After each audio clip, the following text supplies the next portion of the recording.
قد قامت الصلاة قد قامت الصلاة الله أكبر الله أكبر Шалва, لا какая музыка إله пишешь? إلا الله. Ты музыку даешь, قد قامت полшоты. يا شمس قد قامت يا شمس.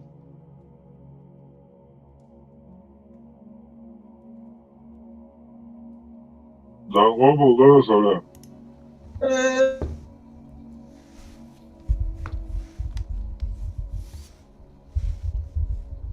Я же кубуса одна, блядь, был. Она, я же шмулички чё? Ты чё, ты чё, Asto președele paimandas atahara. Asuga daala ta ședelas atahașu. E bocas. Maquia где? Aqui. Шииты и сунниты. Я же шмулички чё? Я здесь. Ты, бош. Allah тебя камбуш, бог. Aulele. حول ولا قوة إلا بالله. Alba, хазный дюйцерды атал. Дюйцерду. Субботний вечір якоїсь. Тат відео. Alhamdulillah. Alhamdulillah. Informativ. Allah reis koyuyorum parmak. Allah reis Evet, koyuyorum. yani azmega darkum geldet. عمرش دي اسمها دي لا تخاغر شدارت منتاخت تندوم خام خاي عمر ثاني أحد الأمر ثاني هنزمن ثاني ألري أحمد ألري حقهم شنو عقول كتير Allahu Akbar. عقول تتساز كتير هو قدم حسر ماخ داسر بنتخل قوش كيف الديس دق حسر قدم İşte عقول bir herdat irsiyede. لا ما تفيش خي حقول دايوك ما السؤال قناة الغوق حشتك وحقه حتقدم ساعة حتى تقدم ثاني الله أكبر Saga, veži maršal Duma saga. Masaga maşallah. Başvuru. Parmat mo. Elhamdülillah. Любой حوله. Elhamdülillah. عز وجل. وجه في كل حول. حول ولا قوة إلا بالله وغير Dikiyor. Слушай, не люблю, царь у нас молодцы. Göster diyor çayına hada garuk sonuca te bu de şüzde. الولاء والبراء وحدوغة دوش غزيون سعدوش فيزر موسقل ليلدر ألا عبد بوش يالش مقلنا اكرا هما داتسي Allah dikniyor Allah ostiyeter salaf. Dabil döle tadavudin daktat. Şu dertine. ده وقتك ما استطعت ده جو سقط دلسة أصدو عن دكان ويدو حزس ما جو سقط دلسة حول ولا لا حول ولا حول ولا لا حول ولا لا حول ولا قوة إلا بالله حول لا لا لا لا لا ولا خليك ايش كان صح بص ان شاء الله بيستمر Армат, у тебя есть Инстаграм? Нету. Коч Вовану Горгола сюда. Там Можем блокировал меня уже 4-5 аккаунтов. Делаю я там. Чета уж долтун. Esaytik. Да, уж дол. Подписчик Будериш, стажем рекламе Рирадер Барасом. Чета уж дол. Нам yok мажор. Давай меня не коч, свободи, давай. А ты давай, бой.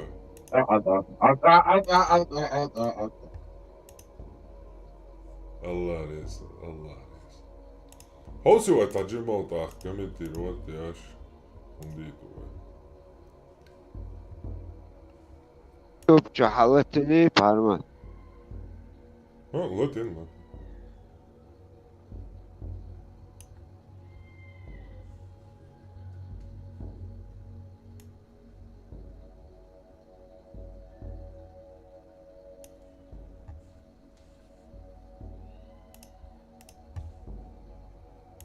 Армат на русском тоже немножко вот это.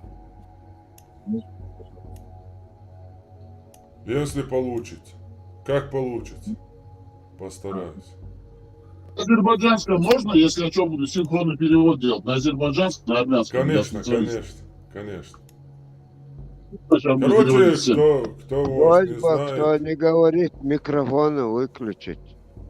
Да, я очень долго вот этот гордовался, короче. Гордость туда-сюда, в общем. Эти хайповые движения делать, но я думаю, раз весь этот мусорник делает это, то и в пользу можно тоже это делать. Поэтому, как бы это, кто не знает, это армянский боец Эдуард Вартанян. Это азербайджанский боец, менее известный, но чисто в России там, этих поп-ММА там туда-сюда, ну двигается тоже.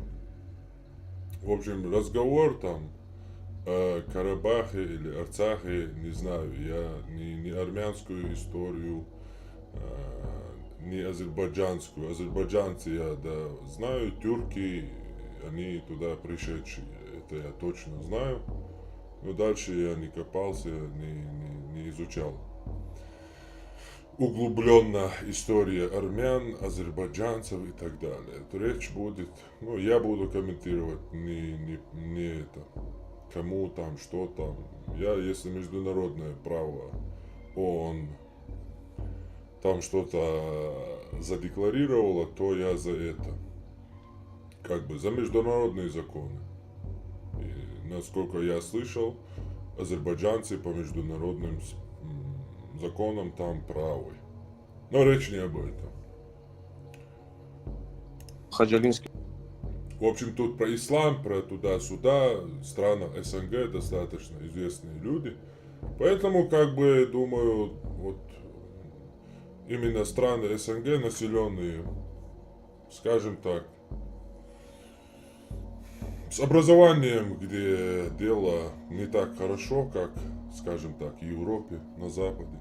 Поэтому, как бы, думаю, будет полезно чуть-чуть образовывать мусульман из стран СНГ и учить их исламу. Потому что они, видать, 90%, 99% ни черта не знают о своей религии. И эта картина уже мне надоела. Это полностью, это, ну, вся эта русскоязычная тусовка интернетная, это полный позор, короче. Я имею в виду вот эти все шоу, моу, резонансы, нанансы, хайпы, скандалы и тому подобное. Ну, это дно, меньше сказано. Можно тут состязаться только с Северной Кореей или, я не знаю, с исламским, вот этим, Пакистан, Афганистан, вот с этими странами третьего мира, да, как говорится. Давайте посмотрим и будем потихоньку комментировать. Резня. Это раз. Этот Ты человек... оправдываешь убийство мирных жителей? Подожди, послушай меня, послушай. Ты говоришь мирный житель, но он не был мирным жителем, у него руки в крови. И азербайджанские спецслужбы знают каждого, кто делал геноцид. Я не думаю, что у нас простые люди там работают. Это раз. Во-вторых, ты говорил про российских миротворцев. То, что вот там было убийство.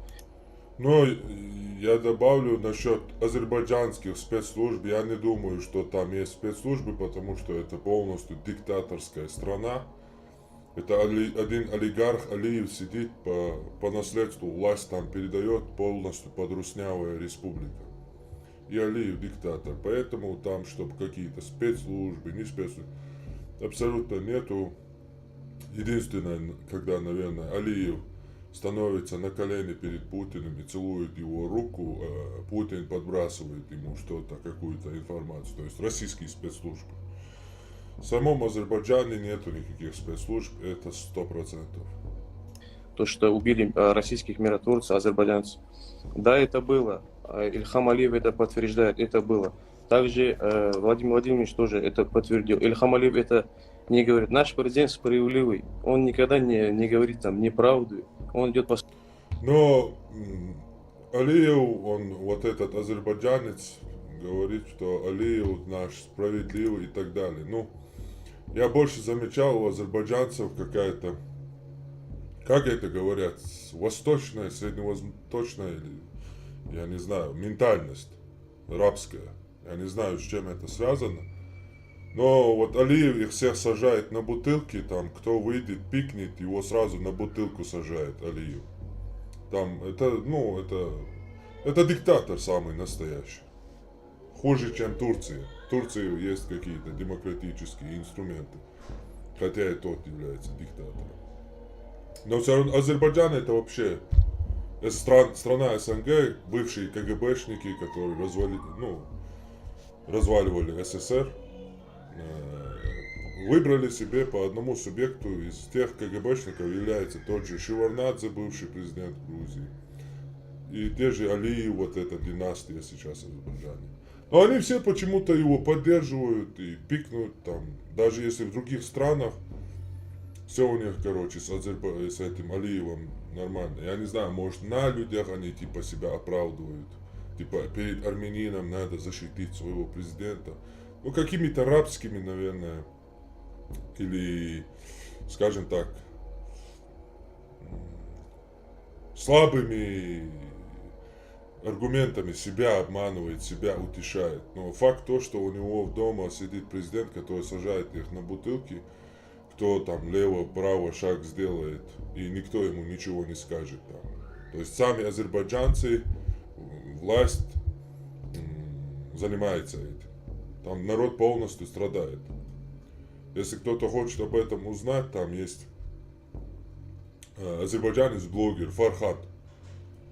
Наверное, многие его знают. Посмотрите его, он расскажет вам. Он с азербайджанцами звонит, там какая ситуация и так далее. Полностью владеет этой ситуацией. Но они почему-то поддерживают его, я не знаю. Справедливости. И также он принес 2 раза свои соболезнования и принес свои извинения за этот инцидент. И также он сказал, взял на обеспечение те семьи, которые, можно сказать, пострадали. И привлек к уголовной ответственности тех людей, которые участвовали в этом.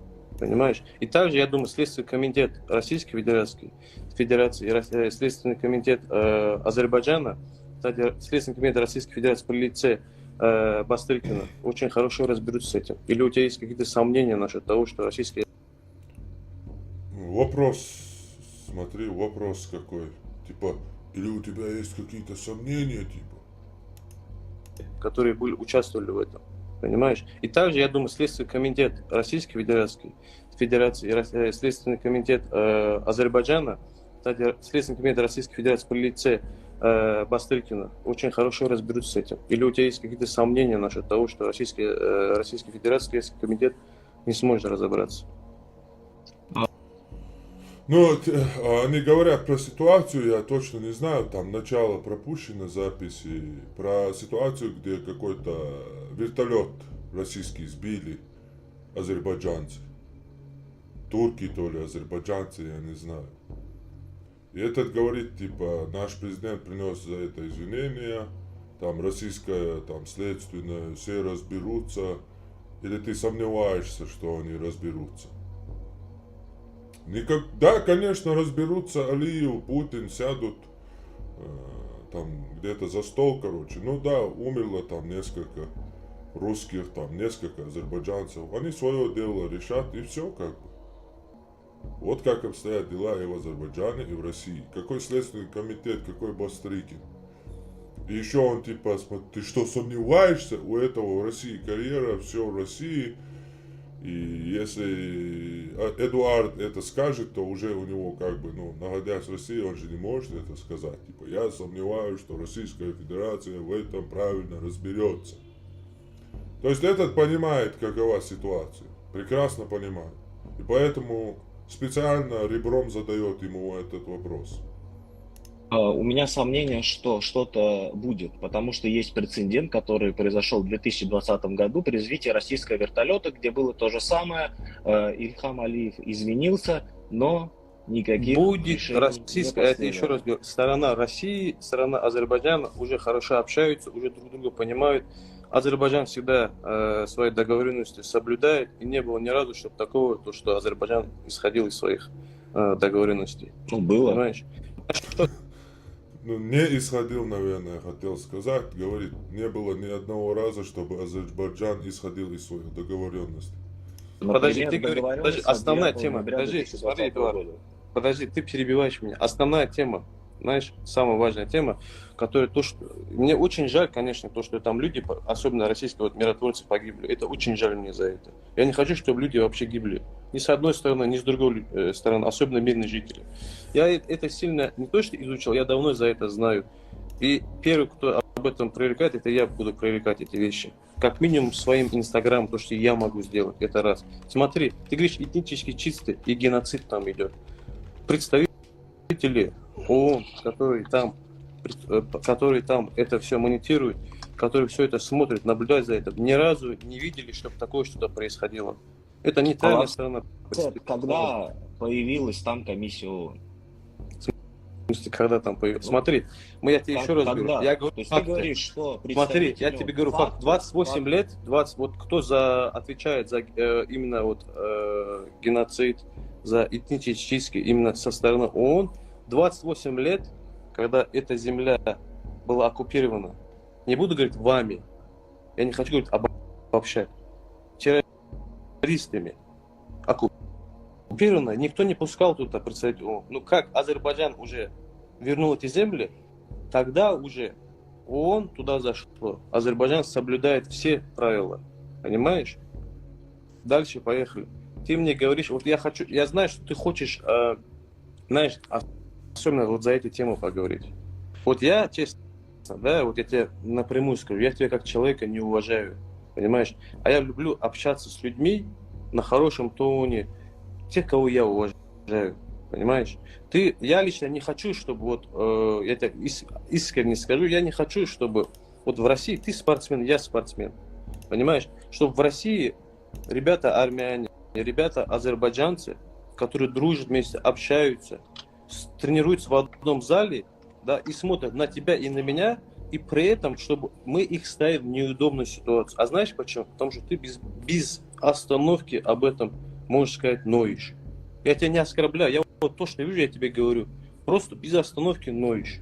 Что вот убивают, режут, так-то, так. Но при этом ты никаких доказательств не можешь преподнести. Понимаешь? Я за правду, но есть человек, который тоже знает очень хорошо правду. Я смотрю, ты подготовился, листок. Я даже ничего не готовился. Понимаешь? Но при этом ты говоришь, что нас там убивают, уничтожают. Ты еще... Я не готовился говорить, потому что вместо себя привел другого человека, чтобы он говорил с Эдуардом. Что там говоришь, что ты воевал там, правильно? Я был в трудную минуту со своим народом. Воевал там, ты скажи мне. Ответь на вопрос. Трудно назвать войны, когда у тебя нету огневого контакта и тебя обстреливаются разнокалиберного орудия. Вот ты правильно говоришь. Это было в 92 году, когда у азербайджанцев не было оружия. Автоматы, когда они забирали, они у друг друга, можно сказать, когда кто-то забрал трофей, один стрелял, другой отдыхал, потому что не у каждого вооружения было. И мы так 5 лет вот так вот продержались, вот так вот, на этом деле. Понимаешь? Алафсет, можно мы приступим? Я уже услышал от тебя. Я хочу тебе еще не можно я начну? Да, ты начнешь сейчас, без проблем. Я тебя не буду перебивать, как я договорился. Я тебе сказал, высказал все, что я хотел тебе сказать, просто, понимаешь? И смотри, я записал. Да. Смотри, я в лице одного человека, я хочу сделать подарок, который политолог, очень хорошо в этом разбирается, как и ты хорошо разбираешься. Я вас не буду перебивать, я просто буду наблюдать. Мне очень интересно, понимаешь? Я не понял. Ты хочешь кого-то в наш диалог ввести? Конечно, я хочу это сделать. Мне очень даже интересно. Понимаешь? Смотри. Ты за правду. Ты хочешь узнать конкретно правду, количество людей, в каком году без проблем, Алафсет. Да. Без проблем, Алафсет. Но то, что я начну, это его не касается. Мы с тобой договаривались на диалог вдвоем. Мы, безусловно, сейчас... Мы с тобой не... Смотри, мы с тобой договорились... Смотри, Эдуард, мы с тобой договорились о прямом эфире. Правильно?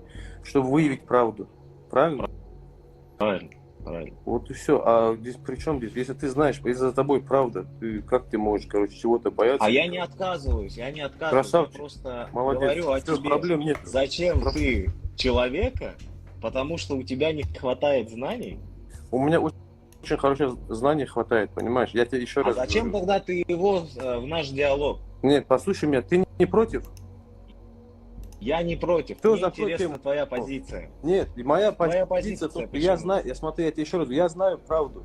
Я знаю, ну если ты хочешь досконально все знать, досконально, это человек этим занимается. Я еще раз говорю, я профессиональный спортсмен. То есть ты просто Для меня недосконально важно. знаешь правду. Я правильно понимаю? Еще раз, Ты недосконально знаешь правду, поэтому тебе нужен я кто-то, еще раз который говорю, я знаю, досконально. послушай меня, я знаю Сейчас уже злится, короче, начинает этот. Понимает, что он, короче, полную дичь сотворил. В смысле, он пришел разговаривать, говорит, все, я знаю.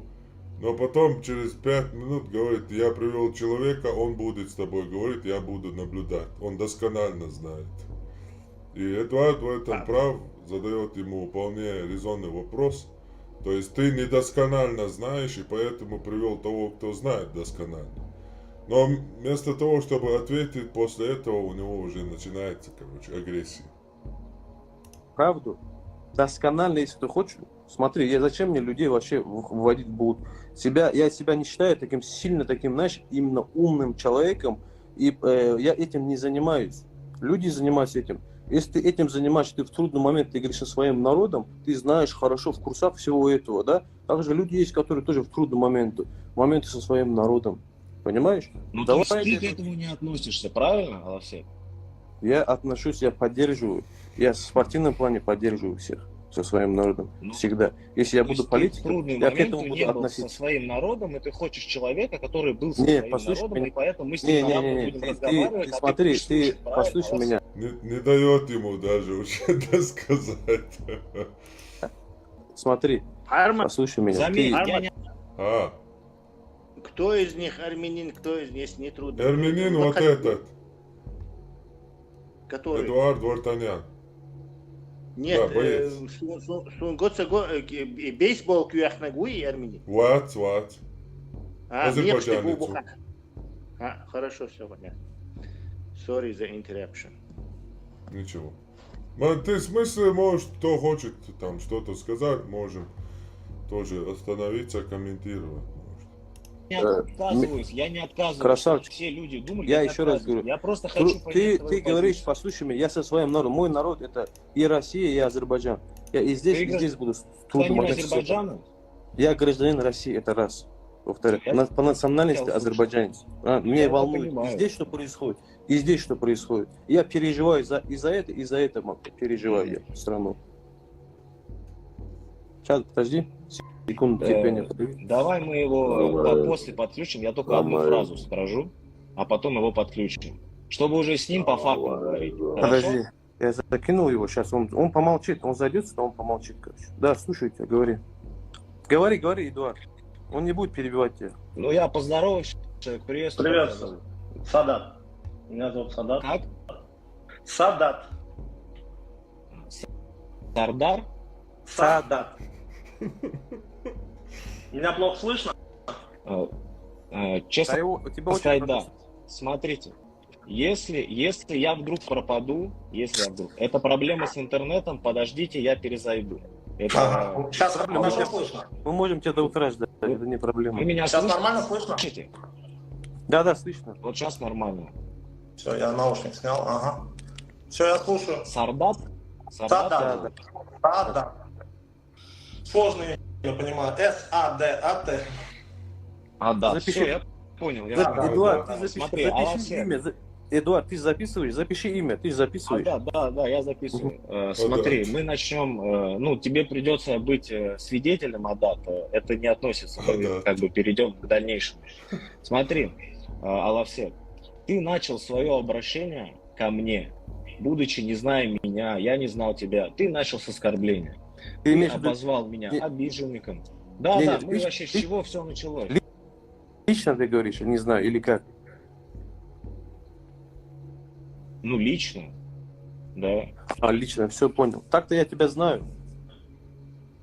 Ну хорошо, фишка не в этом.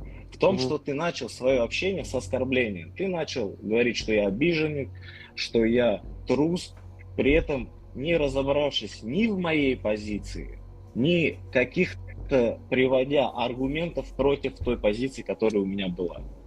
Как ты можешь это объяснить? Хорошо, смотри, я еще раз говорю. Трусливая обида внутри тебя, я еще раз вот так скажу тебе, я это видел. Тем, что у него не хватает образования и словарного запаса, чтобы контраргументировать. Это внутри его бесит, и он это выражает своим внутренним раздраженным миром, негативным, выплескивая этот негатив как может наружу. Поэтому он не привел никаких аргументов и просто оскорбил.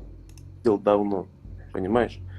Ты этим самым, то, что ты без остановки начинаешь говорить, и фейковой информации ты говоришь, то, что именно про мой народ, то, что они там делают геноцид, убивают. Да, тут пишут, Алавсет играет патриота, а Эдик в натуре патриот. Совершенно согласен. Да, сюда, вот эти очень. Потом ты после боя с Резниковым говоришь, что вот мой народ, он в оккупации. Арцах в оккупации. Когда вы не признаете даже, что это автономная, республика. Понимаете? Если что, азербайджанцы и армяне вместе вы можете отдать, точнее, вернуть нам Арцах и решить свои вековую вражду. Законным хозяевам верните Арцах, Карабах, Нахал, и все наладится у вас. Понимаешь?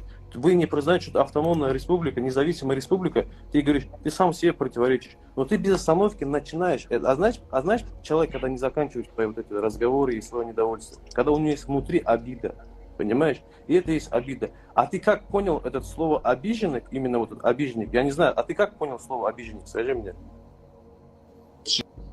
Человек, который обижен. То есть это обижен, да, человек, у которого есть обида. Да, то есть просто люди могут это по-разному оскорбительное понять. Выражение для мужчины, неважно. То есть Подожди. любой мужчина поймет это в определенном контексте. Ты сейчас что делаешь? Ты пытаешься как-то... ты конкретно сказал. То есть это оскорбление. У нас тебе есть трусливая обида. Тебе есть трусливая обида просто, и все. Это я вижу. Человек это воспринят как оскорбление. Поэтому мне интересно, почему ты вместо того, чтобы конкретно против моих А что мы должны услышать? Флешбеки? Ничего. Кому интересно, тот смотрит, кому не интересно, не смотрит. Понял. Антитеррор, можно пару слов? Ты можешь это объяснить? Да, можно. Всех приветствую, в том числе тебя, твоих слушателей, зрителей. Ты настоящий тигр. Чтобы зрителям было понятно, точнее слушателям, это все началось с того, что один чабан армянской национальности принял ислам, тоже там боец какой-то. И Эдди, и он там видео записал, что он свидетельствует, что нет Бога кроме Аллаха, там туда-сюда. И Эдик ему, и он там с ребятами сфотографировался, которые там с турецкими флагами и все дела, на этом фоне. И Эдик ему, на армянском языке, армянскими буквами, там, в Инстаграме или где, я не знаю, там, в Твиттере, не суть, написал, что а теперь турки твои братья. Да. И первый впрягся твой земляк, Ильяс Якубов, там вот, я не знаю, если вы знаете, он тоже знаю. там... Второй чабан. Да. Один чабан, этот армянин принял ислам, и этот тоже другой чабан. Да, к сожалению, да, вот. И вот этот вот Ильяс Якубов, значит, тоже записал, с таким типа наездом: Эдик, ты чё там, там турки мои братья, там, ты чё хочешь там против моих братьев сказать? Эдик ему говорит, я к тебе обращался, я даже не на русском написал, не на кириллице, ты, говорит, зачем, внимание обращаешь на это, и вот так вот пошло. Эдик реально красавчик, он и рисковал, то, что туда поехал, в Нагорный Карабах, и вообще он там эти спортплощадки строит туда-сюда, вообще хороший парень для своего народа, он, а вот этот вот тоже, вот этот вот Садат, он курд вообще, и Алиев тоже курд, и вот этот курд. А вот этот парень, насколько я знаю, талыш вообще. Просто он говорит, что он азербайджанец. Ну, видимо, там же нельзя говорить, что талыш или лезгин. Там был случай, кто-то в этом лезгинском селе в Азербайджане, который находится, Россия, которая подарила Азербайджану, там на каком-то ларьке написал что-то на лезгинском, там такой кипиш был. Вот, ну, там нельзя, короче, гонения сразу начинаются, поэтому они все азербайджанцы. Вот антитеррор, ты настоящий, реально, тебя приятно слушать. И я, если честно, многое от тебя узнаю. Я сегодня 5 или 6 часов в наушнике на Ютубе сидел и слушал твой эфир, не знаю, поверишь ты мне или нет, но вот от начала дослушал. Все, вот я это хотел сказать, кто был в курсе. Хорошо, спасибо. Вот все. Всего хорошего. Слушаем дальше. У меня вопрос. У этого Эдуарда, у него же российский флаг, да, на этом? Да, он тоже в России вырос. Да. Короче, российские граждане персидского наследия на Кавказе спорят друг с другом о чем, вот я не понял, что они делят. Ну, это в российском сегменте, в России вырос вот это тоже. Они, ну, типа, у них хайп в России, короче. Бои и так далее, там. Этот несколько раз дрался с вот этим ACP, ночью Вацар, хуерацан це. Абдулазиз Абдулвахабов. Да, Абдулазиз Вахабович и Арби. Он победитель. Али Бакаевич и, короче, да, вот так. Короче, Россия самый, короче, момент черты. Да, Россия хакуешчи арцах юцигаши нахбу хизбяш бу дойштушяш бу, короче, ще ресурс, ще возможности, олча. Ну, ще проблем, да, ще так дицан хаху. Да, по обиженный чмою там туда-сюда, да, короче, войнак Ильяс Бошвик, цигюк, это свело, короче, ишта. Движение ловцик. И арцах, короче. Видимо, раски нанял чунах цадуцан армян Ну, тебя лишь наш холь армянинш, ца. Войну аж наш муху цаишь. Они уже 200 лет внутри Русни, так делали, вот такие есть. Но изначально армяне так не выглядят. Это персидские. Вот тот, который наверху, вот типично как перс выглядит. А вот этот смесь с русскими, возможно, даже там сильно смешанный. Да, вы правы, у Эдика мама русская, а вот этот, да, он талыш, вот он говорит, что он азербайджанец, но он талыш. Ну, а талыши это, ну, тут тоже те же персы. Да, это как бы другой, не азербайджанцы, находящиеся на территории Азербайджана, правильно? Правильно. Да, им нельзя говорить, что они не азербайджанцы, а талыши и так далее. Да, если у тебя, допустим, есть кто-нибудь знакомый, там, лезгины, вот у них спроси, как их, ну вот, как лезгины живут в Азербайджане. Да? Очень жестко, да. Да, я понял. Знаешь, посмотрим. Как я тебе объясню? Изначально ты это написал вот в личку, заметь, ты сделал это публично на публику. Ты знал, хорошо, что а зачем ты в личку написал нашему брату? Внимание. Подожди, зачем ты в личку написал нашему брату, который принял ислам, что он предал свой народ, и он брат азербайджанцам и туркам? Это что за получается? Типа, Эдуард говорит вообще про одну тему, почему ты начал свой разговор со мной с оскорблений. Этот переводит стрелки и говорит, а почему ты армянина, который принял ислам, сказал, что он предал свой армянский народ? Это для тебя, это, подожди, не перебивай, подожди, да, я договорю просто. И говорит еще, не перебивай, да, я договорю. Да ты же мы с тобой общаемся же. Да, ты на мой вопрос не отвечаешь, ты вопросом на вопрос. Просто ответь на вопрос, почему ты начал диалог с оскорблением, все. Потому что я давно собираю о тебе, я вижу все это, что ты делаешь, понимаешь, и ты делаешь нехорошие вещи, и понимаешь? Поэтому ты решил, что меня можно оскорблять, правильно? Поэтому я решил, поэтому я решил, что это надо остановить уже, понимаешь, резко остановить, потому что ты неправильно делаешь. Ты не знаешь ты медийный человек, ты не знаешь последствия твоих действий. Понимаешь? А знаешь почему? У тебя как будто личная обида, короче, к этим двум странам. Вот и все. Когда у тебя есть обида... К этим двум странам личная обида, он имеет в виду Россия и Азербайджан. Ты ее высказываешь, почему или как, да? Но ты ведешь себя некрасиво просто, и все. Ты берешь, используешь свою площадку, и настраиваешь два народа. Просто очень жестко. Вот Я армянский говорю правду, ты и говоришь, ничего кроме правды. ты Заметь, говоришь правду. Ну, у тебя... я тебя А не я тебе оскорблял. говорю, что я тебе еще Ты раз начал говорю, с ты оскорбления обманываешь. наш диалог. Послушай, Мы к этому обманываешь. сейчас с Адатом мы к этому придем. Обманываю Не, я понял, или послушай нет? меня. Я тебе еще раз говорю, изначально я тебе еще раз говорю, ты обманываешь людей. Ты обманываешь фейками своими действиями, Мы своими сейчас словами, разберемся, Олег. своими фактами. Ты обманываешь. Все. И это Мы давно щас- идет. мы щас- Послушай меня, внутри мы тебя, послушай меня, это еще раз, да, я договорю. Внутри тебя есть это. Я вижу это. И ты, нужно мужество. Я тебе сказал, что я думаю о тебе. Я тебе напрямую это сказал. Понимаешь? Я напрямую тебе Нет, об ты этом это сделал сказал. публично, ты это не сделал Ты напрямую. публично, Олег. а как ты можешь, подожди, как ты можешь публично оскорблять моего брата муслима, который принял ислам? Ты говоришь, он, например, никого не как его? оскорблял. Как ты сказал, Азербайджан, Турция стали твоими братьями. Ну это как, типа с унижением таким, что ли? Или что это? Скажи мне. Нет, это не А было. почему унижением, почему это именно констатация азербайджанцы? фактов. Подожди, почему именно Азербайджан? У него помимо... Азербайджанцы и турки, они мусульмане? Да, мусульмане. Мусульмане. В Также и исламе армяне. Подожди, нация или подожди, религия также, важнее? послушай, да, может я говорю, также и в Турции есть 410 тысяч армян-мусульман. Да, я знаю. Они Ну, были и ассимилированы и под давлением приняли ислам.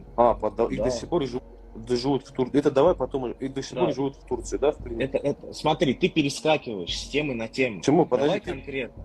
ты мне вопрос хочешь задал. что сказать? Я как кого оскорбил, если сказал, что азербайджанцы и турки стали для него братьями, если это факт, что он принял ислам, а в Ладно, исламе почему ты религия- не назвал? Подожди, а почему другие нации не назвал?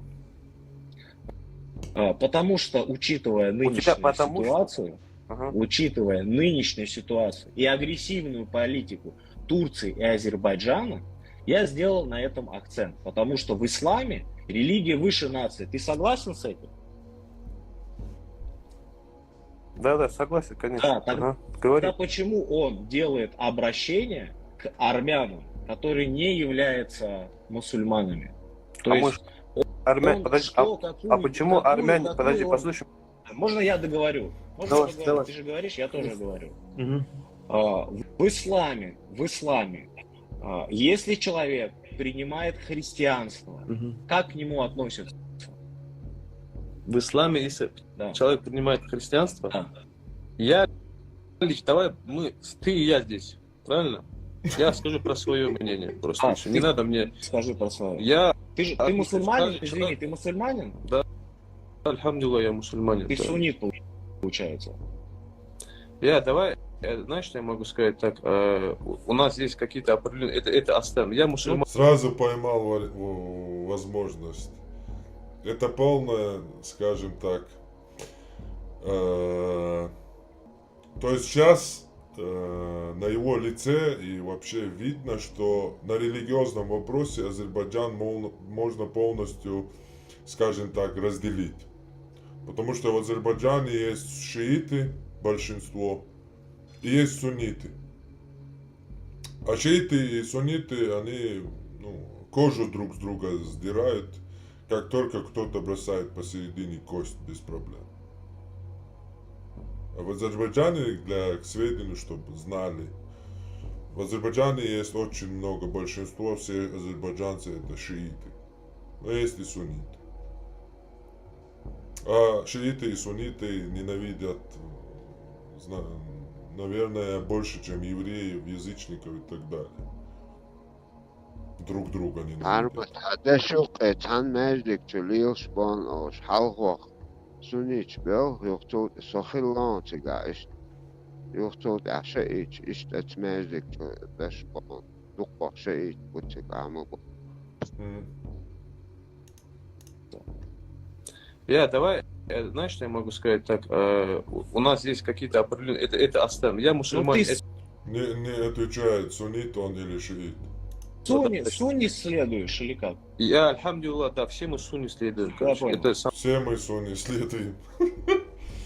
самое главное. Просто Да. в Азербайджане шииты, если что.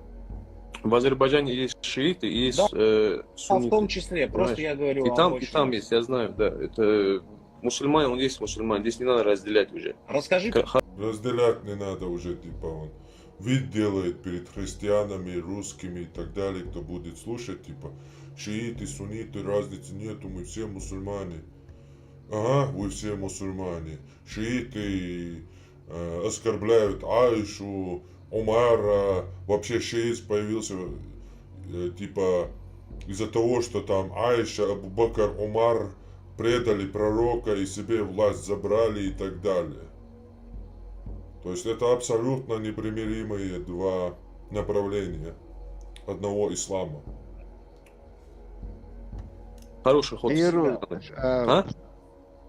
Скажи про себя, если человек из Мое ислама мнение, принимает смотри, христианство. каждый человек, я тебе скажу так, я за каждого человека в судный день не буду отвечать, понимаешь? Я за себя. Ему задают прямой вопрос, что будет с человеком, если он выйдет из ислама и примет христианство. Что ты скажешь? Что у вас в исламе? Не отвечает. Себя буду отвечать. Ну, за Поэтому себя это его выбор. ответь, конечно. Я не буду публично говорить человеку, что он там неправильно сделал, он предал или что-то еще. Понимаешь? Я пытаюсь людей Публично не будешь говорить, комментарий будешь писать. понимать. В том, в чем я не понимаю их, да? Я хочу их понимать. Найти. Ну, как ты Это говоришь, очень хорошо. с какой-то Это логикой, лукавство, которую ты говоришь, ты полное так бы мог бы ему лукавство. в личку это написать. Понимаешь? Почему ты ему публично это сделал написал? Давайте сразу, не отходя от кассы, покажем вам, что в исламе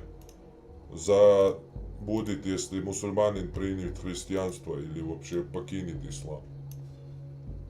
Сахих аль-Бухари. Достоверный хадис от Мухаммада. 3017 хадис. Сообщается, что узнав о том, что Али, да будет доволен им Аллах, сжег каких-то людей, Ибн Аббас, Али это двоюродный брат Мухаммада, кто не знает, муж его дочери Фатимы. То есть он сжег каких-то людей, сжег заживо. Ибн Аббас, да будет доволен Аллах ими обоими, сказал: на месте Али я не стал бы сжигать их, ибо пророк, да благословит его Аллах и приветствует, сказал: никого не подвергайте наказанию Аллаха. Типа огнем наказывает Аллах, поэтому огнем люди вы не наказываете. Однако я просто убил бы их, о чем пророк сказал так: если мусульманин поменяет свою религию, убейте его. Этот хадис передан во всех сборниках по нескольку раз. Это самая понятная, явная истина в суннизме. Нету никакого сомнения, что в суннитском направлении, насчет шиитского я не знаю, скорее всего там то же самое. Там еще палевные вещи. Его надо убить. И этот мусульманин, азербайджанец, не буду нацию говорить, нация это другое дело. Вот этот мусульманин упрекает Эдуарда за то, что он армянину, который принял ислам, сказал, что теперь его братья стали азербайджанцы и турки.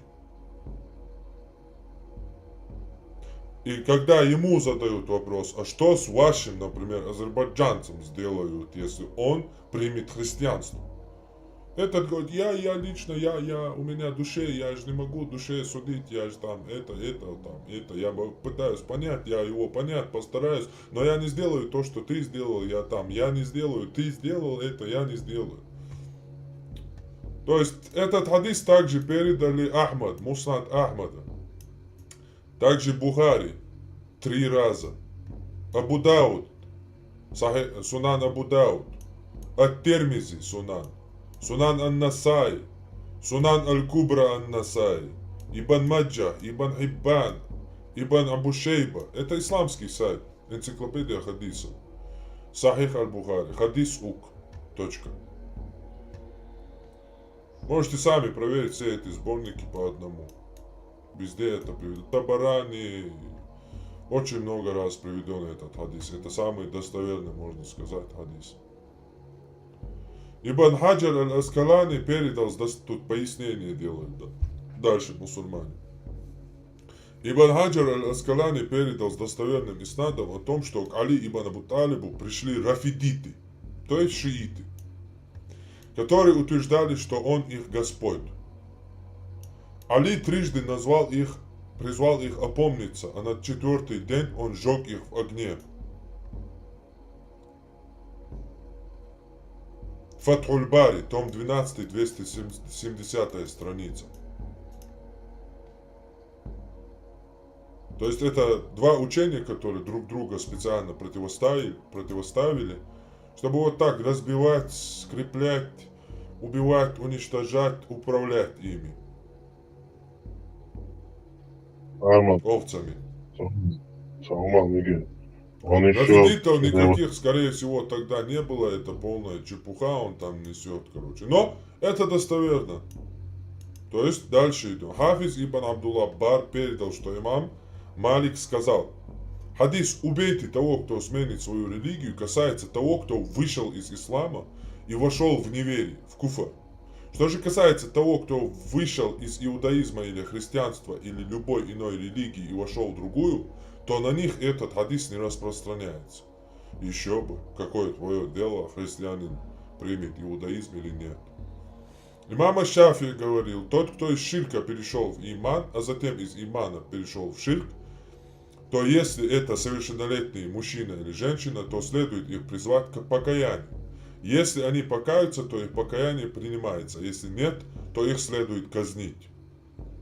Аль-Ум, том 3, 363 страница.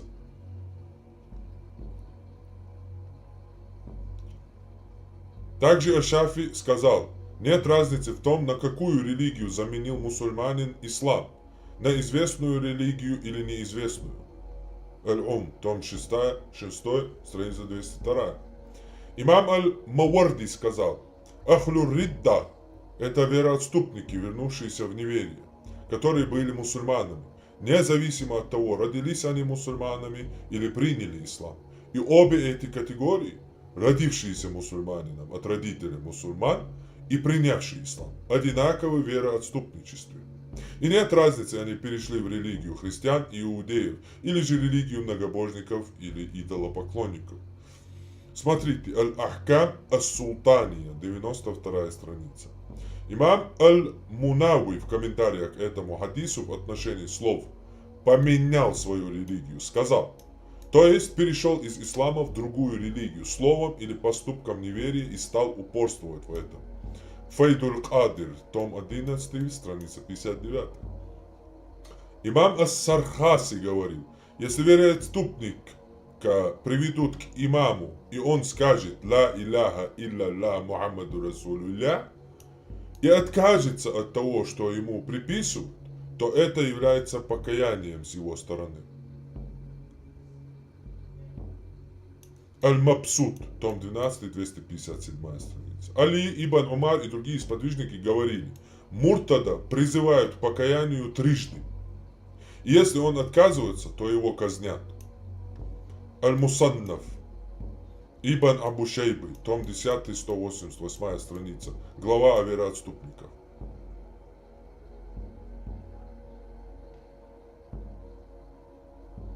То есть понятно, да, все? Ну, сам и понятно. Он еще, когда его спросили насчет, ты суннит или шиит, он как будто бы, если бы сказал, что он шиит, бывает там в меньшинстве. Потерял бы суннитов. Хайп потерял. Да, в меньшинстве, как мы говорили, он бы в меньшинстве был бы сразу. А он не хочет быть в меньшинстве. Да, он очень хочет, он сильно стремится, давно упорно стремится к карьере, делает карьеру и прекрасно понимает, что если он скажет, что он шиит, все сунниты сразу же в этот момент выйдут из этого эфира. А если он скажет, что он суннит, то все шииты сразу выйдут. Все мусульмане, давай не будем. Иран даже по месту дуешь, шенюк хаттер дельчош, а Иран даже суннит, Хасу. сейчас суннит твоя. Но они шугаются вообще от этого. То есть это просто, ну, скажу одним словом, тюркские мусульмане. А тюрки, как известно, только ради политики и выгоды приняли ислам. И переобразовали его вообще. Форматировали его, новые течения делали и так далее. Это сегодня даже 500 тысяч я приму объявил. Да, как тюркский ислам, это как чеченский ислам. Публичное обращение. Он сделал публичное Ну, что обращение. ты- Я написал на а ты- армянском языке. Аллахсе, ты знаешь армянский язык? Там внизу есть в Инстаграме перевод.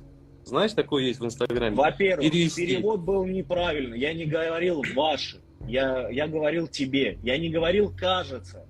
Этот перевод изначально был неправильный. Ты Там говорил, есть что перевод. азербайджанцы и турки стали твоими братьями. Вот это правильно написано, перевод был? Это правильно написано. Ну вот этого мне достаточно.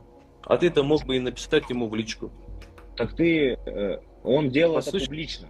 Вот смотри, Продолжим. изначально, знаешь, вот Продолжим. есть некоторые... Если христиане, если мусульманин принимает в христианство, как он будет среди мусульман? Ты мне скажи. Среди мусульман... Среди Среди мусульман. Ты же мусульманин. Да, послушай меня. Среди мусульман. Ну, скажем так, как человек, который там, не знаю, как гей. Как опущенные на него будут смотреть, если мусульманин примет христианство. Все мусульмане будут смотреть на него как опущенный. Те, которые следуют исламу, понимаешь, он будет нормально себя чувствовать. Знаешь почему? Потому что никогда не было такого. Нормальные те люди, которые следуют исламу, они никогда никого не ущемляют и никогда не осуждают в чем-то. Они максимум могут сделать или привести обратно к исламу, ни силой, ничем.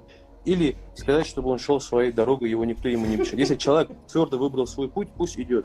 Я лично так сделал бы. Понимаешь? Ну, осуждать, убивать, что это я, это еще раз говорю, я не судья. Но это полное противоречие Аллаху и Мухаммаду. Но называют себя мусульманами. Только что вышел из ислама. Да.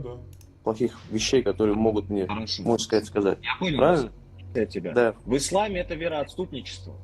Вероотступничество это тождественно слову предательство. И для армян, которые в большинстве своем христиане, и человек, который я принял тебе не, послушай меня, я тебе не ислам, говорю. он тоже является вероотступником. Но давай У я нас не буду говорить. разговор за начал, себя. знаете, что такое? Давай я не буду говорить за себя. Я скажу, нет, ты начал это приводить аргументы. Я скажу, что я сказал, и это тоже есть на армянском, что не имеет значения твоя религия, имеет значение, что ты сделал для своей родины. Ты не сделал ничего.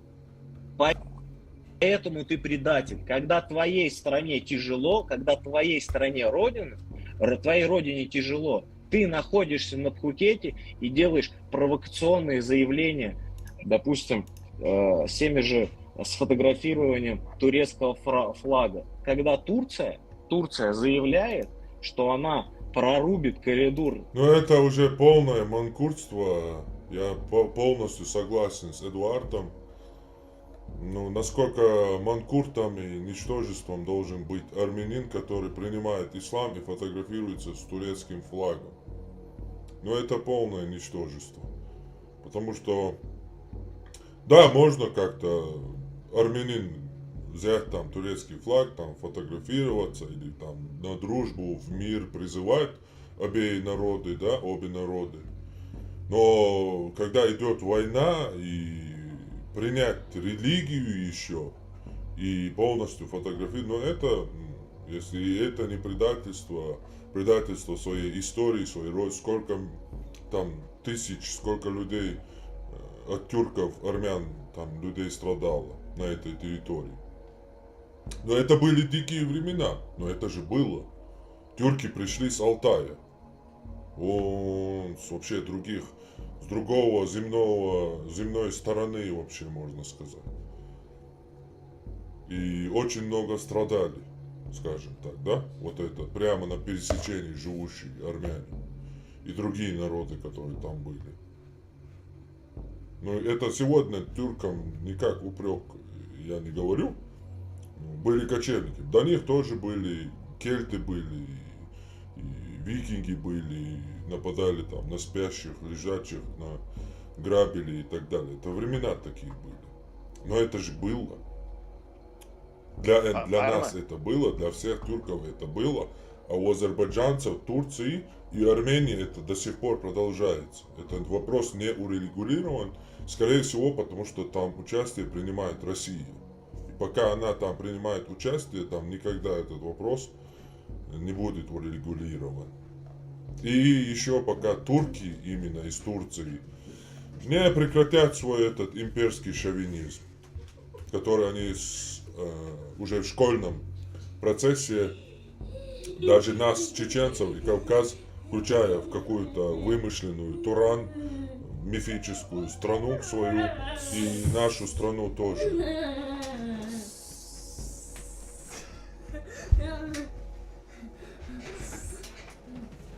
Арма?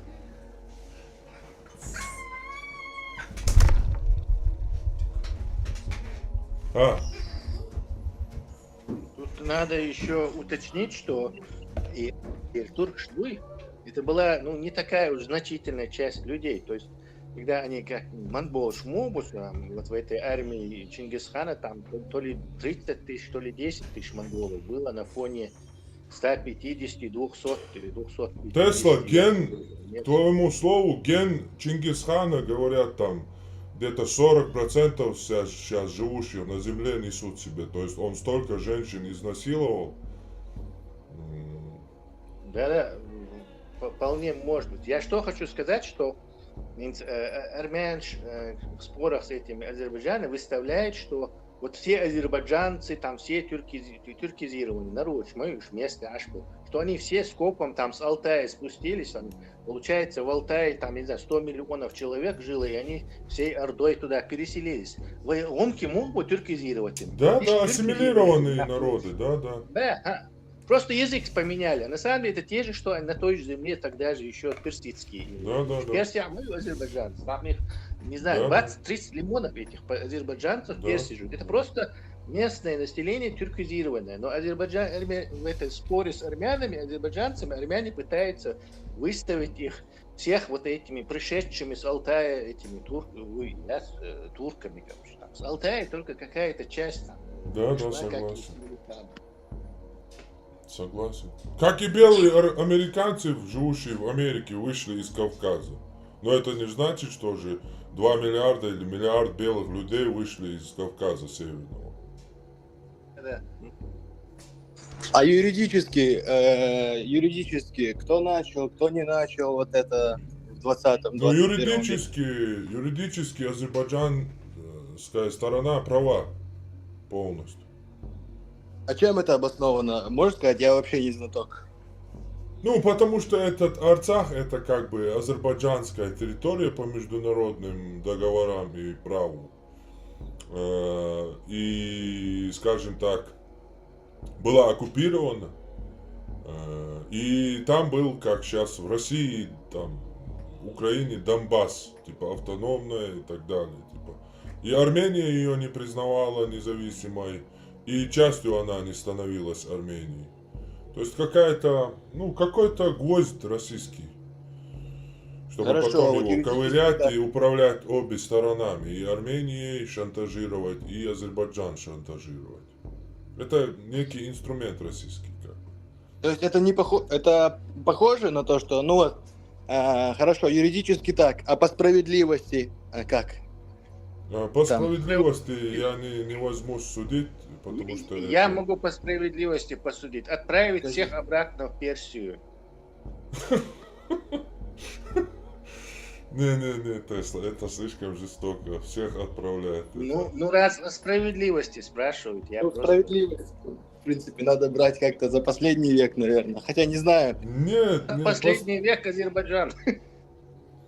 Да, по справедливости, как бы, пусть они сами разберутся, там, как бы, это тяжелый вопрос, и не мне их судить, как бы. А эти разговор, о чем они?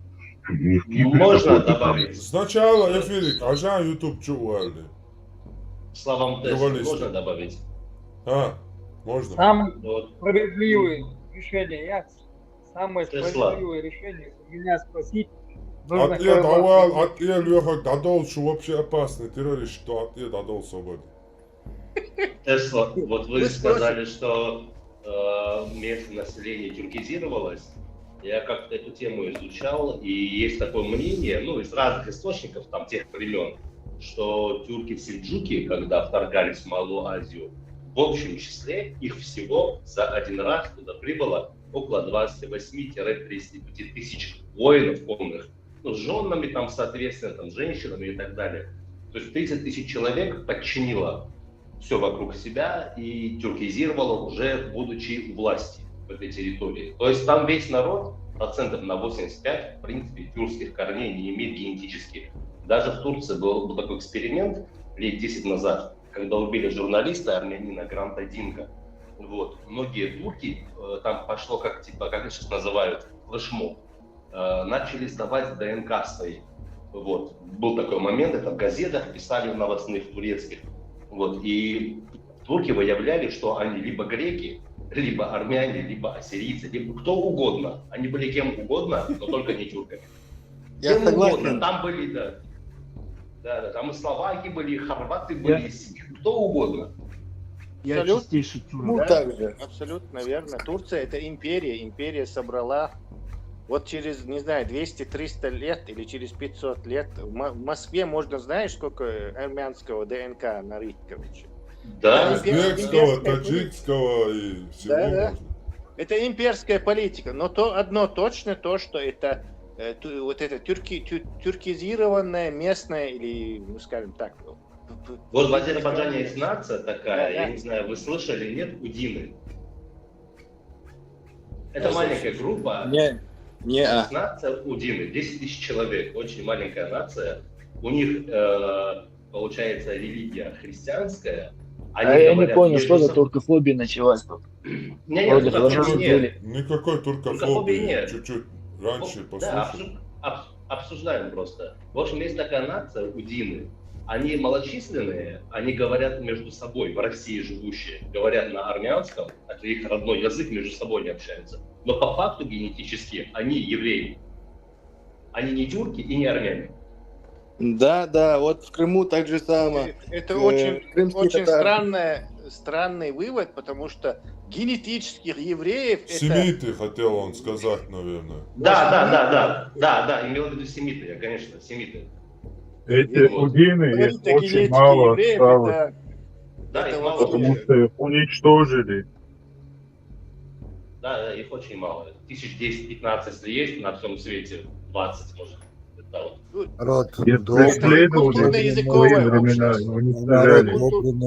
Подождите, не у меня вопрос. Я так понимаю, здесь нет специалистов. Тесла, дайте, Что я хотел сказать, что турки — это как бы языково-культурная, цивилизационная общность. То есть их нельзя, вот как армяне делают, упрекать, что там с Алтая пришли. Нет, это распространился их язык здесь. И это так появилась такая общность. Ну, как американцы, скажем так. Ну, на историю, даже не американцы, больше, скажем, на мексиканцев, потому что мексиканцы перешли на испанский язык, хотя они там все индейцы, майя, кто там еще жил, вот это.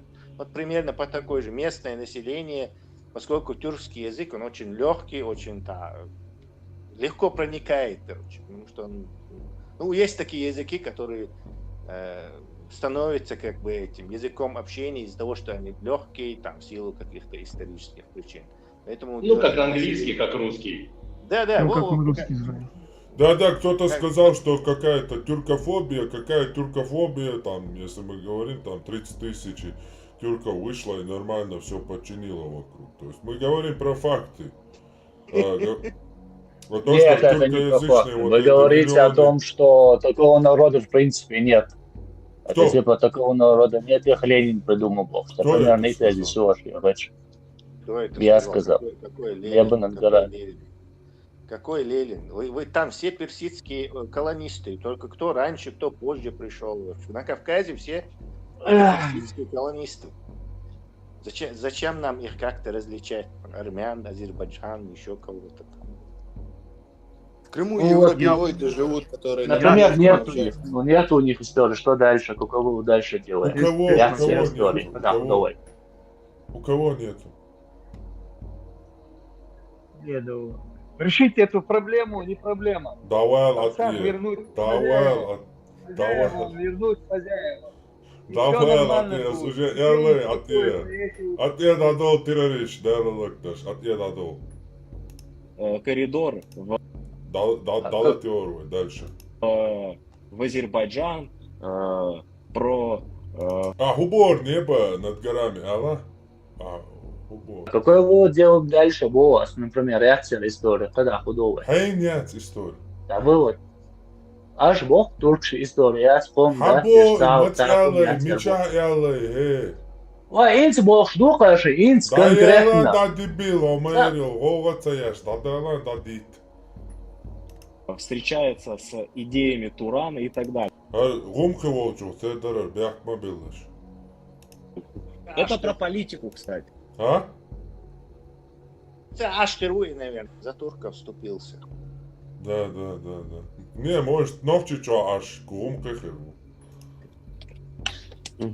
О которой я в конечном итоге и говорил уже в своих сторисах. Я не оскорблял тебя.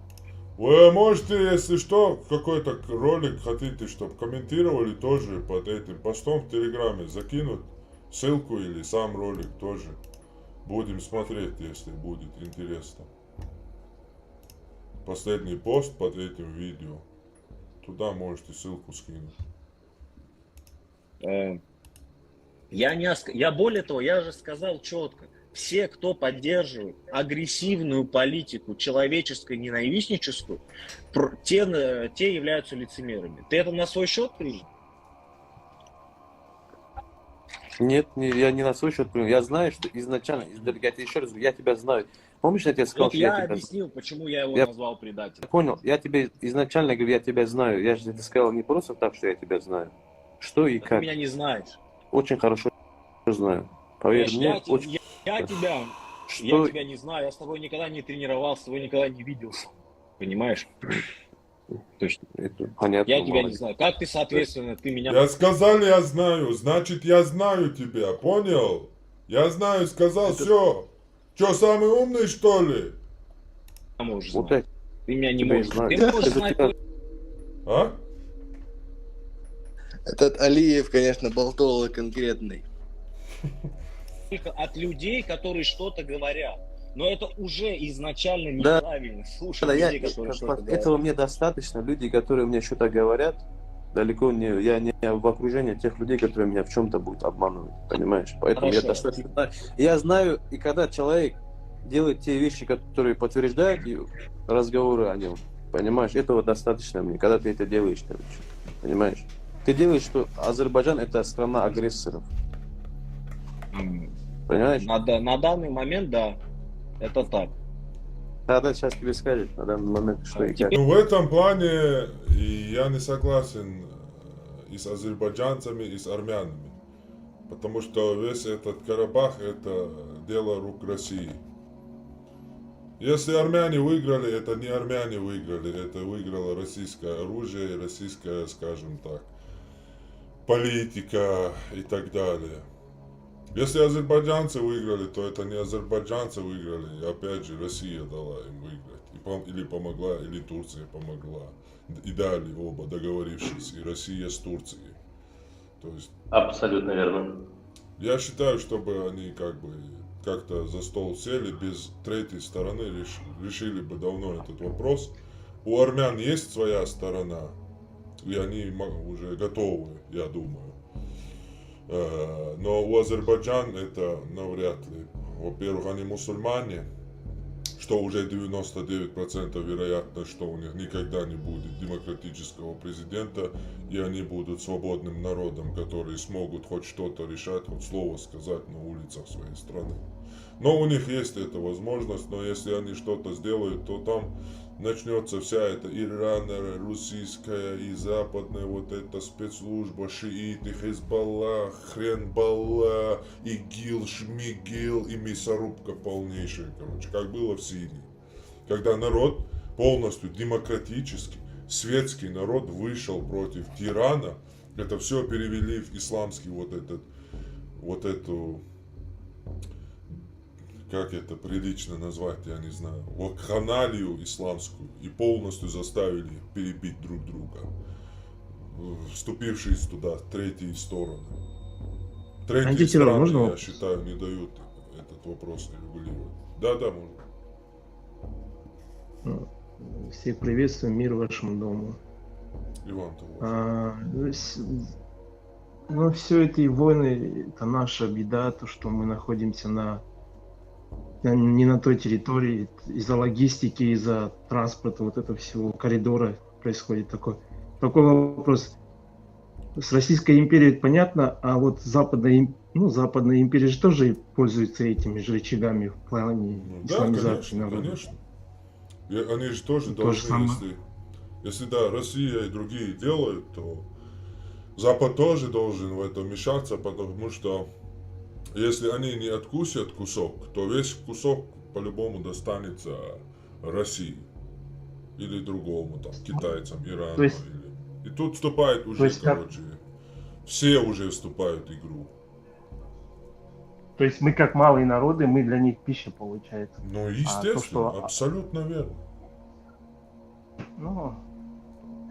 Это вопрос ценностей. Это мир, который...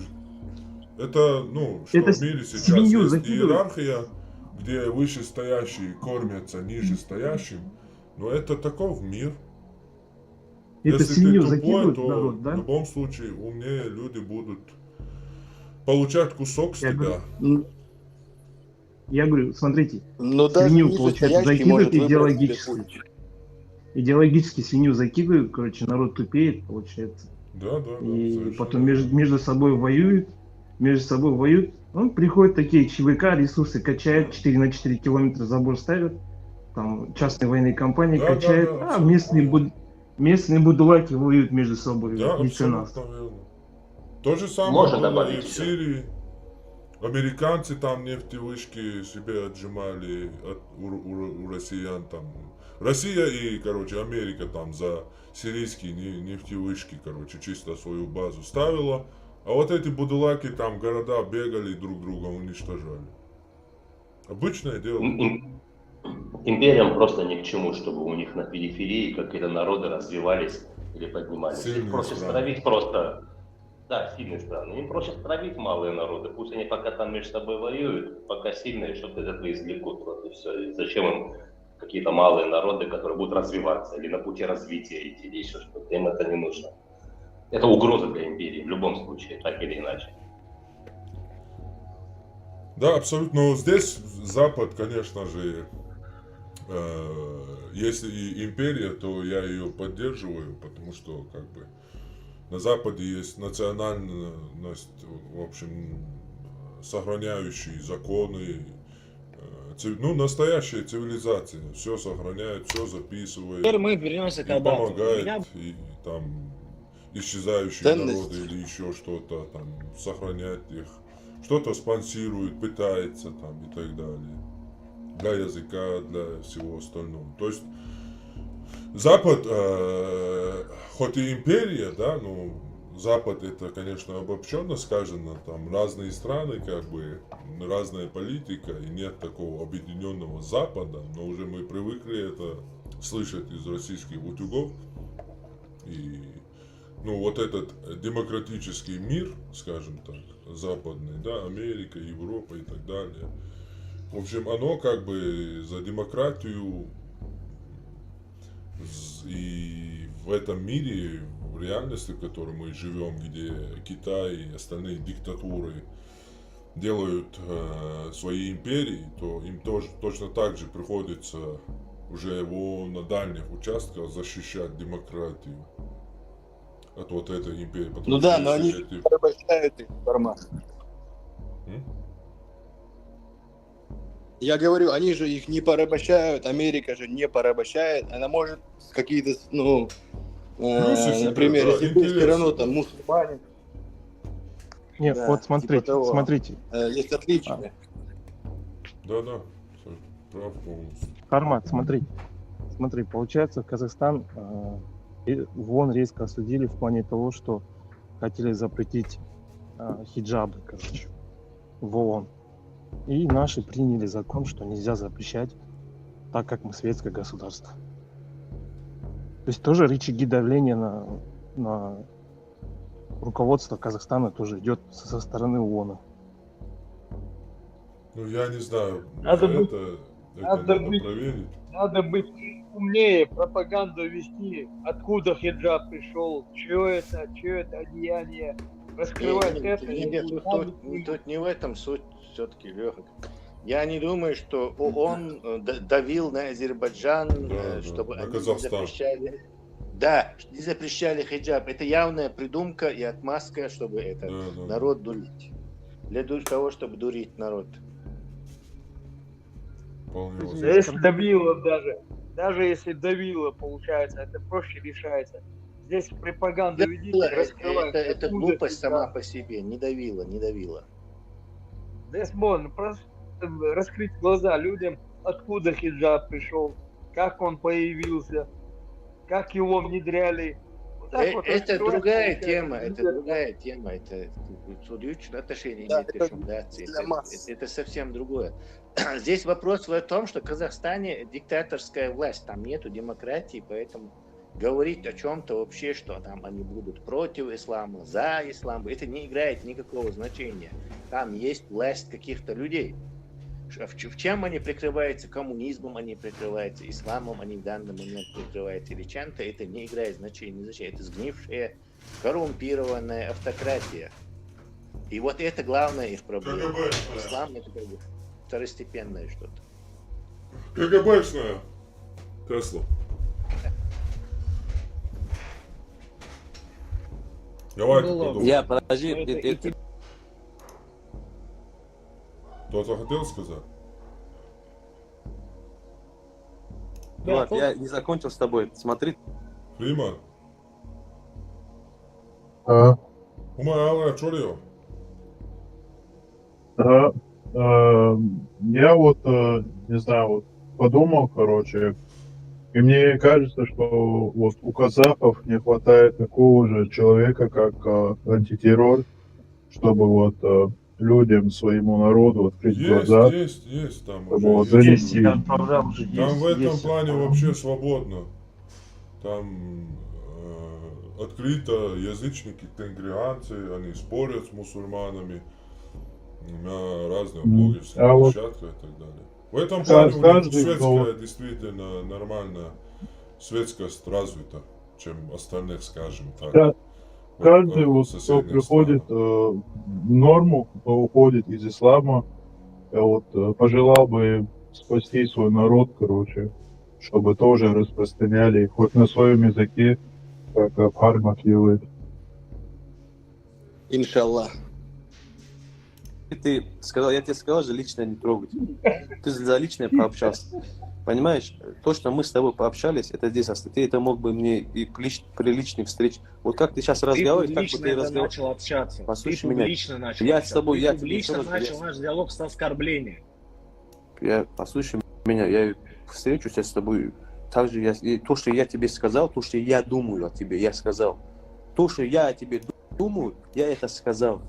Понимаешь? Ну, правильно, я и говорю, я ты еще начал раз, с оскорбления. Мне не надо то, что у тебя внутри то, что ты обо мне думаешь, ты очень хорошо сейчас общаешься, знаешь, ты очень такой милый, аккуратный, хороший парень в нашем общении. Смотри, Алапсет, Но я не отрицаю, когда ты общался там в личке, трехэтажном, а я не отрицаю этого. Я не отрицаю нужно этого. иметь мужество. Я общался, я как с тобой. Там мужественно общался, признаю, я мужественно признаю, что я тебя оскорблял, я тебя материл. Вот, Почему? Потому что вот ты материл, публично начал. оскорблял. Послушай, вот ты Публично материл. начал с оскорбления меня, моей чести и достоинства. Я тебе ответил тем же. Я тебе Твоей ответил чести, я тебе грубо. еще раз говорю, посмотрим, мы с тобой, пообщаемся насчет этой темы. Я с тобой здесь не хочу вот это делать. Просто ты далеко не те вещи сказал там. Поверь мне. Далеко не те вещи ты сказал там. Вот. Я же не отрицаю встречу. Я тебе еще раз мы говорю, с тобой договорились. об мы с этом не тобой надо виделись. говорить здесь просто. Не нужно было об этом здесь говорить. Понимаешь? Хорошо, без проблем. Давай. Так, Он теперь вернемся к тезисам. Я как понял, Адат будет? Адат. Садат. Садат или просто Адат? Садат. Первая буква С. Садат. Все, Садат. Садат. Я сказал в тезисе своем, что в Армении, в Азербайджане все армянские церкви уничтожены, либо не действуют. Это мой тезис. Не знаю, делали это или нет азербайджанцы, но это делал Мухаммад, и этому призывает суннизм.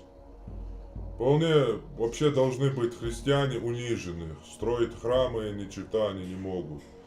У меня есть подробный эфир на эту тему, кто хочет мой на YouTube канал зайти. Мага-террорист эфир. Недавний, последней трансляции видео. Среди них должен быть мага-террорист. Все достоверные хадисы, аяты, где из мечетей там делают все, церквей делают мечети и так далее.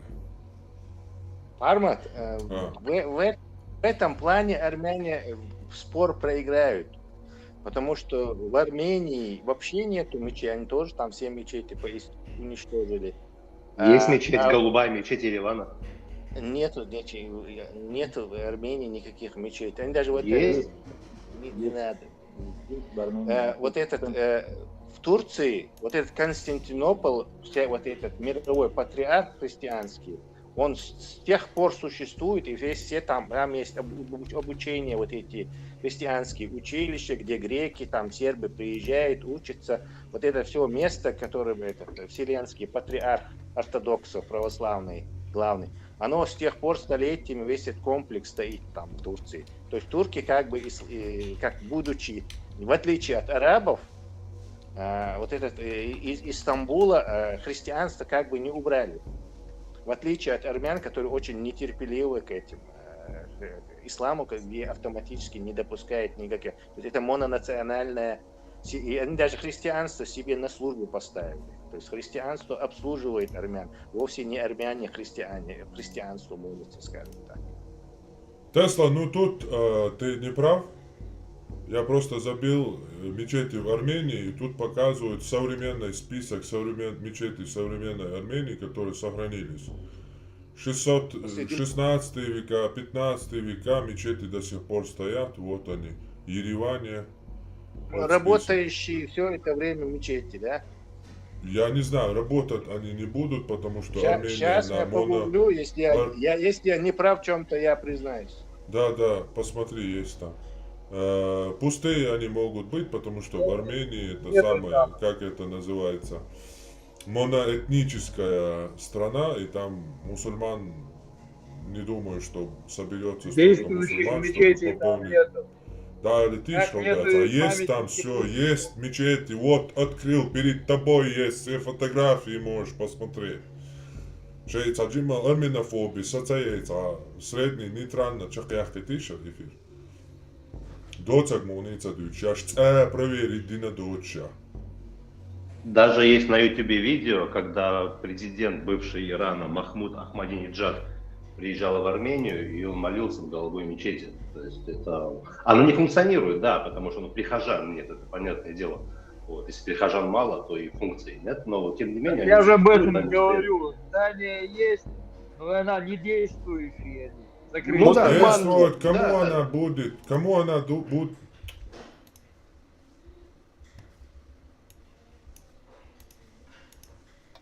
Мы же не про здание говорим, если там, естественно, так, там, когда здание ходить мусульмане нужны. Мы говорим именно как действующие. Подождите, в это здание, чтобы шли люди, прихожане нужны? Если нету мусульман, как она будет действовать? Да, в том-то и дело, что делись эти мусульмане? выгнали мусульман. Как они будут там в мечеть ходить, если их всех выгнали оттуда? Ну так армян, когда Вырезали выгоняли и в выгнали. Азербайджан, так же и в Азербайджан Да, выгоняли Я Азербайджан. и речь говорю, в Турции есть действующий целый комплекс всемирного православного патриархата и христианского православного, дай бог, короче. А в Армении ничего нету. Об этом речь. Не то, что там здания со турецкой оккупации сохранились, какие-то здания. Это вообще ни при чем здесь. Вот я не знаю, можно ли параллель провести или нет. Я сам родом из Азербайджана, и у нас в селе там была армянская такая церковь, типа часовня старая, и она была складом муки, например. В другой деревне тоже была церковь, это была церковь, склад вина при винзаводе. То есть, как бы, если не функционирует, то... Так в Турции вообще из мечетей делают ночные клубы, любой может проверить. В Турции самую главную христианскую церковь Айя Софию, которую Ататюрк сделал музеем, Эрдоган сделал мечетью. То есть в этом плане армяне что-то там, да, может быть, уничтожили, все убрали, это взаимная как бы вражда. Но сейчас конкретно был вопрос, что в Армении нету мечетей. Для зрителей и остальных людей мы показали список мечетей, а дальше уже, это они не действуют, это уже... Здания мечети есть, здания, не мечети, а здания, которые были раньше мечети. Ну это мечеть, какое здание? Это здание, Нечто мечеть. действующее все-таки. Неважно, действует, не действует, старинные мечети на территории Есть здания Армении. бывших церквей. На территории Армении Не используют как-то иначе, кроме как мечеть. старые мечети, до сих пор сохранившиеся, Что мы существуют на хотим? территории Что мы хотим Армении. здесь? Все, мы это мы уточнили. хотим? Дальше уже И тема старые... там. Ну вот простой аргумент пример. здесь Где- был в том, что... Подожди. Здесь аргумент в том, что вот эти азербайджанцы уничтожили все церкви. То есть Да, есть ну он сохранившиеся конкретно здания. там перечислил что-то и говорит, типа, в этой войне там случилось то-то и то-то, там уничтожили церковь и так далее, и говорит, что у него есть доказательства и факты, что он кроме правды ничего не говорит. Он не говорит, что армяне этого делали, не делали, просто тут было сказано, что нету мечетей, и мы просто уточнили, что есть мечети, а уже не действует, это да, уже второй вопрос. Кстати, в Азербайджане есть действующие христианские церкви? Есть, в Баку есть действующая православная Огромное церковь. количество, так? А Ну, я на- почему огромного говорю, не что знаю, да, там но есть. Да очень Есть, много их там есть. действующих, не каких-то там зданий, а именно действующих. Нет, действующая конкретно в Баку, я хоть там и не был, но тем не менее информацию я знаю, что там есть действующая, насколько я знаю, Церквей православная полно церковь. действующих, Да. Там Вот. полно армянских церквей действующих. Ну Он да, говорит, там что же христианские Церкви там откуда, если Так, там голубая армяне? мечеть, тут написано, единственная действующая мечеть, это вот и есть эта голубая мечеть, Ереван. Самая крупная из всех Символ когда-либо дружбы с созданная. Ираном, так что ты... А? Символ дружбы с Ираном и что-то типа там. Да. Это символ дружбы. Это же иранская Дружбы с мечеть, по Ираном. сути, они строили Ага. во времена там былые. Мгм. Хорошо, пойдем дальше. Ну, он неправильный. Почему объяснил? Ну, ты вот говоришь, что я тебе буду объяснять. Ну, не только тебе, а людям. Ну, во-первых, я хочу попросить в комментариях, там, что оскорбляют друг друга зачем-то, Эдуарда, Лусета. Давайте чуть. А лучше давайте. Возьмем. Да, мы здесь не для того, чтобы оскорблять друг друга, а культурно общаться. Это такое отступление было. По поводу церквей, да ну, можно же опять же погуглить. Есть такое, никто не говорит, что все белые пушистые, да, то есть никто не говорит, что нет проблем в Азербайджане с этим, никто не сможет сказать, что в Армении нет проблем с этим. В Азербайджане, например, любой, кто приедет в Азербайджан, он может в Баку, также в центре города, я говорю, самый яркий пример, в центре города стоит нерабочая, она закрытая церковь, прямо в самом центре города, на улице Низами, она также называется в простонародье торговая, вот это как Старый Арбат, только в Азербайджане. Она закрытая, но там были много баек было, что там бильярдную открывали в свое время, или еще что-то в 90-е, типа. На самом деле, там такая своеобразная закрытая библиотека, в которой собраны книги армянские, на армянском языке, то есть выпущенные в разные годы, там, насколько я понимаю, 19 века, из 20 века, возможно, чуть старее, ну, видимо, из библиотек собрали и там размещены. То есть это купированное такое здание, закрытое. То есть если была бы такая цель прям все уничтожать, я думаю, место такое ходовое могли бы уже давно бы, как говорится, снести и что-нибудь такое отбабахать, торговый центр какой-нибудь, если уж говорить об этом. Это к чему? Это чтобы наши разговоры не выглядели как, опять же, какие-то оправдания, что вот в Азербайджане нет. Это есть везде. Если мы возьмем тот же Карабах, да, Карабахский регион и Восточно-Зангезурский официальный, который называется регион, который в течение последних 30 лет находился под юридическими терминами, выражаясь, под оккупацией Армении. Под фактической оккупацией Армении. Большие территории, это не только бывший НКО. Там из 67 мечетей были уничтожены 63. 63 или 64. Уничтожены в каком смысле? Часть была уничтожена полностью. Я был в 2021 году в Агдаме. Агдамскую мечеть видел мечеть Киасклы, которые от нее остались только стены. И вот в мечети есть такие красивые своды, бывают, вот, да, вот. Все, вот парочка штук таких вот сводов, которые вот, ну, на грани развала. Значит, опять же, держались свиней, коров. Это все, ну, видео, если человек поинтересуется, погуглит, найдет это все. В Армении за последние 100 лет, это тут, опять же, к чему я полностью отвечу, чтобы не показалось, что я оправдываю одних, да, обвиняю других. В Армении около 300 мечетей за 100 лет были уничтожены. За 120 лет.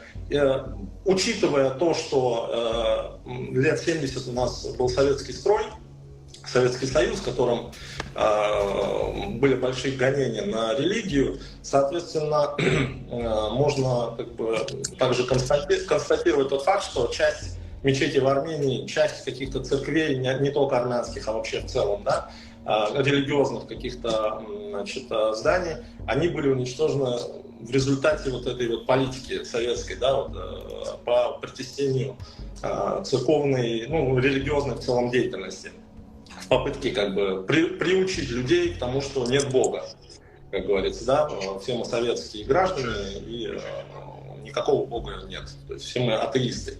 Вот, то есть, часть как бы была уничтожена, собственно говоря, в результате вандализма. И про церковь, и про мечеть. Поэтому... Да. Я просто сделаю, еще раз повторю тезис. Я сказал, что на территории Азербайджана все церкви уничтожены и не работают. Нет, это неправда. Сейчас я разобью этот тезис. Церковь Святого Григория Просветителя. Это библиотека. Нет, это не библиотека. Это в 2010 году. Закрытое как бы помещение, в котором держатся книги. Туда никто не ходит читать книги или что-то. Это купированное, закрытое, там забор стоит. Далее, вот твой тезис, да, я договорил твой тезис о том, что там не работает ни одна церковь. Значит, в Карабахе церкви работают. Куда работали, вот сейчас вот и тоже они есть, и дай бог туда вернутся прихожане и будут ходить. Дай бог конфликт уладится, и туда будут ходить. Дай бог Армения перестанет бояться пускать азербайджанцев, которые там жили, и там появятся мечети, которые были, и люди туда будут ходить. Ты уходишь от тезиса. К сожалению, в Армении осталась только одна мечеть, которая азербайджанская, голубая мечеть в Ереване, которую иронизировали. То есть мечеть 19 века, когда там Ираном уже не пахло, там была Российская империя, но почему-то ее называют иранской, но это как бы ассимиляционный момент. Садат, это да. Мечеть действующая? Какая мечеть? Голубая мечеть, которая находится в Ереване, я там был. Она не азербайджанская как говорится, в реалиях Армении. Армения ее называют... Это как бывают азербайджанские мечети? Это как бывают азербайджанские мечети, не азербайджанские мечети. Это что? Иронизированное. Но он имеет в виду не под протекторатом, имеет в виду. Это обоюдно им. Да. называют иранской Слушай, мечетью. это мечеть здесь, да как-то стой. Я ее называю, могу и иранской, и азербайджанской. Ты имеешь в виду, что она шиитская? Или что ты имеешь в виду? Не, ее прям так и называют иранской мечетью. Хотя она азербайджанская изначально была. Хорошо. Пусть это будет Азербайджан. Какая разница, как ее дальше называют? Она действует. В Азербайджане действует церковь. Да, в Азербайджане действует церковь. Назови одну действующую армянскую церковь. Ганзастар. Ганзастар? Да. Там проживали армяне, я был в Ганзастаре. Да, это территория Азербайджана. Я был в Марасе, я был в Дадиване. Если ты хочешь сказать о территориях Азербайджана вне, значит, бывшей НКО, да, то, к сожалению, не действует. Так же, как и в Армении не действуют азербайджанские мечети, которых, ну, в принципе, там их и нет. Была еще раз, голубая. По-моему, в христианстве есть там армянская церковь, там Константинопольская церковь, там разделение, там болгарская, албанская церковь, но в исламе такого уже нету. В смысле азербайджанские мечети. Любая мечеть, она действующая. Это Можно иранская называть мечеть. иранской. Что значит иранская мечеть? Как понять иранская мечеть? В Армении ее назвали иранской, передали иранцам, там, как бы, собственно говоря, она переподчинена. В Армении ее называют голубая мечеть. Да, любой мусульманин может прийти и как бы но ее считают персидской, иранской называют. Ну вот и все. То есть как бы... Подожди, что значит? Подожди, то есть мусульмане не могут приходить в мечеть, что То есть Тесла, как ты сказал, он в этом плане, наверное, церкви, если есть, проиграл, короче. Или как? Сначала церковь, потом армянская церковь, потом снова просто церкви есть, потом снова армянские есть. Да, он тоже, ему тоже, как ты и говорил, минус в этом. Проиграл он тоже этот. Дело не в этом. Мы же говорим за название, правильно? То есть название какая? Вот Нет, ты говоришь, действие. мы не говорим за название, мы конкретно говорим за конфессии. То есть армянская апостольская церковь, у нее есть конфессиональность. Вот действует. Ты уже сказал, что они на территории Азербайджана не действуют. Смотри. На территории Армении не действуют азербайджанские мечети также. То есть опять же... Нет, тут я не согласен. Нету азербайджанской мечети, в исламе нету такого понятия. Он здесь лукавит. А здесь он, оказывается, армянская церковь, имея в виду, прав. Потому что в христианстве есть понятия такие, разделения. Там армянская церковь, там своя национальная, скажем так, апостолы, как их, епископы и так далее, не сильно разбираюсь. Но есть такое понятие в христианстве. Но в исламе такого нету. В исламе наоборот. Если там будет азербайджанская мечеть или такое, турецкая или чеченская мечеть, там сказано, чтобы коренными зубами схватились за член своего отца, ибо они все мусульмане и не могут гордиться и быть националистами. Национального в исламе ничего не должно быть. Это полностью порицается, оскорбляется. Там прямо сказано сделать минет своему отцу, если кто-то там национальность свою вмешивает, поднимает. То есть тут этот говорит, азербайджанская мечеть не действует на территории Армении. Тут он полностью лжет и лукавит. Нету такого понятия азербайджанской мечети. Он говорит, что нету армянской церкви. Он полностью прав, потому что в христианстве есть такое понимание, есть отдельная армянская церковь. Вот мы приходим к тому, что ты вот говоришь... Подожди, конфессия, подожди, а в Азербайджане какая конфессия? В Азербайджане в Азербайджане это ислам, естественно, но, опять же говорю, в Армении из 300 мечетей, которые были за последние 100 лет, ни одной азербайджанской не осталось, в которой ходили бы азербайджанцы. Так же, как и в Азербайджане, армяне могут приходить в любую церковь. Или у армян церковь, она совершенно другая, им нельзя заходить в другие церкви. В Азербайджане есть англиканские церкви, баптистские. А что, для тебя иранская мечеть, это что, нельзя азербайджанцу ходить туда? Есть православные, естественно, храмы в пешей доступности в Баку, можно дойти. Ладно, я продолжу, Садат. То есть... Свое позвание. Смотри, церковь Григория Посвятителя даже в 2010 году министр образования Гасанов Азербайджан сказал, что целесообразно, чтобы это и была библиотека. Смотри, ты правильно упомянул безбожную пятилетку 1933-1938 года, которая проводилась... Пятилетка... Я не беру, вот, допустим, кафедральный собор святых Фадея Варфамалея, она снесена в 1934 году, я его не беру. Я говорю про те церкви, которые были снесены с 1990 года. 1990 года. Сколько? Их более 200. Более 200. 90-го года. Только в Нахичеване, да, с 90-го года. Я не беру те, которые были снесены в советское время. Только в Нахичеванской автономной республике снесено 250 армянских церквей. Ты правильно сказал, любой человек... Я тебя правда прерву, потому что это фейковая новость. 250 церквей невозможно просто взять, снести, и никто об этом не услышит, и никто об этом не узнает.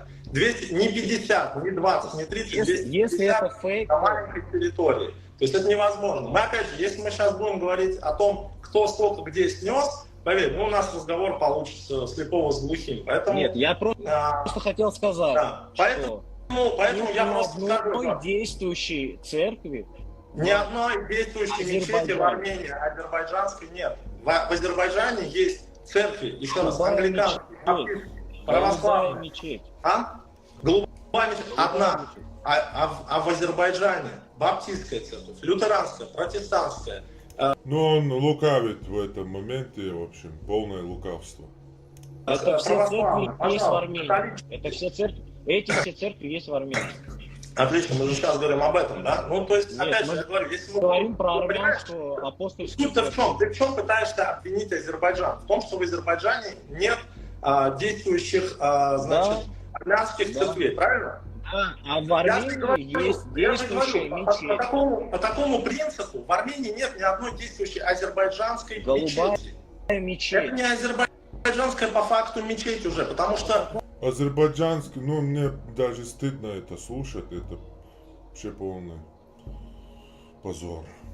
Ее в Армении, правительство Армении передало. Ну, это, ты не понимаешь немножко тонкостей. Мечети бывают, да, мусульман, это все мусульманские, неважно. Мусульмане... Ты не понимаешь тонкостей. В Азербайджане мусульмане могут прийти в шиитскую мечеть, в суннитскую, этих проблем в Азербайджане нет. Ну вот, разговор видишь, тем более. Вот, да.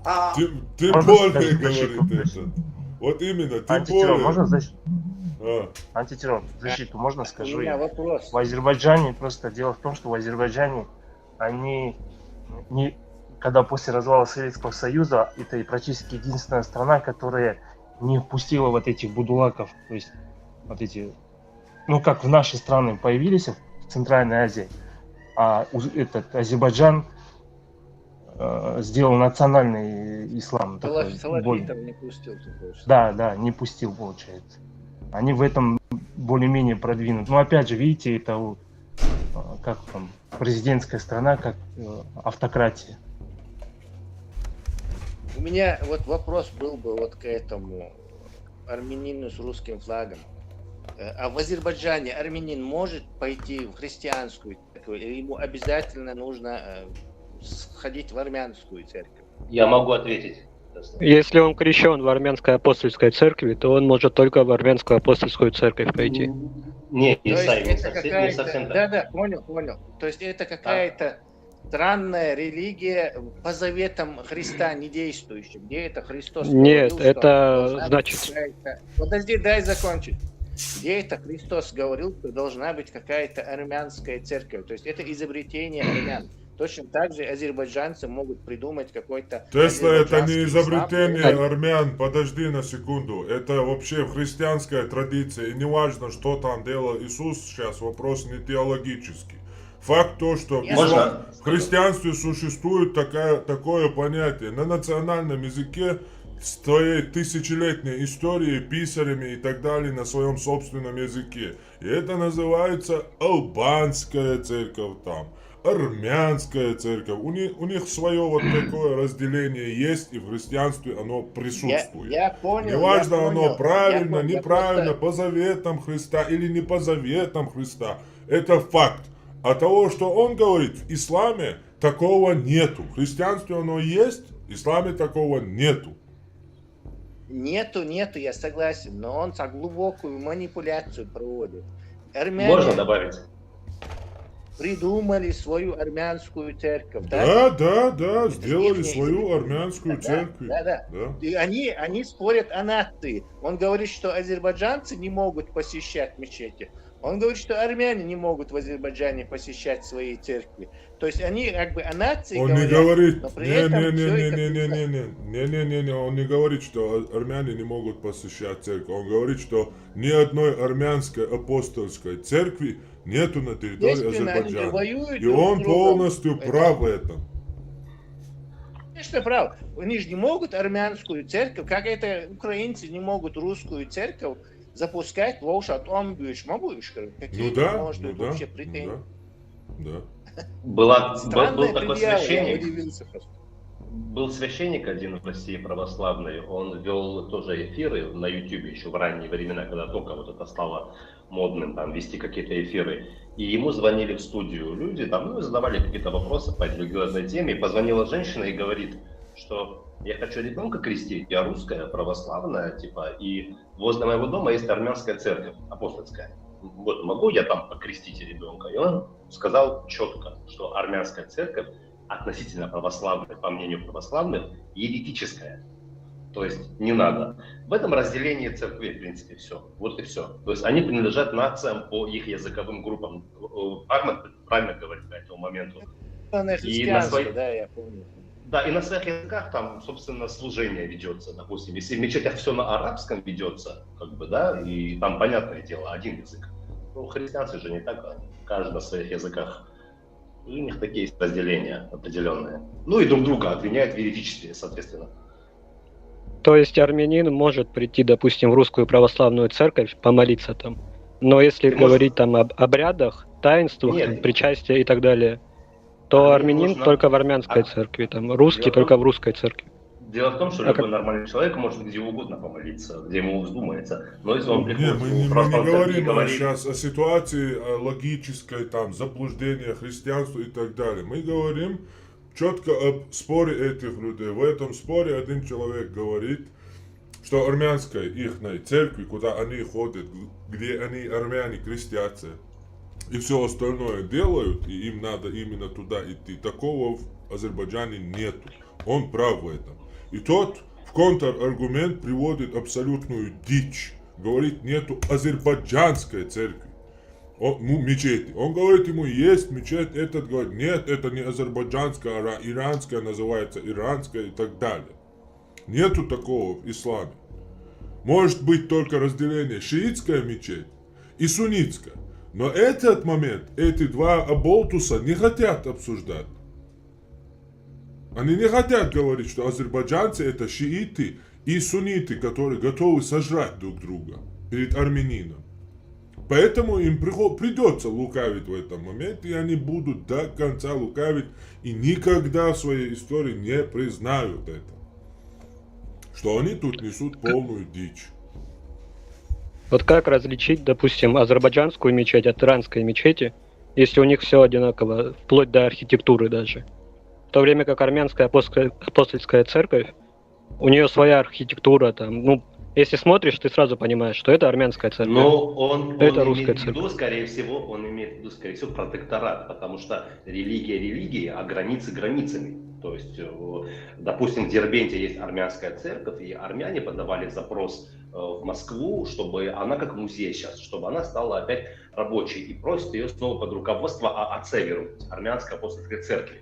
То есть границы границами, религия религией. Вот он Ты говоришь опять про христианство. В христианстве такое есть. В исламе такое. Не надо христианский момент проецировать на азербайджанский, исламский и говорить за этого человека. Типа он это имеет, этого другое имеет. Он не может этого иметь в принципе в виду протекторат, потому что в исламе такого нету. То есть там вообще национального Вообще момента национального нет. нету. Тебе сказано сделать минет своему отцу, если ты будешь говорить про свою национальность и своих предков. Прямо так и говорится, иди и сделай минет своему отцу. То есть это вообще оскорбление, это считается, говорить про национальность ислама. То есть тут совершенно разные идеологии. И этот Аболтус это прекрасно понимает, но лукавит. И будет продолжать на это. И Эдуард это прекрасно понимает и хочет уже дальше идти. В Армении нет, вот ты пытаешься опять же... Вопрос начался в том, что Эдуард говорит, что агрессия, а азербайджанец хочет это как бы переубедить, и поэтому он не может сказать, что не действует. Потому что Азербайджан, и сейчас, и на тот момент утверждал, что у них живут 30 тысяч армян. Да, что есть я слышал такое. в Арцахе. В Баку живут Да, там 30 тысяч и 40 тысяч. Да, и они 30 лет живут, не уменьшаются, не увеличиваются, остаются. И то, что армяне в Арцахе останутся, они будут частью Азербайджана, и с ними все будет нормально. Поэтому он утверждает, и не может он отрицать, что не действует. Только вот в этом. Поэтому он юлит, лукавит и всячески лжет. Я говорю, ты пытаешься играть вот этими вот вещами, что в Азербайджане нет армянских церквей. Они есть, они закрыты. И дай бог конфликт урегулируется, туда придут прихожане, они будут открыты. И я думаю, что в ближайшее время, значит, те армяне, которые выехали, да... Ну, когда будем говорить. Пока что Эдуард свой тезис оправдал, и оправдал, что он сказал правду. То есть, вы поняли, в одном он сказал правдивый аргумент. Дальше будем, наверное, идти. Из Карабахского региона Азербайджана за последние дни. Может, кто-то не вернется, все может быть, каждый выбирает для себя. Кто вернется, для них будет работать дальше, продолжать церкви. Пожалуйста, ходите. Будет, не будет, не говори гоп, пока не перепрыгнешь. Ты играешься словами. Так как они будут... Не знаю, православные. Так как они будут работать, если вот за последний год с этого эфира десятки церквей в Карабахе уже снесены? И они сами об этом заявляют, сами снимают эти видео, как церкви разрушают Азербайджан. Ну это я не знаю, но в любом случае мы, наверное, сегодня услышим аргументы. Кто куда ходит, для меня Божий дом, он как бы Божий дом, да, тут деления нет. И поэтому пытаться вот играть, что вот в Азербайджане нет ни одной армянской церкви, а вот в Армении одна единственная мечеть стоит, одна. То есть, да, как бы это такой себе аргумент. Это что касается церквей, мечетей. То есть я опять же говорю, мы можем долго об этом говорить, правых здесь не будет. Мы уходим от основной темы. Что вот он говорит, в основном... Можно я скажу просто? Я специально, вот я услышал, Эдуард говорил насчет того, что он говорит только правду. Я посмотрел его сторисы вот вчера, сегодня. Он вчера выкладывал, по-моему, Алавсата отмечал, что в Азербайджане якобы есть закон. Я не знаю, откуда Эдуард берет эти новости, потому что, всякое бывает. Я уверен, что Эдуард не специалист просто в этой тематике. Он выкладывает, значит, сторис, который говорит, что есть в Азербайджане закон, оказывается, в 90-е годы принят, по которому армянам нельзя приезжать в Азербайджан. Да, это законодательство. Я тебе объясню, что это фейк, потому что тот закон, который ты написал, это закон о паспортах. То есть фактически, как в России, закон о гражданстве. Там нет даже близкого упоминания армян. Там есть, любой может зайти, это, по-моему, не помню, как ты написал, но у меня скрин, по-моему, сохранился, я Алавсату кидал специально. Значит, 833 или 813 закон о паспортах. Он, кстати, не действующий, там уже обновился. Так вот, в этом законе, как и в любом законе о гражданстве, пишется, да, можешь погуглить, посмотреть, пишется о правах граждан Азербайджана, как они получают паспорта и так далее, там потом, об иностранных гражданах, порядок их въезда, выезда, граждан, ну то есть, я не знаю, откуда ты это взял, эту информацию, но это даже с точки зрения просто гражданского права, банального гражданского права, это чушь, чтобы в законе написали, армянам в Азербайджан въезд запрещен. Почему? Потому что в 2015 году в Баку приезжал Левон Аронян, ты его знаешь, я думаю. Любой, кто вот сейчас сидит у монитора, может параллельно прогуглить, что вот Левон Аронян, Баку 2015, найти фотографии. Может там фотографии хренового качества, но как он у Девичьей башни фотографируется, там ходит по городу, все. В 2020 году, в мае был чемпионат. Мигран Арутюнян боролся в 2015 году. Мигран Арутюнян боролся в 2015 году в Баку. Я это все знаю. Да, ну все. А ты говоришь, есть какой-то закон. Въезд гражданам запрещен. Да не запрещен. Ну, так не закону. Нобеля Рустамяну запрещено. Нобеля Рустамяну запрещено. Нобеля Рустамян. Мхитаряну не запрещали. Вот смотри, опять ты вот играешь вот фактами неправильно. Объясню почему. Опять же, все, есть Google, можно погуглить. Значит, Мхитарян, 3 раза он должен был приехать в Азербайджан. Там, я не футбольный фанат, но там с Баварией еще с какой-то командой. Каждый раз говорили, все обеспечено, безопасность обеспечена, все отлично, приезжай. Отвечает, нет, не поеду, беспокоиться за свою безопасность. Его выбор. Его выбор. Опять же, возвращаясь к этому, я к чему говорю, Эдуард, я к чему говорю? Когда ты привел этот закон, ты, скорее всего, не посмотрел в этот закон. В этом законе, это закон о паспортах, там это не закон об армянах. Да? Есть конфликт, у нас этнополитический конфликт между Арменией и Азербайджаном. Я не могу сейчас взять билет, ладно, я понимаю, ты меня не знаешь, но я публичная личность все-таки. Я как гражданин России, ладно. Возьмем среднестатистического гражданина России, азербайджанца, он не может взять свой паспорт, где написано Оглы, и приехать в Армению сейчас. Его не пустят, его развернут. Это я знаю 100%. Так же, как и армянин с любым паспортом сейчас тоже не может приехать в Азербайджан. Почему? Это этнополитический конфликт. И пытаться играть на том, что армян не пускают в Азербайджан, но это неправильно, потому что это немножечко ввести в заблуждение людей. И армяне приезжают в Азербайджан, и азербайджанцы в Армению. И возвращаясь, опять же, к тематике твоего поста. Этот пост — это полнейший фейк. То есть, вот говоря о том, что ты всегда говоришь правду, ты фейканул. Это 100%. Садат, в Азербайджане нету армян. Есть.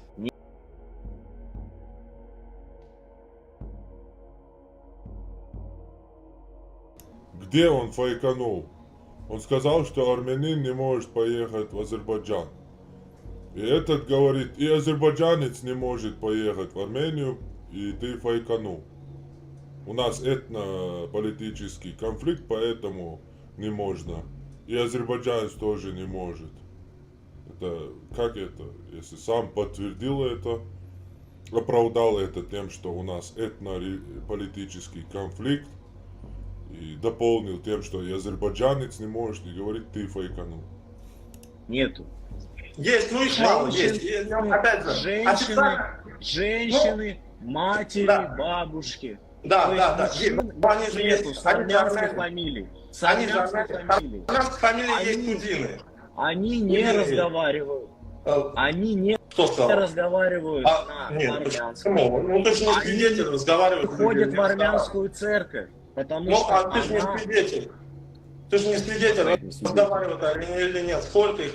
Ну, в Азербайджане, вот я опять же говорю, чтобы меня поняли зрители правильно, я не пропагандирую что-то, я не занимаюсь пропагандой. Официальные власти говорят, 30 тысяч армян живет. У меня, как у всех, нет. Женщин, да, у меня, я все-таки считаю, что там не 30 тысяч, армянской фамилии нету.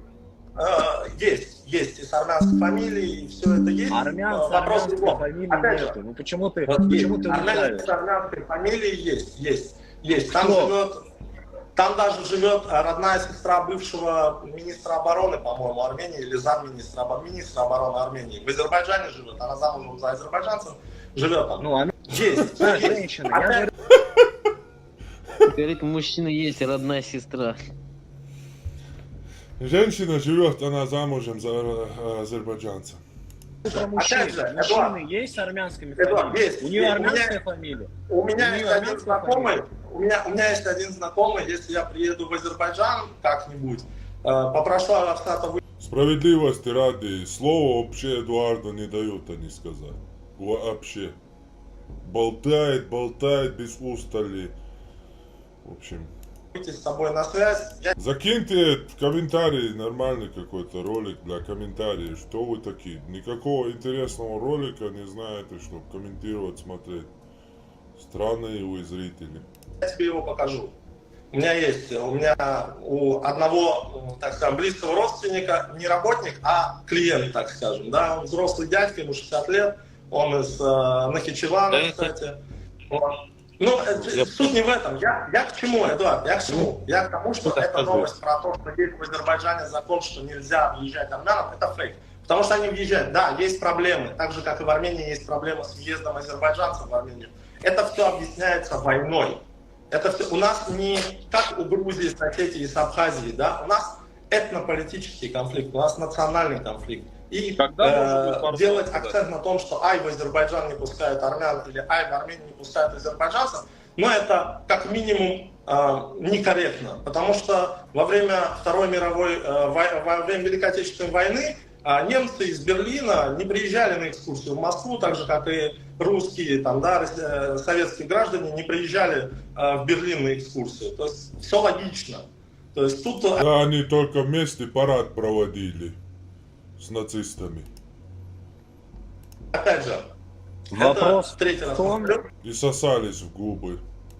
Это вопрос о том, что ты фейканул на тему того, что есть какой-то закон, по которому не пускают армян в Азербайджан. Такого закона не существует. Вопрос в том, что в Азербайджане проживало 500 тысяч армян. Сейчас там нет никого. Нет, официальная перепись 1900... Нет, смотри, Эдуард, я же подкован в этой теме. Официальная перепись 1989 года в Азербайджане проживало 395 тысяч армян, включая 145 тысяч армян Карабаха, то есть не НКО имеется в виду бывший. То есть если из 395 тысяч вычтем 145 тысяч, получится 250 тысяч армян проживало в Азербайджане. Да, но 150 тысяч было в Нахичеване, почему ты об этом не говоришь? Ну это нет. Мы говорим официально, не байки где-то у подъезда услышали, а официальная перепись 89 года. Официальная перепись в Армении с 79 по 89 год со 180 тысяч азербайджанцев, по-моему, до 80 тысяч снизилось общее количество. То есть азербайджанцы из Армении тоже съехали, получается, на фоне этого конфликта. Так же, как, ты чувствуешь разницу? Я не чувствую разницу, потому что в 1897 году по первой переписи Российской империи на территории нынешней Армении, да, которая была в виде губернии, там, да, Ереванская губерния, там, тогда были Елизаветская губерния, я не знаю, знаешь ты или нет, 1897 год 40% населения нынешней Армении составляли азербайджанцы, как там называли, азербайджанские татары, мусульмане и так далее. 40% составляли армяне и 20% составляли русские, украинцы, не знаю, там, евреи, кто-то и так далее. Там, курды, в том числе, к слову, я...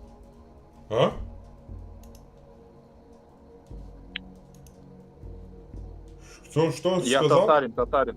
Татарин, хочу пару слов сказать. Можно будет? Второй день уже в эфир пытаюсь к вам прорваться. Можно. Вот очень долго за вами наблюдаю, за вашими эфирами. Сам живу в Центральной Азии. Хотел бы сказать свое наблюдение, потому что у меня уже батарейка садится, хочу высказаться и как бы выйти уже. Очень интересно, конечно, много месяцев наблюдать и за этим, за вашими эфирами, все просмотрел ваши ролики. И хотелось бы свое наблюдение сказать, что вы большой вклад вносите в то, что люди стали задумываться, очень многие стали переосмыслять свое вообще отношение к религии. И вот я хотел бы просто спросить, не буду говорить там, не буду высказываться сам, я хочу вас услышать. К чему все это идет? Вот как бы ваша конечная цель какая? Какая конечная цель? Потому что очень многие стали выходить, кто-то стал коранитом, как бы облегчаются в каком-то моменте, там, покидают ислам, кто-то намаз прекращает совершать. А конечная цель какая? Вот с приростом тех людей, которые будут все больше просвещаться там и получать больше информации. Что произойдет дальше? Ваш прогноз? Насчет конечной цели, как бы, я не задумывался и не ставлю такой вопрос. Я не вижу конца развитию. Меня интересует только развитие. В данном случае приоритет я, конечно же, со своим народом работаю. Развитие, а дальше, после развития, дальше развитие. То есть продолжение эволюции. Чтобы не отстали и не были, скажем так, естественным отбором поглощены. чтобы сохранилось то, за чего наши предки шли поколениями под землю, считая это достойным существовать под солнцем. Как бы вот такое. Понятно, спасибо. Ну, вы чувствуете, что какие-то сдвиги происходят? Это очень чувствуется в интернет-среде уже. По всем рекомендациям, я не знаю, может быть, это только у меня так, но очень сильно чувствуется влияние вот это вот как бы. Может быть, с увеличением блогов... Ну, это просто, когда ты смотришь в Ютубе какой-то контент, Ютуб уже дальше сам именно на эту тему тебе как бы. Ну и да, есть тенденция вообще в мире. В мире люди начали просыпаться, понимать, что такое ислам, изучать его и так далее. Да, тема на эту... Ну, мой вклад в это, скажем так, лично, и я не благодаря себе, своему уму, своему достоинству или своей какой-то избранности, а благодаря имени чеченец, который, ну, прославили, скажем так, мои предки, наши предки. Мне удалось большой вклад именно в русскоязычное пространство внести разъяснение того, что такое ислам, потому что, ну, имя чеченец все-таки как, ну, хайповое, скажем так. Да. Поэтому как бы у меня больше получилось, чем у других. Они были русскоязычные, но их не было заметно. А когда я заговорил, это как бы стало шумом. Я еще хочу одно наблюдение сказать. Не то, что там многие стали выходить из ислама, а многие стали коранитами. Очень такая большая тенденция. Не то, что... Именно вот с ваших роликов, наверное, то, что пошло, потому что ваши ролики много набрали просмотров. Тогда вы же были коранитом, получается, так же, я же прав? Да. Вот, и не только мне, вы же говорите, это мне выходит в рекомендациях. Нет, у друзей тоже выходит. Я эти темы поднимал 2-3 года назад, что изучаете, смотрите, сейчас все доступно, интернет, все есть. А сейчас, в прошествии 2-3 лет, они мне говорят, у меня такое выходит, я такое посмотрел. Так интересно это становится, знаете, как будто с каждым годом увеличивается количество. Либо же роликов, либо может быть, алгоритмы сами стали так работать. И возможно, и интересы и так далее. Ну, в любом случае, если общий, как бы, мировой сознательный уровень, если мы знания, ну, интеллектуальный мировой уровень не будем поднимать, то деградированный мировой уровень нас будет на свой уровень тащить и весь мир на дно тащить. Поэтому как бы тут все должны работать, общий мировой интеллектуальный уровень поднимать, потому что это все-таки действует. Массовая бессознательность, оно заразительно, оно действует. И вот хотелось бы услышать, лет через 10, как вы видите, что будет лет через 10? По-вашему, молодежь-то сейчас прогрессивно, все смотрит, все изучает. Мне бы хотелось узнать ваш вот прогноз лет через 10, даже через 5. Я в этом деле оптимист, я думаю, что уровень знания будет подниматься и, соответственно, уровень вражды, ненависти будет уменьшаться. Все, спасибо, вот это хотел услышать. Можно добавить по поводу спора? Вот они говорят, в Азербайджане нет армян, а тут говорит, в Армении нет азербайджанцев, нельзя заезжать. Вот это. Есть на YouTube ролики, рамки снимают, и армяне снимали, и азербайджанцы снимали. Да, я все это видел.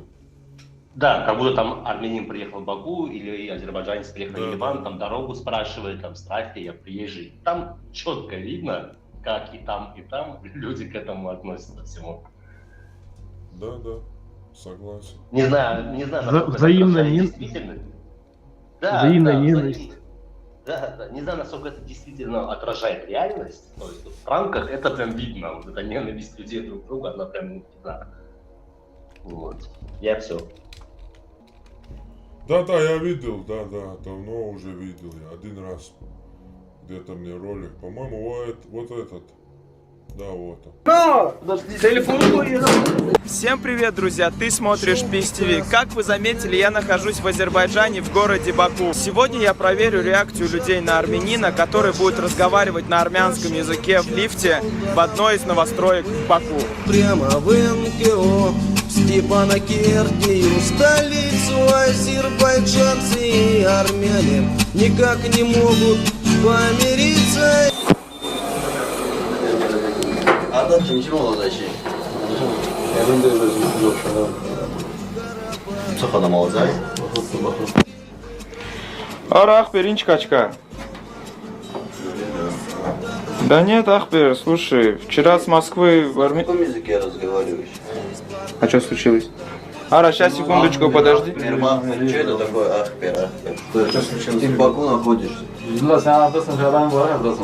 чем говорит, я не понимаю. Ты, говорит, ты, блядь, что здесь забыл вообще? Ты кто по нации? Я в гости приехал. Кому ты в гости приехал? Кто здесь твой родственник, знакомый? Кто там? Он говорит, он тебя галит, да, был? А кто ты по нации? А как узнал, что попал? Ну, через знакомого.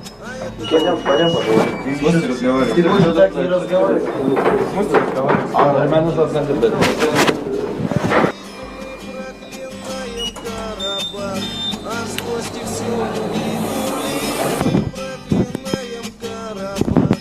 Ара, Ахпер, Да нет, слушай, вчера... Ну, в принципе, думаю, это будет с обеих сторон. Не будем зарастрять. Я могу тебе привести пример в том, что ты просто прям в Российскую империю ушел и... Ну, ты же хотел узнать про разницу, я тебе привел разницу. Я же говорил про Советский Союз. То есть, Советский Союз такого не было. В Советском Союзе что не было? 500 тысяч армян не было. Только нет. в одном Баку 250 тысяч. Ну давай 89-й год перепись. 250 тысяч человек. Не было? Нет. Это вранье. Опять же, 89-й год перепись 395 тысяч армян. Из них 145 это армяне Нагорного Карабаха. Нагорно-Карабахская автономная область. То есть 250 тысяч армян по всему Азербайджану, не в Баку. По всему, конечно, дело, понятно, большинство было в Баку. Там 100-150 тысяч. Не суть. Так же, как и в Армении были азербайджанцы. Их было около 180 тысяч. Помимо всего прочего, в результате конфликта 450 тысяч азербайджанцев стали вынужденными переселенцами, потому что это территория Азербайджана. Внутри территории Азербайджана они стали вынужденными переселенцами. Теперь добавь 450 тысяч, 180 тысяч. И можно помериться тогда. Я не знаю, почему он постоянно, когда Эдуард говорит о какой-то теме, говорит не и приводит, что армяне сделали то же самое. Почему не он говорит? Почему, да, это было, есть такое, но такое же есть и с армянской стороны. И перечислять дальше. То цифры называют слишком большие, поэтому он уточняет его. Так я не понимаю вообще, зачем мне этот аргумент вообще, потому что армяне выгнали азербайджанцев, в отместку азербайджанцы выгнали армян. Что там вообще обсуждать, я не понял. Как это? Кто прав, кто виноват, уже нету, да? Зачем вообще этот аргумент приводится? Ну смотри, на территории МКО и 7 регионов не проживало 450 тысяч азербайджанцев. Это факт. В этой же переписи это есть. Ну, Эдуард. Всего где-то было 300 человек вместе с теми армянами, которые проживали на территории Армении. На Википедии. Ты начал говорить. Что? В чате скинул ссылки, то есть, можно открыть, если есть возможность, посмотреть сразу на даты и на количество населения. То, чтобы подтвердить, кто прав, кто правильно говорит, а кто лжет. Вот я в чат скинул, можно если... Там просто манипуляция. Вот этот с русским флагом, тот говорит про то, что когда армяне захватили, скажем, вот эту Карабах, они еще 7 этих районов азербайджанских захватили заодно. То есть где-то 20% территории Азербайджана еще захватили. И оттуда выгнали азербайджанцев. Он про этих говорит. А этот игнорирует это или не знает, что это так случилось, или вид делает. В общем, они непонятно, что обсуждают. Это естественно, что в результате войны они друг друга население выгнали. Нет, тут дело, знаешь, вот у Эдуарда есть площадка и возможность о своих говорить.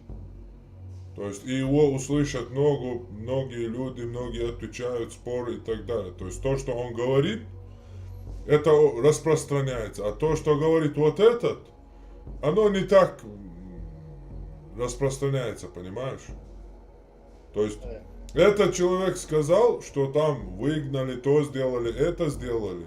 И они его, ну, вот этот его назвал обиженный, ну, типа, опущенный это в России. Но он, типа, заднюю дал, типа, я имел в виду, там, типа, просто в душе обида и так далее. Хотя это равнозначно в русском уже жаргоне, как опущенный, обиженный, опущенный, заднеприводный, одно и то же. То есть он назвал его опущенным, обиженным за то, что этот говорит про свои проблемы с микрофоном. Он пришел и повторяет свои тезисы и приводит какие-то аргументации, почему он так говорит. Вот я, собственно, об этом и разговор. Теперь за счет него эти тоже, эти тоже рассказали людям, вот его подписчикам, что вот эти армяне делают то же самое. То есть через него они говорят это. Потому что сами, как бы, они не могут настолько количество аудитории, большую аудиторию это говорить. То есть уступают в пропаганде, понимаешь? Они пришли, а этот с листком, с ручкой пришел искренне там что-то приводить и так далее. А этот пришел, говорит, я сам все знаю, я поэтому тебя оскорбил, но по факту в итоге привел другого чувака, эксперта в этом деле, обсудить дело с бойцом таким же. И не заостряя внимание слишком много на российском флаге. Это как бы спортивная футболка.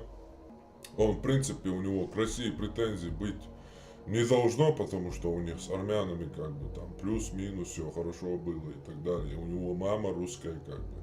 И не надо заострять внимание на с российским флагом. Это спортивная футболка.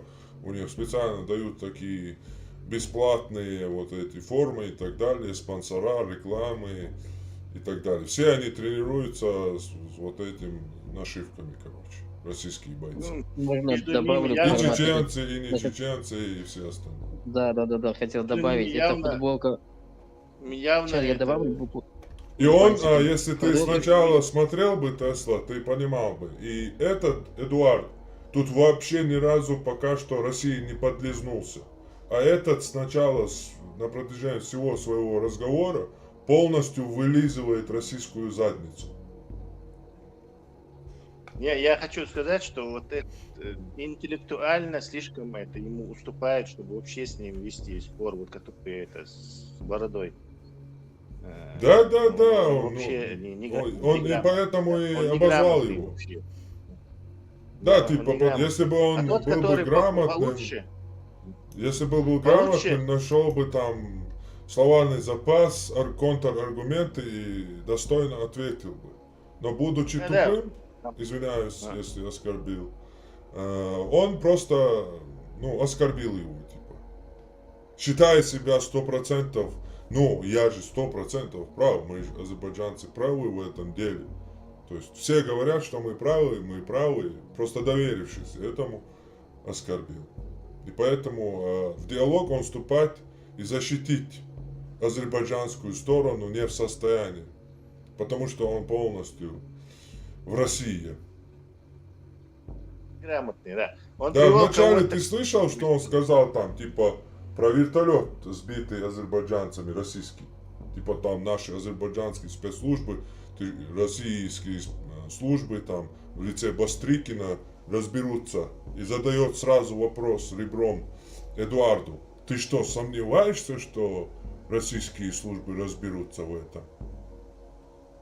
То есть в этом плане тут хоть и флаг на Эдуарде, но вылизывается и падает в ноги азербайджанец. Или талыш, не знаю. Представляющий азербайджанскую сторону. Да, ему там опасно что-то говорить против. Понятное дело, что он подлизывается. Вот кого он привел, он там более грамотный, но какую-то тоже не умеет, правильно скажем. Да. Какую-то вокруг да эта хрень несет, короче говоря. Да. Оправдывается непонятно за что. Если вот они типа на разговор азербайджанская сторона, представляющая вот этот Алапсет, вызвал Эдуарда вначале говорить с целью, чтобы ты не вводил в заблуждение людей, смотрящих нас, тренирующихся в России в одном зале, то есть Азербайджан и армян, и чтобы они там вражды не было и так далее. Но если с этой целью они собрались, они должны были разговаривать в таком ключе. Так, вы убили наших людей, привели факты. Мы убили ваших людей, привели факты. Вы уничтожили наши мечети, мы ваши церкви, привели факты. И что дальше? Что мы будем делать дальше? Мы будем с этим прекращать, чтобы наши дети, чтобы наши женщины, чтобы наши старики не испытывали эти невзгоды в угоду российским и турецким империям. Вот дальше жить будем, мы соседи, убежать мы, не вы, не могут никуда. Дальше мы жить будем. Вот в таком ключе должен быть разговор, если для аудитории, чтобы армянская молодежь и азербайджанская молодежь в России, чтобы она не конфликтовала и урегулировала конфликт, надо было так и говорить, что Российская империя, Турецкая империя свои интересы продвигает, подсунула нам перед развалом СССР вот эту вот, или не перед развалом СССР, прямо в СССР с этими мифическими придумываниями историй, нам вот эту дохлую скотину, чтобы после ухода также иметь влияние на нас. Мы прекратим в угоду чужих людей, чужих стран, чужих империй убивать друг друга и за гроши продавать им свою нефть. Вот в таком ключе, по моему мнению, должен быть разговор. А это вообще, продолжение вот этого бойцовского подкаста или бойцовской конференции. Типа. Один быдло полное, другой чуть-чуть умный в костюме боец. Чуть-чуть. Пусть говорят. Да. То есть, изначальная цель, она тут вообще ее не видно. Это чисто себе баллы набирает. Ему 100% плевать на Азербайджан. Это видно по разговору. Чем мы можем помочь? Мне было бы чем лично... мы можем помочь? Мне было бы лично стыдно с кем-то вступить в диалог, в диспут, в конфликт, в попытке отстоять свою правоту своей страны, своего народа и своей истории, будучи неосведомленным и не имея при себе факты, контраргументации. Это уже полностью позор, привел другого человека, который эксперт в этом деле, и сидит и, смотрит. По мне так это чем два мы российских раба, чем мы можем помочь? Мы, в принципе, не помогаем. Тут, я вначале сказал, мы просто хайпуем. Раз, как в анекдоте, помните, жил-был король и микрофон, Фауда, микрофон, Жил-был король и королева, у них был народ, и этот народ, в общем, выпил из одного колодца, который был отравлен. Отравлен он был тем, что вводил в безумие людей, кто пьет из этого колодца. Весь этот народ выпил из этого колодца и обезумел. А король и королева остались, как есть, они не пили из этого колодца. И потом весь этот народ восстал против короля и королевы, посчитав их: вы неправильные, вы тупые, вы глупые. Хотя на самом деле они сами стали все тупыми. И чтобы не потерять власть, чтобы защитить себя, в итоге король и королева тоже пьют из колодца. И таким образом, став тоже безумными, похожими на свой народ, они остаются у власти. То есть, если весь этот мусорник хайпует, весь этот мусор собирает миллионы просмотров, абсолютные ничтожества и деграданты, несущие полную деградацию, бессмысленную трату времени, почему мы должны от этого стесняться? Мы тоже будем хайповать, потому что мы говорим полезное, информативное. В этом всем, в бочке вот этого, как красиво выразиться, бочки вот этого испорченного будем каплей меда или ложкой дегтя, не знаю, как это называется, в общем. Поэтому чисто хайпую. Да, да. Но хайпуем, чтобы было кому-то из этого полезная информация. А также для информативности нашей молодежи, чтобы знали там, что за селом другое село, как оно называется, какие люди в этом селе живут, что им на границе ихнего села в селе творится и так далее. То есть просто я вчера смотрел как бы, и первые вот эти моменты насчет вот этого шиизма, суннизма, чтобы наши люди тоже понимали, что есть такое дело, потому что вообще не вдупляют. Вот спросим, да, сегодня любого чеченца, 99,999999999 бесконечно 9% чеченцев не знают, что азербайджанцы шииты. Что там есть сунниты, шииты, разделение вот это. Вообще не вдупляют. Поэтому как бы я посчитал, что завтра можно сделать вот сегодня, да, эфир и посмотреть вместе продолжение. Я просто начало посмотрел, и самому мне как бы мало интересно, и времени не бывает все это смотреть.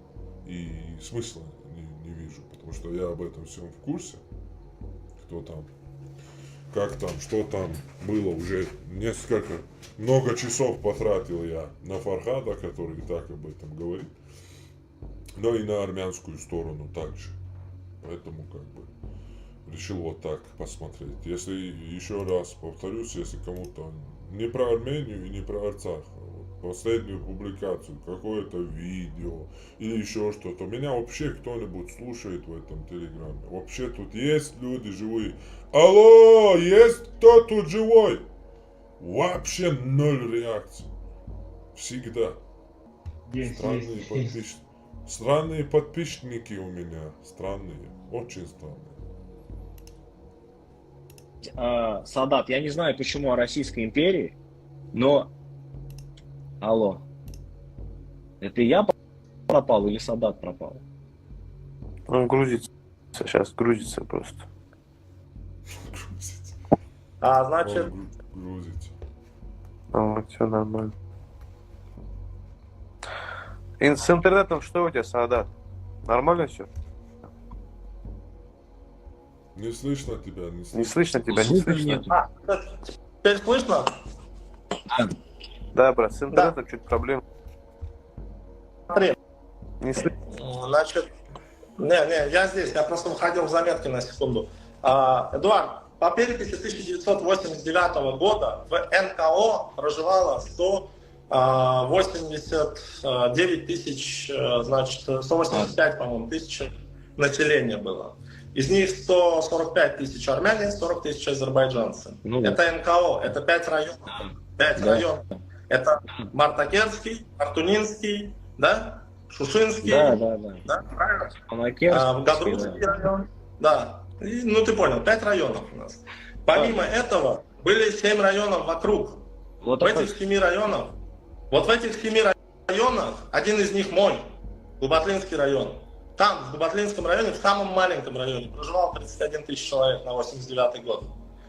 Ты говоришь, не было. А если собрать все районы... Подожди, стой, я не говорю, что не было. Ты если их даже соберешь, то это не будет больше 300 тысяч человек, которые были азербайджанцами. Что? 300 тысяч. Сколько? 300?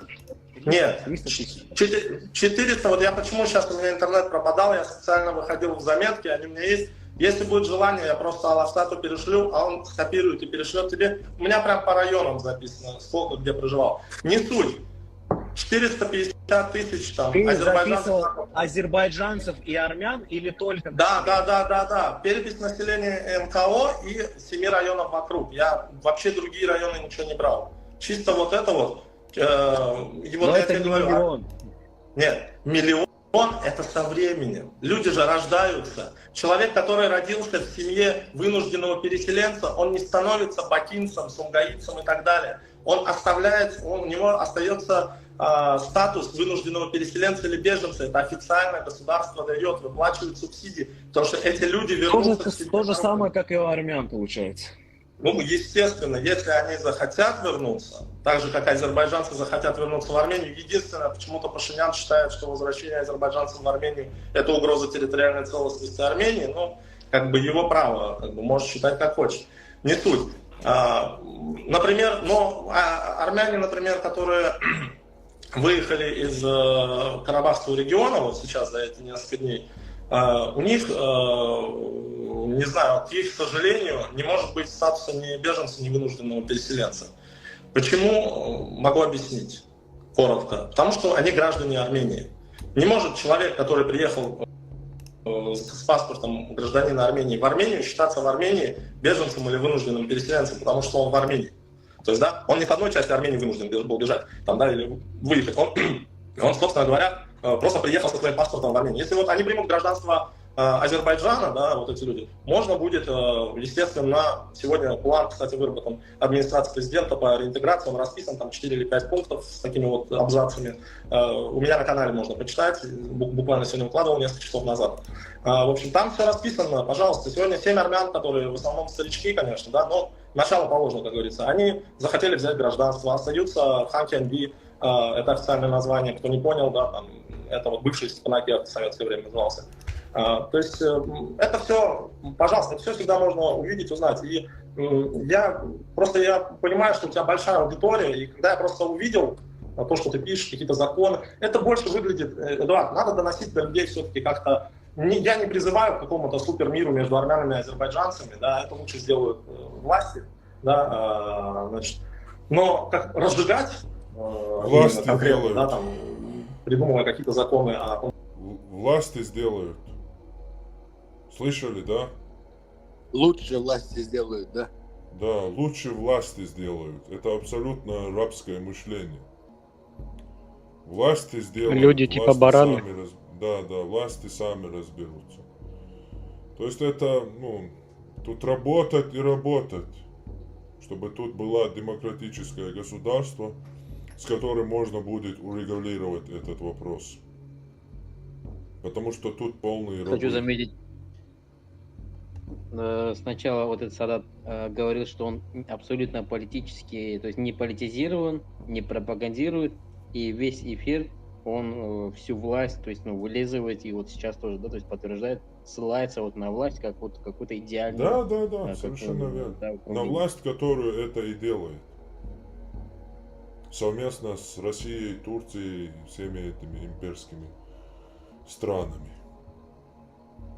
То есть это, мы именно здесь вы и должны, вот так народ должен урегулировать этот конфликт, общаясь между собой, вот так. Власть сама ничего не сделает.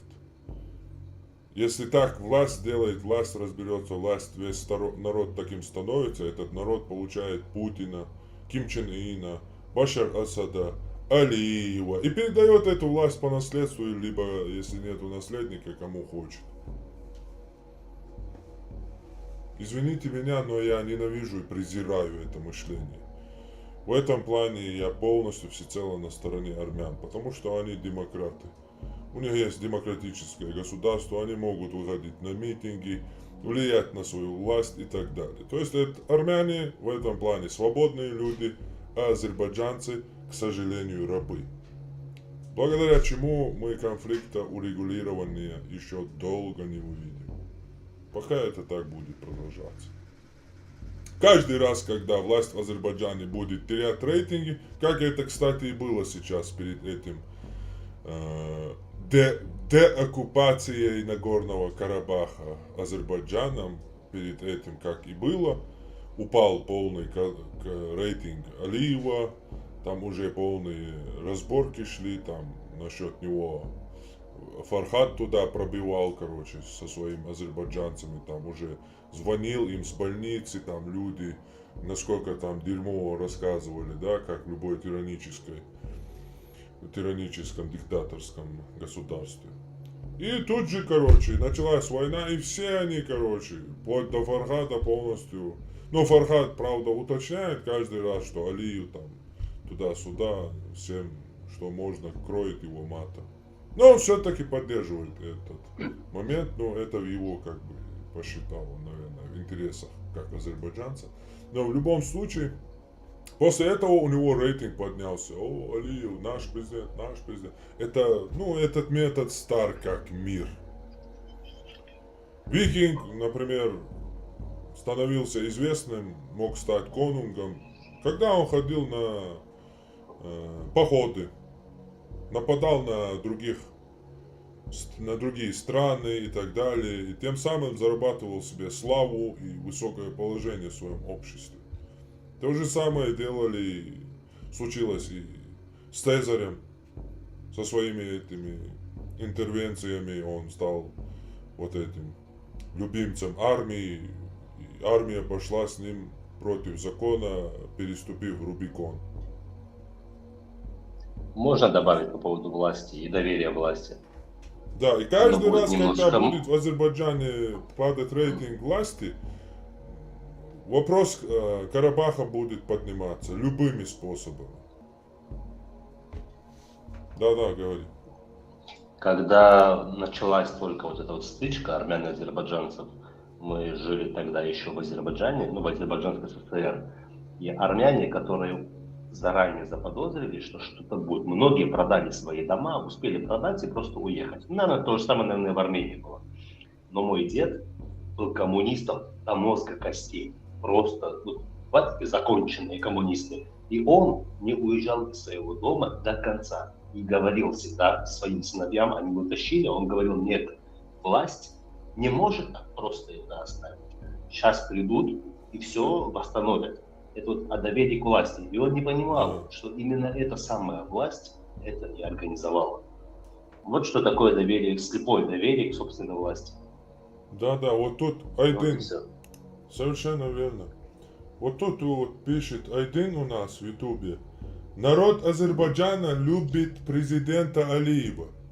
Потом он пишет второй комментарий: а в Армении нет не демократия, а демократия. Это как раб не ненавидит того, кто сделал его рабом, а ненавидит того, кто посмел стать свободным. Это как раз к слову. Прямо в точку.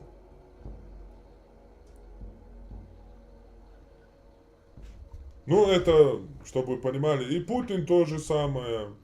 Пришел к власти на развязывании второй войны с чеченцами.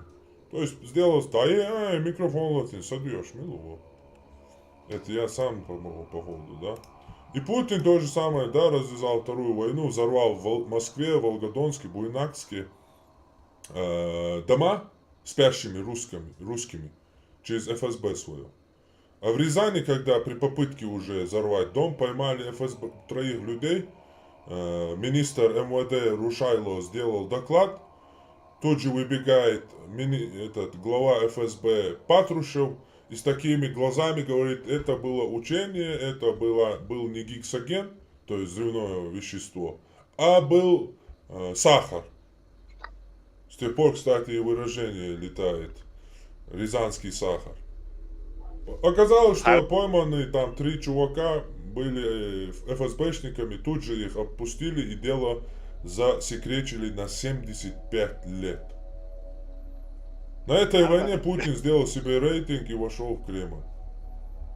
Армен, ты слышал комическое совсем, когда журналисты ему сразу побежали к этому, тогда еще пресса была более-менее свободной. Да, была, да. Да, побежали к ним, спросили: а куда вы дели этот сахар? Знаешь, что он ответил? Ни за что. Этот Патрушев сказал: вывезли на полигон и взорвали. Серьезно? По поводу чеченцев и войны, я могу больше, я сам не чеченец, но там, где я жил раньше, там было много чеченцев, которые, ну как много, относительно, они жили еще вот с позднего советского периода, такие хорошие, обычные люди, простые, там, работали, двигались. И когда началась Вторая война, уже были чеченцы, которые приехали. Вот, Богат, почему это канал нации? И я помню, что по телевизору, ну как по телевизору, со всех чайников и кипятильников трезвонили и очень сильно демонизировали чеченцев в глазах людей. Это я сейчас начал понимать, спустя там, 20 лет, там, 30 лет начал понимать, знаешь, что это была демонизация прям, вот, чеченцев. Но в то время это казалось чем-то таким вот реальным. Только и крутили по телеку, что там чеченцы кого-то там в плен взяли, то пальцы они снимали то такие пальцы. ролики, что я уже буду чеченцем, лежа на диване у себя дома, считал себя тоже бандитом. Они действовали так. И музыка, помнишь, такая своя интеллектуальная, как из глубины, там, тьмы, бездны какая-то там, музыка постоянно, этот рентовый. Эти отрезания пальцев, конверты присылания родителям, это все я помню. И параллельно с этим, каждый день я это видел, а утром шел в школу, и мои одноклассники были приезжие чеченцы, дети беженцев со Второй войны, как бы мои друзья. Я видел, что, ну, контраст, что ты видишь по телеку, что ты видишь вживую на улице, контраст. Но я был молодой ребенок, я не понимал, это я сейчас понимаю, насколько вот сильно действует госмашина, когда нужно демонизировать или дегуманизировать конкретных людей, либо этнос, либо группу какую-то. Да, совершенно верно. Это когда народ вот такой вот. Например, я понял бы, что вот этим людям, в данном случае, да, азербайджанскому населению, можно пойти проехаться по ними, там, они тебе все будут доверять, если ты там дорвешься до власти. И что бы ты ни делал, будут считать, что ты справедливый, говорить, что ты справедлив и так далее. То есть, вот такая ситуация. Это уже говорит вот это, уже сам ты даешь акуле повод, что без лоха жизнь плоха. Ты сам ему внушаешь. Эй, я ж такой тупой, лохани меня. Что бы ты ни сделал, я вылежу твои ботинки, если ты говоришь, что, как говорится, уже грех тебя не лохануть. То есть это, это очень опасное дело. Тем более там настолько все понятно, по наследству там власть передается. То есть тут даже слепому и глухому и тупому понятно, что такое там, что за власть в Азербайджане. О том, что армянам нельзя въезжать в Азербайджан, это я считаю неправильно. Потом про миротворцев я услышал. Это факт. Нету армян на территорию. Нельзя. Нету церкви.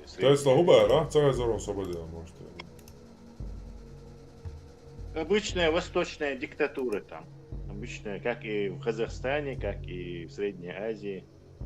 Диктатуре. Но азербайджанская, она как бы помягче все-таки, чем это среднеазиатская. Но то все равно это не демократическое, диктаторское государство. Чуть-чуть, Тесла, чуть-чуть не знаешь Казахстана. В Армении диктатура была сильная, когда были президенты, ставленники России. Это этнодемократическое, скажем так, государство. Но понятное дело, что Саркисян это все были ставленники России. Да.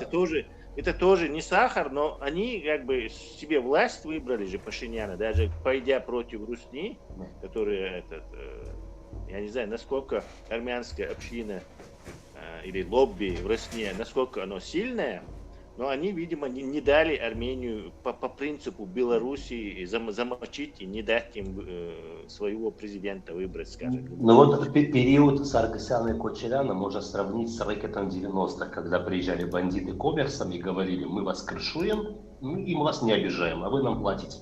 Вот примерно то же самое было, только в формате государства. То есть крыша приехала, села во власти. Если мы будем сравнивать, то современная, нынешняя, не та, которая там геноцид Хаджали устраивал азербайджанцам или что-то там, а именно она все же демократична. То есть они все же выбирают себе власть, хотя они, скажем так, этнодемократическое государство и не терпят другие нации у себя. То есть, но все равно это так бы для себя демократия у них. Тогда как в Азербайджане это все-таки диктатура, в каком бы она это виде ни была. Ну да, наверное. Миротворцев я услышал. Это факт. Это не Нету факт. армян на территорию. Есть. Нельзя. Есть. Нету церкви. Ты сам говорил, что есть там бабушки, женщины, там, они же армяне, они же не стали популярными.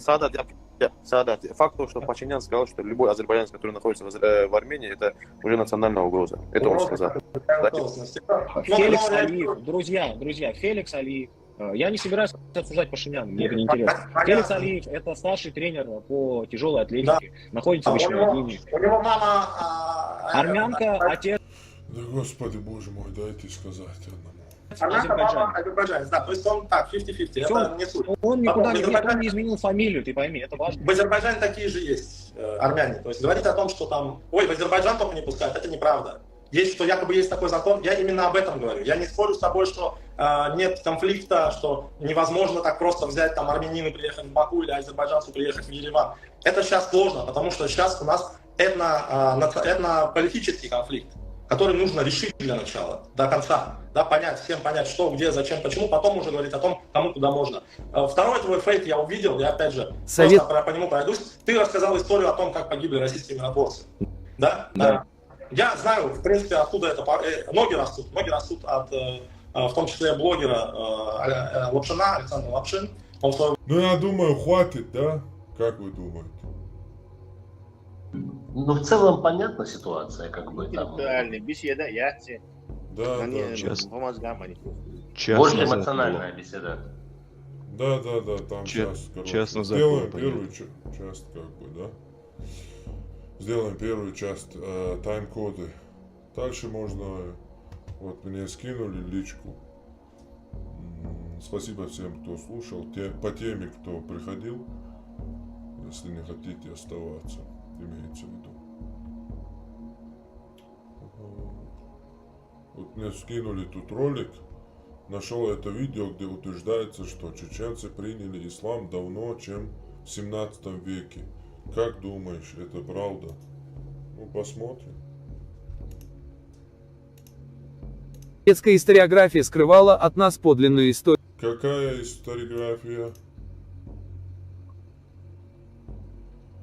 Советская историография скрывала от нас подлинную историю нашего народа, в том числе и дату принятия чеченцами ислама. Утверждалось, что это судьбоносное для нас событие в историческом плане произошло сравнительно недавно. И сегодня имеют место разговоры о том, что якобы чеченцы приняли ислам где-то 200-300 лет тому назад. Кое-кем это преподносится как доказанный историками факт, как истина в последней инстанции. Однако это вовсе не так. Поэтому считаем своим долгом еще раз напомнить о том, что мусульманскую религию чеченцы начали исповедовать много веков назад, еще на заре ее возникновения. Опана, на заре ее возникновения. Многим покажется сенсационным данное заключение. Ислам проник на территорию Чечни и Дагестана спустя 100 лет после смерти великого пророка человечества Мухаммада, мир ему и благословение Аллаха. Но это не голословное заявление. Оно подкрепляется достоверными источниками, историческими трудами арабских летописцев Аль-Балазури, Ат-Табари, византийского хрониста Сибиоса, а также, что удивительно, и российскими учеными-академиками Петровским и Большаковым. Сенсационные данные о развитии ислама на территории Чечни и ее связях с исламским миром более чем 1000 лет назад, с конкретными именами и фамилиями древних чеченских алимов приведены в материалах архива Багдадской библиотеки, которые мы предлагаем сегодня в краткой форме вниманию читателей. Из чеченцев вышло немало прославленных ученых и писателей, принявших участие в распространении знаний исламских наук среди человечества, внесших выдающийся вклад в развитие мировой Да каких исламских наук, дебила ты кусок? Какие исламские науки? Ты что вообще несешь? Балбес. исламской цивилизации. Вот некоторые из них. Не понял. Исламской цивилизации. Какой исламской цивилизации?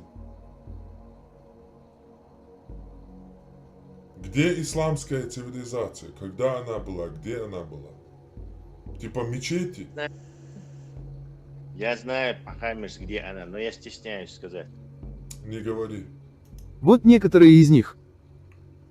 Абубакар Мухаммад ибн Амин Исмаил аш-Шишани, известный под прозвищем Великий Ключник, родился в Чечне в 904 году христианского лета.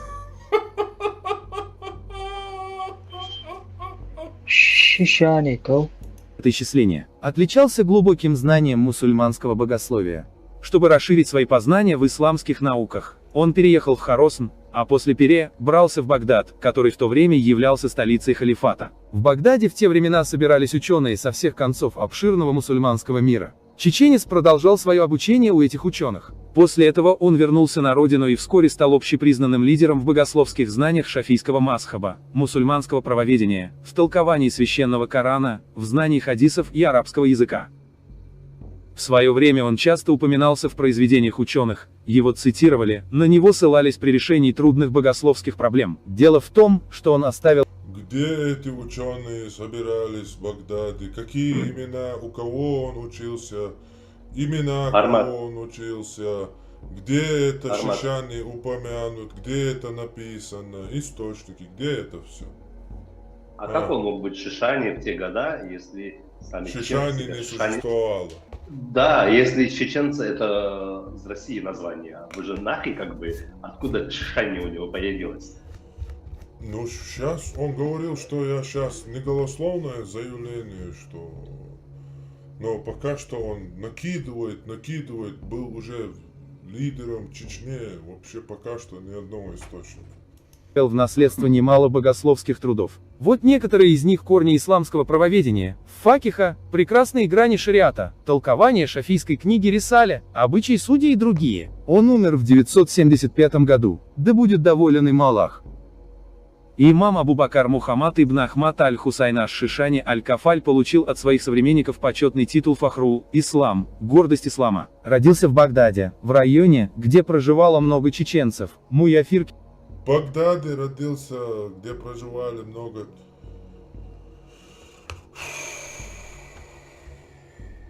Ты черт побери, такое несешь. Парма, Уран, Сабра, Тинабе, 300 лет. Франция это освободила. Ты представь, вот Ал-Балазури он упомянул книгу.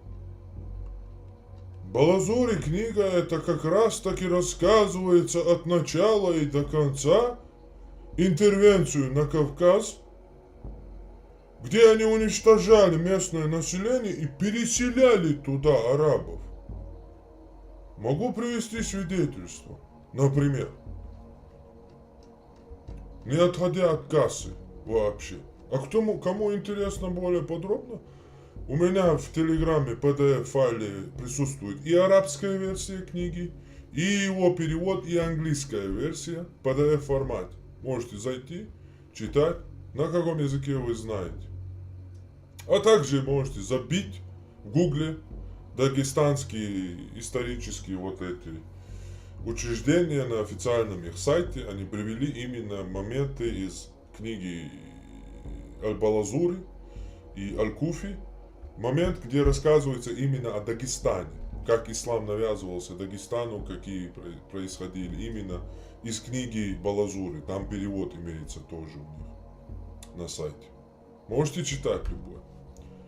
Так, книга Аль-Балазури, она называется Китабуль-Футух Аль-Будлан, что в переводе означает «Книга завоевания стран».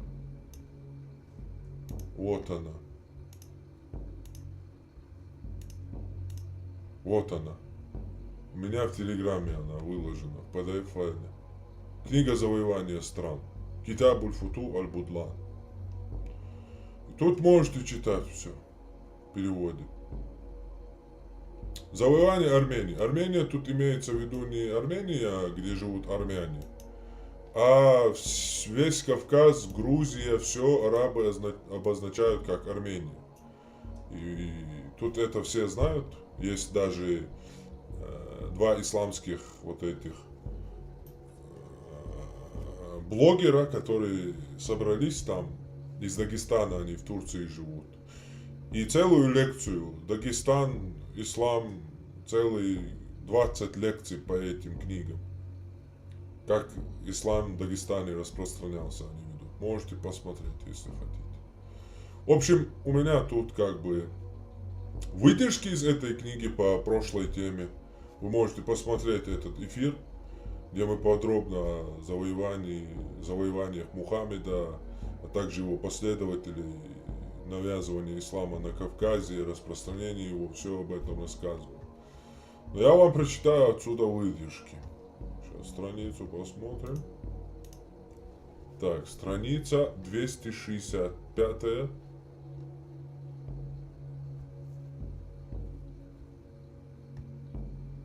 Нет, это уже Китаб аль-Футух.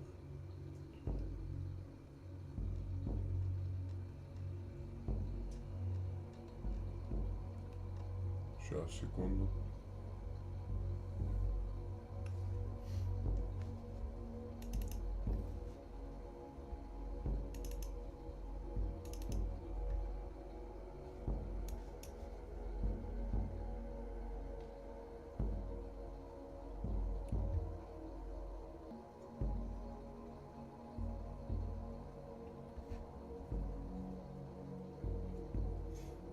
Так, например, страница 8-11.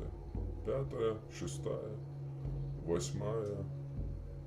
Передают, что дела византийцев писал автор книги, кто не знает, Аль-Балазури.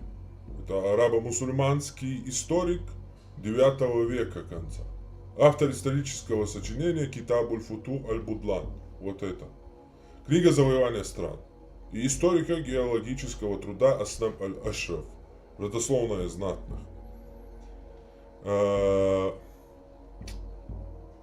Он родился где-то впервые 3 десятилетия 9 века в Багдаде и прожил там большую часть своей жизни. Помимо Ирака он также обучался в Сирии, где побывал в Дамаске, Антиохии, и помимо Ирака он также в Хомсе. Он посещал лекции и читал труды таких историков, как Ибн Сад аль-Багдади, аль-Мадаини и Мусабба аз-Зубайри, а также обучался у знатока Корана и арабской грамматики Абу Убайда аль-Касима ибн Саллама. Аль-Балазури был вхож в дворец аббасидских халифов, был компаньоном халифа аль-Мутаваккиля, который правил в 847 году. Находился в почете у халифа аль-Мустаина, который правил в 862 году, и аль-Мутазза, который правил в 866 году. Так вот, 8 страница.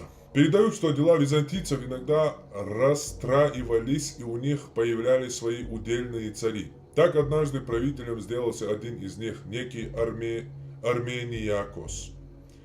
А после его смерти власть унаследовала его жена по имени Кали, которая построила город Каликалу, назвав его Каликалах, что значит «благодеяние Кали». Передают, что эта правительница была изображена на одних из ворот города. Арабы не изменили Каликалах в Каликалу. Рассказывают, что Осман ибн Аффан, сделавшись халифом, послал Муавию, своим наместником в Сирии, в Джазире, и на их оборонительной линии приказ снарядить Хабиба ибн Масламу Фихрита в Армению. Ибо Хабиб был хорошо известен и Омару, и Осману, да будет Бог им доволен, и их преемниками, своими выдающимися подвигами при завоевании Сирии и вторжении в Рим. Другие передают, и это вернее, что Осман сам написал Хабибу приказ о вторжении в Армению. И тот поспешил туда с 6 тысячами, а по другой версии с 8 тысячами сирийцев и жителей Джазиры. И прибыл он в Каликале и осадил ее, и выступили жители против него, и он сражался с ними и заставил возвратиться в город. Тогда они попросили пощады и согласились покинуть страну и платить подушную подать, джизью. И он выселил многих из них, и они ушли в византийские области.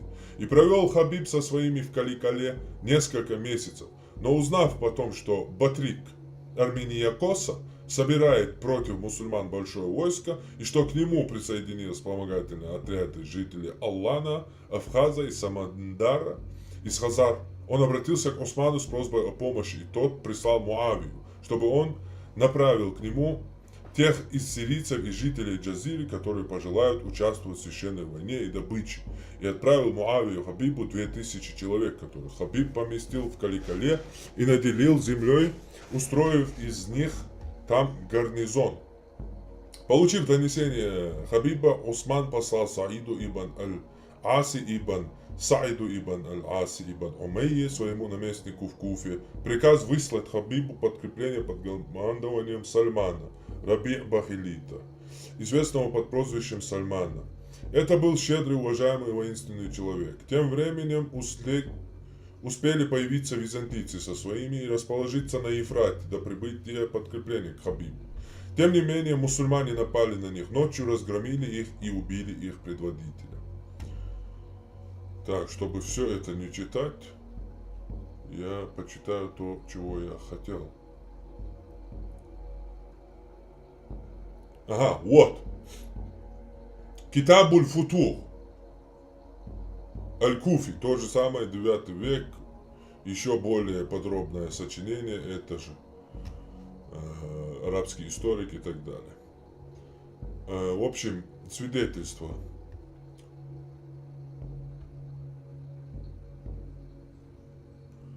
Страница 261. Марван собрал из Сирии 120 тысяч человек и дошел до земли под названием Кисак, что недалеко от Тифлиса. Тифлис — это Грузия, как бы сегодня. Город Грузии. Он сражался с князьями Армении, то есть они все это, и Грузия, и Кавказ, называют Арменией, арабы. Историки его поэтому вот это написал, вот же, мы читаем самого арабского историка 9 века, и они называли это все Арменией, поэтому тут как бы, чтобы понятно было. Он сражался с князьями Армении, то есть всей этой территории. Грузия, Кавказ, Албания, Армения, все эти территории. Это уже интервенция туда. Пока они не подчинились ему. Так он захватил все крепости в этой стране. Марван дошел со своим войском до прохода Алан. Это уже наша территория, где мы сейчас живем, чеченцы. И убивал, пленил и сжигал он там все, пока не дошел до Семендера, города Хазар. Мусульмане взяли в плен там 20 тысяч семей. Затем они дошли до реки, и Марван приказал одному сирийцу устроить засаду хазарам. Сириец сказал: «О правитель, это время темноты и ночи, позволь сделать это завтра». Марван сказал: «Если в течение часа не перейдешь эту реку, то клянусь Аллахом, я отрублю тебе голову, убью всех членов твоей семьи». И тот подчинился. Идем дальше, сейчас.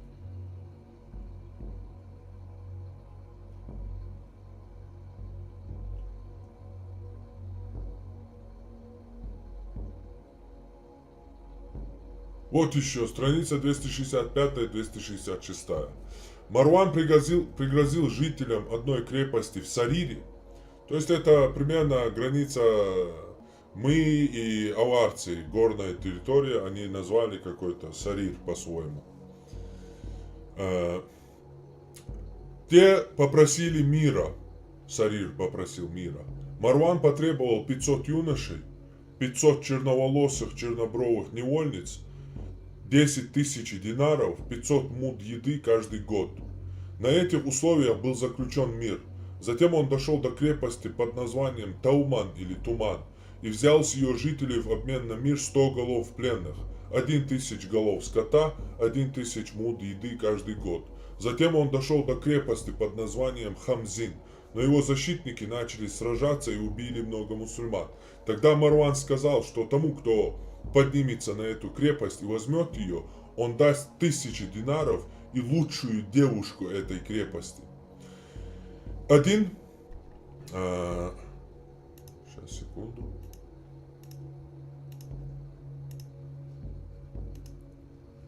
Один из арабов, знавших путь, сделал это, и крепость была захвачена вместе с ее женщинами, детьми и имуществом. Марван, как и обещал, дал арабу 1000 динаров и сказал выбрать девушку, какую пожелает. Он избрал лучшую из них и хотел увезти в лагерь. Но горянка ударила рукой его и бросилась в пропасть долины. Упав на камень, она погибла. Марван пришел в ярость и отрубил всем мужчинам крепости голову. Затем он превратил в руины 300 селений в этой земле. Он дошел до правителя этой земли. Ну, правителям, понятно, для них все правители, это как бы надо дополнять, как-то объяснять, что-то украшать и так далее. Они же захватили царя, там покорили великие арабы и так далее. Но царей у нас как бы не было. И начал осаждать его крепость. Он заключил мир в обмен на 500 голов пленных и 500 муд еды каждый год. И захватывал он крепость за крепостью, пока не взял все земли. Сарир, Хамзин, Тауман и Синдан. Весной он дошел до селения под названием Пилистан у реки Самур. Марван начал совершать набеги на землю Кюр, сжигать и разрушать. Это Китаб аль-Футух Мухаммада аль-Куфи, страница 265-266. Это то, о чем говорит книги на этом видео. Но почему-то он ни одну страницу не зачитывает оттуда. Потому что любая страница, это мусульмане убили, изнасиловали женщин, всем мужчинам отрубили голову, захватили, разделили женщин и детей между своими воинами, взяли в рабство и так далее. Это полностью, любую страницу откройте в этой книге, там просто жесть. Какой-то кошмар, ужас какой-то. Поэтому он ни одну страницу не зачитал. А чтобы вы понимали, Сарир, Марир, все эти названия, где эта территория, это вот она. Вот те самые территории. Вот Сирир. Видите? Это сегодня вот это Чечня, Ингушетия. Вот эта местность. Сирир вот здесь. Это Дагестан. Вот они Сирир обозначают. Ну, примерно. Река Сулак. Какой это век? Это век 9. Но он описывает завоевание с момента прихода к власти первого халифа Абу Бакра до его современника халифа. Все их завоевания он описывает в книге. Можно попросить? Это он рассказывает про вот этот Марван, Осман, про 7-8 век. 7 век. 7 век, да. А можно попросить увеличить вот где сюник с правой стороны экран? Сюник? Ну, рядом с сюником с правой стороны увеличить, чтобы прочитать название. Вот тут справа от сюника.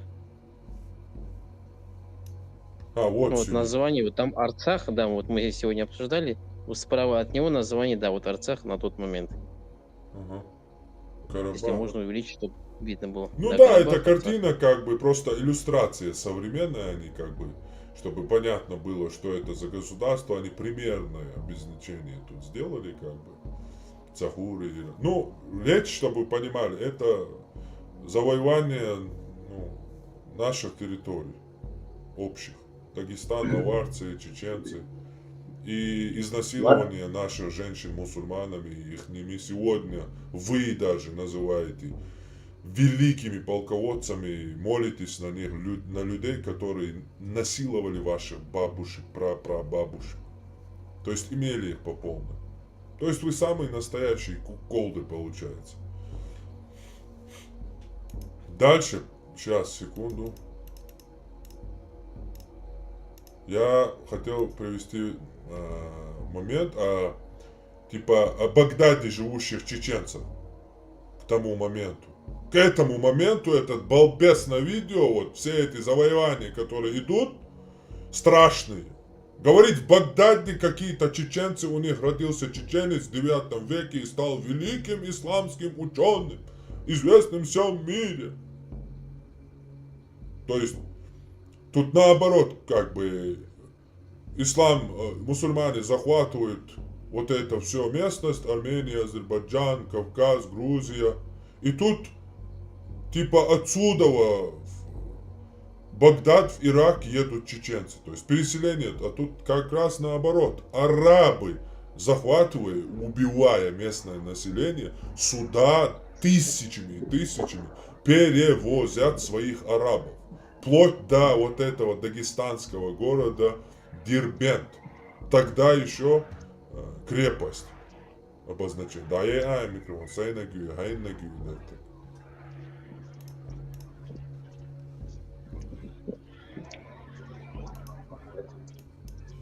То есть 20 тысяч Дербент переселил он. Выгнал оттуда тех, кто был, убил, захватил и переселил туда арабов 20 тысяч. То есть вплоть до Дербента. Это свидетельство я хочу привести.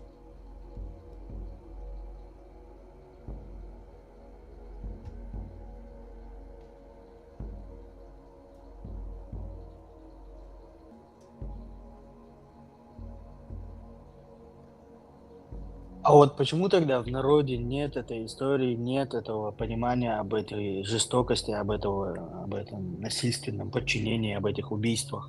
В эпосе нет никаких историй, нет сказок, нет. Потому что вот такие вот ублюдки снимают полностью противоположные видео. И Лубянский Салах, муфти Чечни нынешний, то же самое снимает. Их слушает быдло и принимает на веру, поэтому и нет. Хотя, казалось бы, вот в этих арабских источниках, в этих книгах прям подробно Прямо описано. с достоинством это описывается. Не просто описывается, а с достоинством.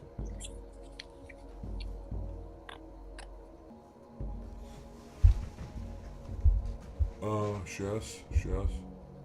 Так. Странно даже, что вот никакого отголоска даже не осталось вот в народе об завоеваниях этих. Да, именно поэтому мы и приняли ислам, когда уже несколько поколений там разброс даже в Дагестане принятие ислама варьируется от 300 лет до 600 лет. Они точно не могут сказать, но они округляют от 300 до 600 лет понадобилось, чтобы равнинная хотя бы часть Дагестана полностью приняла ислам. А в горных районах Дагестана, где жили аварцы, некоторых селах, вплоть до 19 века, до имама Шамиля еще, существуют язычники, которые выполняют полностью языческие ритуалы свои. То есть это настолько... Ну, это люди уже настолько, поколения сменились, войны и так далее. Тысячи лет прошло, и люди в итоге все равно приняли это дерьмо. Ну, подумали, что они приняли, потому что там всегда по соседству между нами жили кумыки, которые являются мусульманами, тюрками. А кумыки, они пришлые же? Не пришлые, они местные нахи, которые с пришлыми, с Чингисханом и со всеми этими нашествиями тюрками перемешались и перешли на тюркский язык, то есть и религию. Не, антитеррор в защите тюрков ты не путай Чингисхана и с тюрками, это две разные вещи вообще. Ну, я имею в виду, еще со времен Тимура Хромова я хотел сказать, а не Чингисхана. Тимур Хромой, Тимур Хромой, он не сам полноценный тюрок вообще. Он по идее, я не об этом говорю, я не про тюрок говорю, это вообще времена было там, что было это. Тогда все были, что поймаешь, что там. Все занимались этим, весь мир почти что этим занимался, захватом. Тогда это было, ну, мышление было другое. Тогда кто больше захватывает, тот самый, супер-пупер. И сегодня более того, Хармат, я скажу, что Хромой Тимур так и нас и уничтожила всю кочевую цивилизацию практически полностью на корне того же самого. Но он же мусульманином был, да, я согласен. Токтамыш не был мусульманином. В Казахстане мы не были изначально мусульманами. У нас была своя, не религия, а такая вот, я тебя оправдал. Ну, вера своя, вера. Тенгрианство, да, более философская такая была. Ну, и да, чеченцы, кстати, по-моему, если не ошибаюсь, если я ошибаюсь, поправьте меня, приняли сторону Тохтамыша, как бы, и поэтому Тимур Хромой там несколько, по-моему, 80% нашего народа уничтожил. Кто в горах остался. Так у нас Армат заблуждение он. Мы не приняли вернее, нахи, скажем, чеченцам, нахи не приняли сторону Тохтамыша. Черкесы приняли сторону Тохтамыша, а нахи, этот самый Тимур, заключил то типа договор, вы не будете моей логистику трогать не будете, а я вас не буду трогать.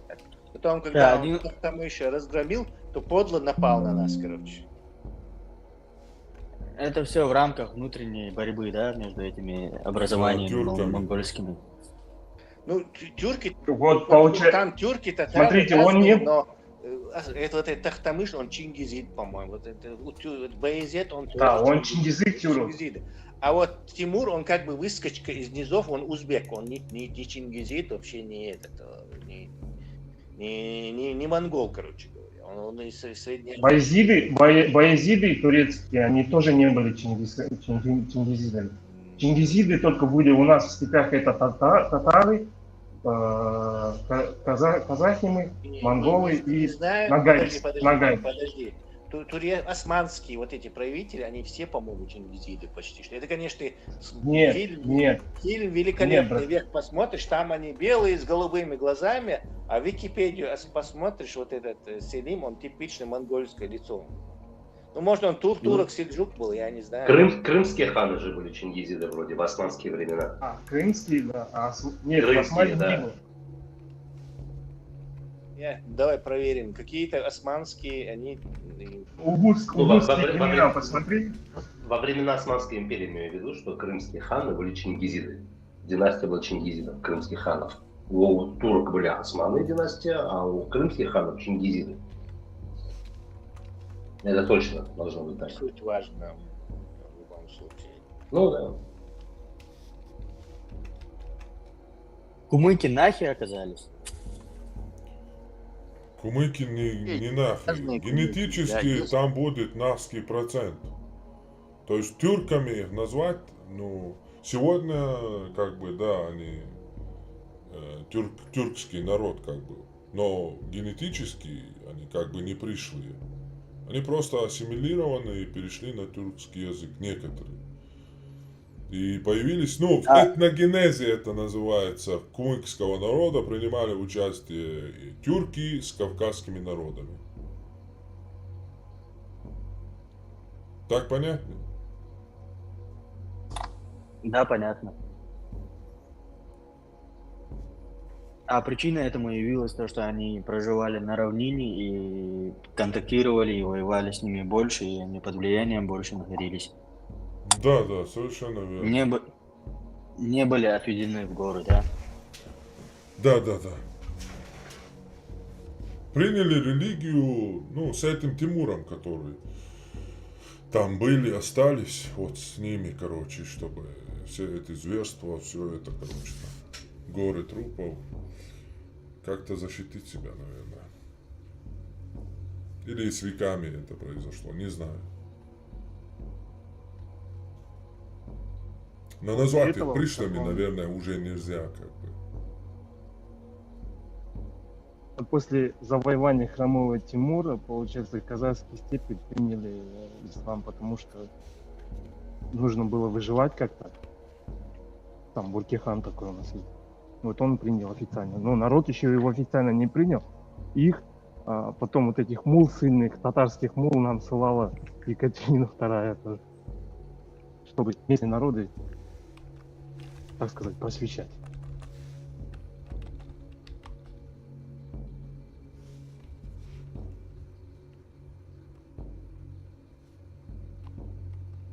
Да, понятно. Короче, секундочку. То есть Бог, Хармат, мне кажется,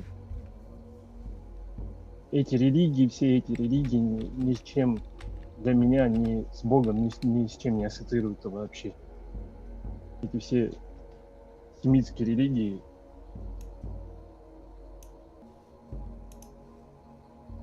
Да, я думаю, ни одна Это чистый инструмент влияния, подчинения одних другими.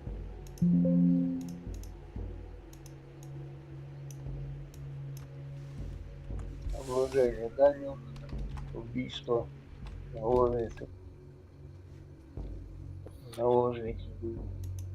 Ребята, есть один человек в Узбекистане, он историк Алимджан, Бахтияр Алимджанов его зовут. Вот он очень, ну, такой, занимается только историей, вот, очень хороший историк. Он копается в архивах Узбекистана, и он говорит, там Тамерлан не был мусульманином, так как нынешние вот эти мусульмане. Он, у него в книгах и в архивах есть, он говорит, что Тимур выпивал вино, восхвалял спиртные напитки, какие вот, от каких напитков хорошо, и занимался сам музыкой, там свадьбы без музыки не были, вот так он. А нынешние вот эти историки,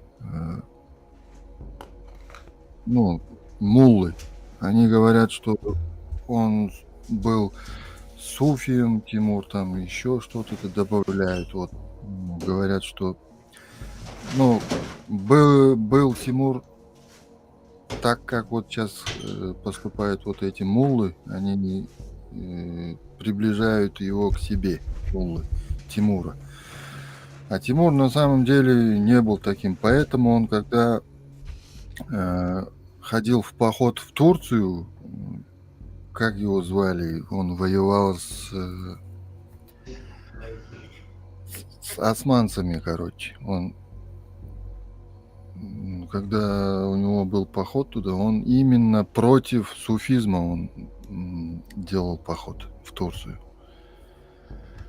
Потом после Тимура опять же вот началось вот это у османцев. Суфизм, многоженство, там всякое. Сами могли. По хадисам же они жили. Привозили рабынь. И сколько хотели, столько и имели жен. Да, кстати, тут в этой книге я тюркам тоже его очень советую. Китабуль Футух Мухаммада Аль-Куфи и Китабуль Футух Аль-Бутлан, где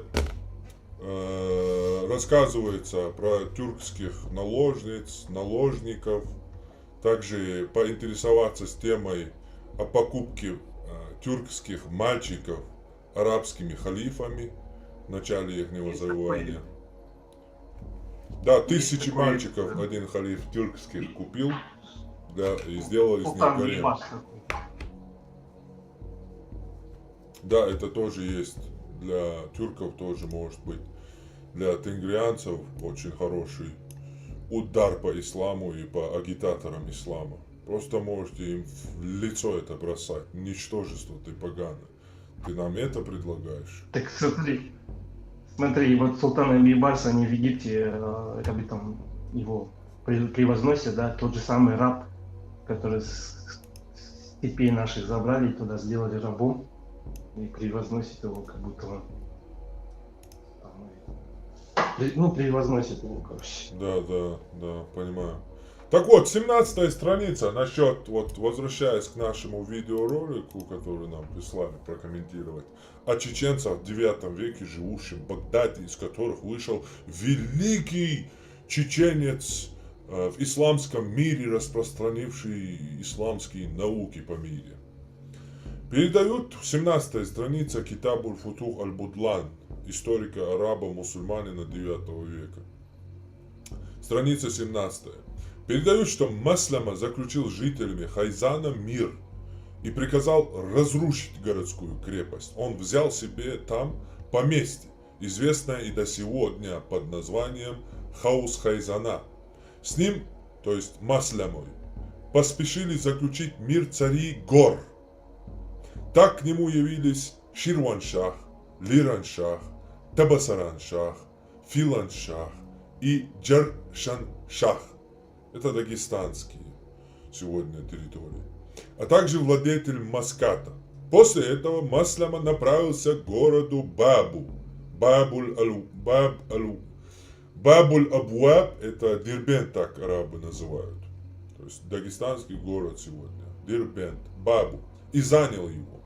В крепости Баба в Дербенте было в это время 1000 хазарских, они называют, семейств. Он их осадил и начал метать в них камни, а затем железо, которому он придал форму камня. Но это ему не помогло. Тогда Маслама это полководец мусульманский, великий полководец, которому сегодня дагестанцы поклоняются почти что, направился к источнику, из которого Ануширван, это персидский правитель, провел воду в их колодец. Дербент строили персы. И поэтому персидский Ануширван, который его строил, Дербент, туда же и воду в их колодец снаружи завел. Заколол он, Маслама направился к этому источнику воды, из которого Ануширван провел воду в их колодец. Заколол много коров, убил много, зарезал много коров и мелкого скота и бросил туда содержимое их кишек и навоз их. Не прошло одной ночи, как вода в городе испортилась, стала вонять и в ней появились черви. С наступлением ночи они, то есть жители, бросив крепость, убежали.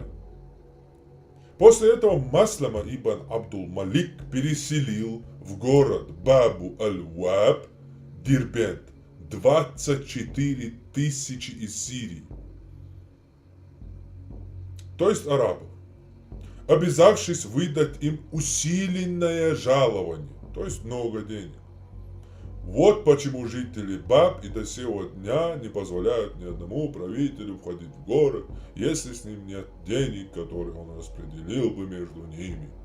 То есть тут наоборот, любая империя завоевывает, убивает, вырезает и переселяет свое население туда, подальше от центра, где сидит царь, чтобы чем дальше у тебя территория, у царя, вот, например, я царь, да, у меня есть империя, я буду пытаться чем больше дальше от своего места, чтобы обезопасить себя, отдалить врага, свои границы.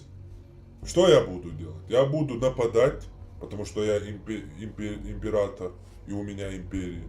Буду вырезать народы по границе моей, расширять свою границу и переселять туда уже с центра своих людей, свой народ. Чтобы когда мои враги подумают выйти войной против меня, первым же на границе напав, они, когда этих людей убьют, мне сразу известят. И если я далеко от этой границы, я смогу собрать войско, я смогу собрать место битвы удобное для себя, пока они не дойдут до меня. Именно поэтому любой император, любая империя, она делает что? Вырезает и переселяет на границы своих людей. Те же самые казаки, живущие сегодня в Чечне, в Терской, Наурском районе, в Терском вот этом, они точно такие же переселенцы царя. Правда, теркские, Чечне живущие казаки, они самими чеченцами туда вызваны, чтобы тогда еще находящиеся во власти тюрков равнину освободить. И для этого их чеченцы призвали, кормили их там, и так далее против кумыкских шахов. Шахинча, или точнее шахов, или как их, ханов, не помню как они назывались. Где-то в Кумыкии они, в Дагестане сегодняшнем, на этой территории проживали. Вот такая же ситуация. То есть, а этот болван, на вот этом видео возвращаясь, говорит, что в Багдаде в 9 веке какие-то чеченцы. То есть, каким вообще глупцом должен быть человек, который такое говорит? С 1027 года обучался у багдадских ученых, у алимов Басры, Хоросна, Куфы. Открывало много И имам Абу-Бакр Мухаммад ибн Ахмад аль-Хусайн аш-Шишани аль-Кафаль получил от своих современников почетный титул Фахрул Ислам, гордость ислама. Родился в Багдаде, в районе, где проживало много чеченцев. Муя Фиркин с 1027 года обучался у багдадских учителей. 27 года обучался у Багдада. Почетный титул Фахрул Ислам, гордость ислама. Родился в Багдаде, в районе, где проживало много чеченцев. Муя Фиркин с 1027 года обучался у багдадских ученых, у алима. 1020, господи боже мой.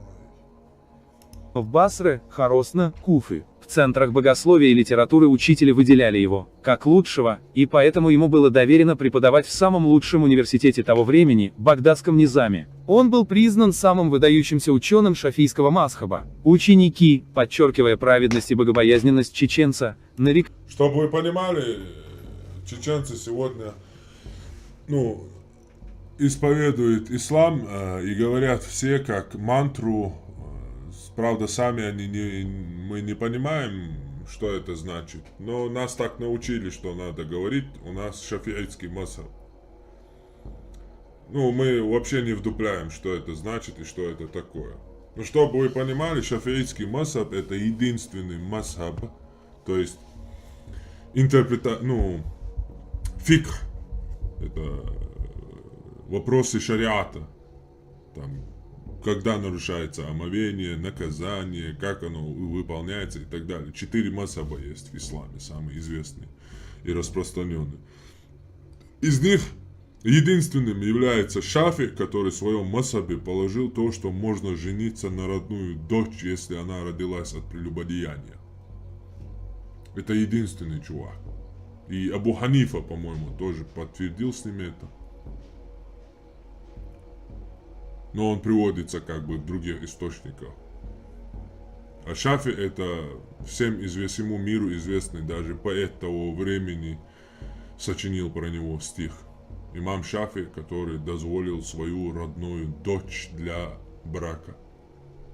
И нам абсолютно не стыдно говорить, что мы гордые чеченцы, кавказцы, и что у нас шафиитский мазхаб ислам, и мы еще гордимся с 9-го, сочиняем истории с Сала Лубянский, нынешний муфти Чечни, говорит даже вообще, что мы в 7 веке, Мухаммад когда был, в 6 веке, поехали к нему, делегация чеченская, не знаю, правда, на самолете или на истребителе.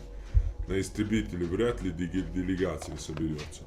В общем, поехали туда и приняли там ислам, и разговаривали с ним, и наша папаха, чеченская папаха, не та папаха кавказская, которую вы знаете, а есть, своя папаха у чеченцев такая вот, серого цвета бывает она. Что эта папаха берет свое начало вот с того момента, когда эта делегация пошла к Мухаммеду, и он им дал какую-то шкуру, типа для обуви, то ли для чего-то. И те чеченцы тогда гордо сказали ему: то, что дал нам пророк, мы не будем носить на ногах, мы будем носить это на голове. И с тех пор, сделав из него эту папаху, у нас идет эта папаха. То есть настолько дебильная ситуация. И еще мы гордимся, что мы в шафиитском мазхабе.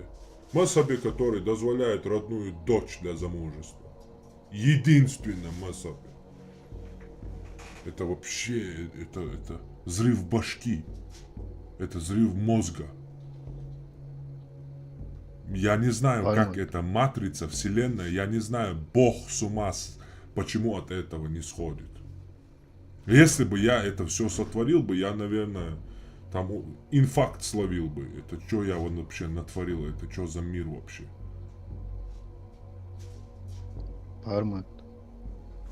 Эти люди утверждают, что Устаз до сих пор из Китая в Африку летает. Неужели у тебя к этим вещам еще мозги здоровые остались? Его именем Джунайд. Он был прославленным энциклопедистом своего времени. После него остались... Где источники? Ты же говорил, что мы... Но мы не голословны. Где источники? Пока что все голословно. Откуда это все? Откуда? Где ты это читаешь? Упомянул книги вот эти. где полностью все наоборот. Где прямо черным по белому написано, как они изнасиловали наших прапрабабушек, убивая наших прапрадедушек. Книги, которые ты упомянул, любую страницу открой, Китабуль Футу и Китабуль Футу Аль-Будла. Любую страницу открой, там полностью изнасилование, взятие в наложницы, убийство, отрубание голов всех подряд, разрушение всего и вся. 30 томов научных. Ты забыл правила пропаганды, чтобы ложь была успешной, она должна быть чудовищно наглой, короче. Вот это чудовищное, совсем наоборот, то, что написано. Ну, чтобы люди подумали, вот, был у нас сегодня, да, один и эксперт, типа, власть сама разберется. Научных работ по 5 различным наукам. Умер в 1114 году и похоронен рядом со своим учителем Устазом Абу Исхаком. Да будет доволен им Аллах. Имам Абу Бакр Абдурахман ибн Ахмад аль-Кафаль аль-Марвани. Его прозвали Кафаль-младший, чтобы отличить его от Кафаля-старшего, упомянутого нами в начале. Его современники, ученые и писатели, говорили о нем как о несравненном, и утверждали, что ученых, подобных ему, не... Где? Какой ученый это говорили его современники? Одно имя, его источник. Где это все? Что это ты на арабском для придавания вот этого правдивости своему бреду на арабском один листок открыл и весь эфир один листок такой, картинка такая. Где эти источники все, которые ты перечисляешь? Как зовут этого современника? Мне современники говорили, что он там туда-сюда. Где они это сказали? И кто это сказал? Не было в прошлом и не может быть в будущем. Он был величайшим младший, чтобы в эту дичь просто. Отличить его от Кафаля старшего, упомянутого нами в начале. Его современники, ученые и писатели, говорили о нем как о несравненном, и утверждали, что ученых, подобных ему, не было в прошлом и не может быть в будущем. Он был величайшим шейхом Ирака и Египта, у него прошли обучение многие... То есть, чтобы вы понимали, этот человек вполне серьезно, ну это робот он сделал, вот этот блогер чеченский типа. Перечисляет, в общем, чеченцев, которые в 10-9 веке жили с арабами и были во всем мире известными учеными исламскими. То есть на полном серьезе. Всех этих людей, которые Ибн Абу Зад, Абу Перед, все это типа чеченцы. Правда, не приводит ни одного источника своему бреду. Выдающиеся шейхи и имамы. Умер в Египте в 1026 году, да будет доволен им Аллах. Шайх Абдул-Хасан Ами ибн Аль-Хаджиб аш-Шишани. Родился и первоначально обучался в Чечне. Затем посещал Хорасан, Ирак, Сирию, Хиджаз и, углубив свои познания в этих науках, Ахмад ибн Абдуллах ибн Мухаммад, Абдул-Махасин Мухаммад ибн Юсуф ибн Абдул-Касим аш-Шишани. Жил в Ахмад ибн Ахмад аш-Шишани. Это Аль-Хайсам ибн Кулайб аш-Шишани. Учился у знаменитых ученых своего времени и впоследствии сам был учителем прославленных знатоков ислама. Сохранился его труд под названием Аль-Муснад. Умер в 946 году. Аль-Муснад. Муснад это собрание. Муснад вообще там должна быть еще добавка. Муснад имама Ахмада, Муснад, просто так Муснад это не труд, не бывает так. Причастие страдательного загога от глагола аснада, относить что-либо к чему-либо. Один из типов сборников мусульманских преданий, хадисов. То есть только хадисы бывают. Например, Муснад Исхака ибн Рахавейха, сборник хадисов. Муснад Аш-Шафи, сборник хадисов. Имама Ахмада, Муснад.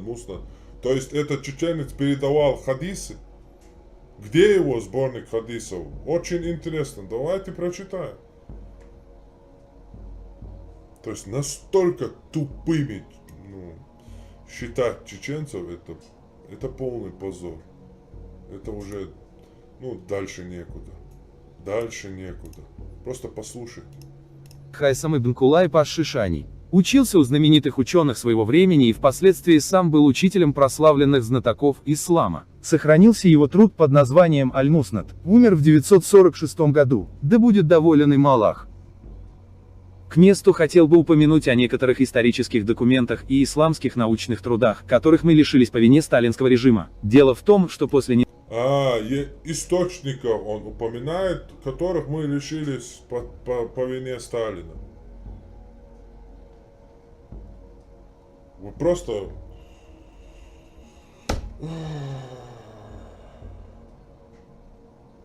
Он рассуждает об источниках, которых нету.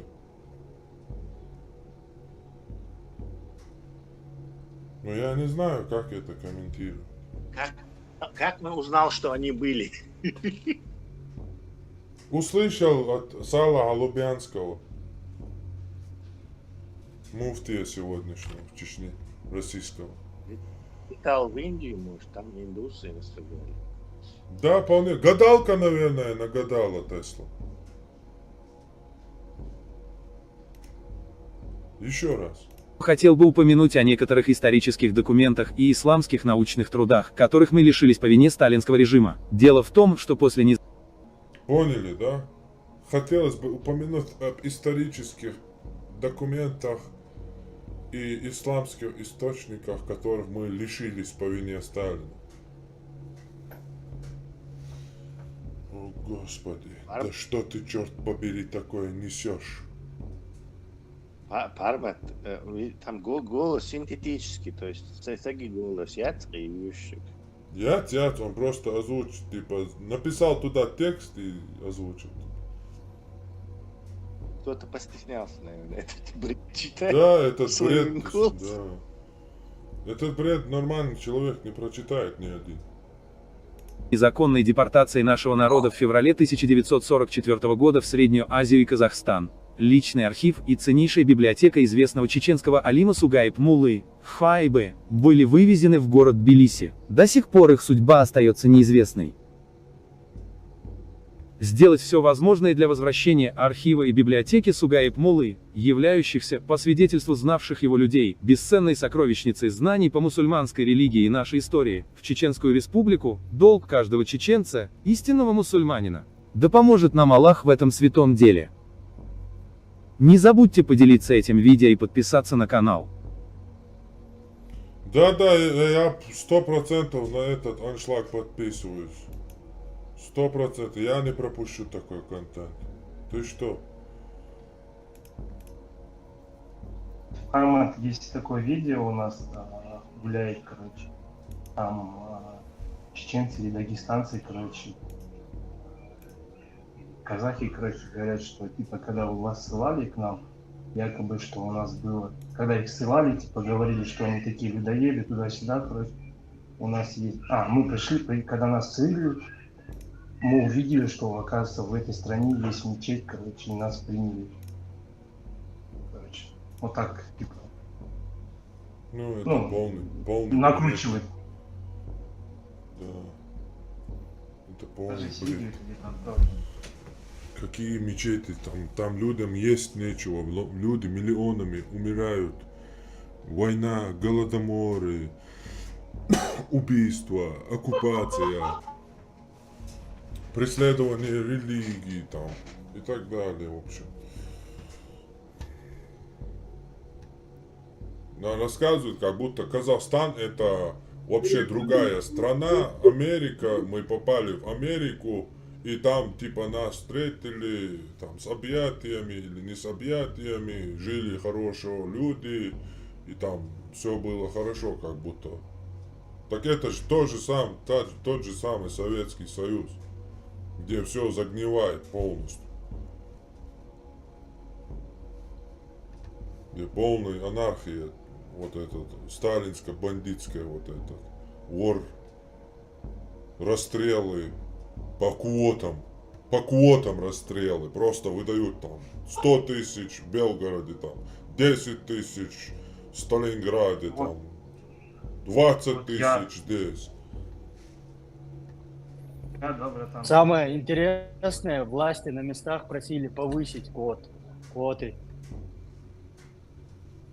Ну, вообще... Местные НКВДшники жбац отделение, типа, чтобы выслужиться перед властью, просили, давайте еще кого-то не хватает, был. И давайте, короче, завершим тогда этот момент с Арменией, со всеми этим, с чеченцами, источниками. Я вам приведу настоящий источник. Вот, я вам покажу источник и приведу источник. Мы действительно упомянуты арабами, но, к сожалению, не в том ключе, которым хотелось бы нашим будулакам. Так вот, когда это Армения, то есть мы уже поняли, что арабы подразумевают под Арменией, туда территория Грузии, Дагестан, Кавказ, все это они называют Арменией. Другую сторону они называют Азербайджан. То есть книга Китабуль Футух Аль-Будлан, 3 главы там, одна глава завоевание Армении, другая глава завоевание Азербайджана. Но и азербайджанцев тогда нету, не существует еще. Они еще оттуда не пришли. Они обозначают это иранскую вот эту часть территории. А Армения, вот эту Армению, Грузию, Кавказ, Дагестан, всю эту территорию. И 3 глава о поджарых землях, типа, на месте завоеванные люди, которые там пашут, сколько они должны платить и так далее, сколько платили эти, сколько эти платили, как они угнетали местный народ. 3 глава. Так вот, в этой книге из Армении, то есть всей этой территории, которую я назвал сейчас, перечислил, Армении, не забывайте Армении, говорят, что мы имеем в виду. То есть арабы, что имели в виду, какую территорию. Забывайте сегодняшнюю Армению, которая у вас в голове, граница Армении с чисто армянским населением.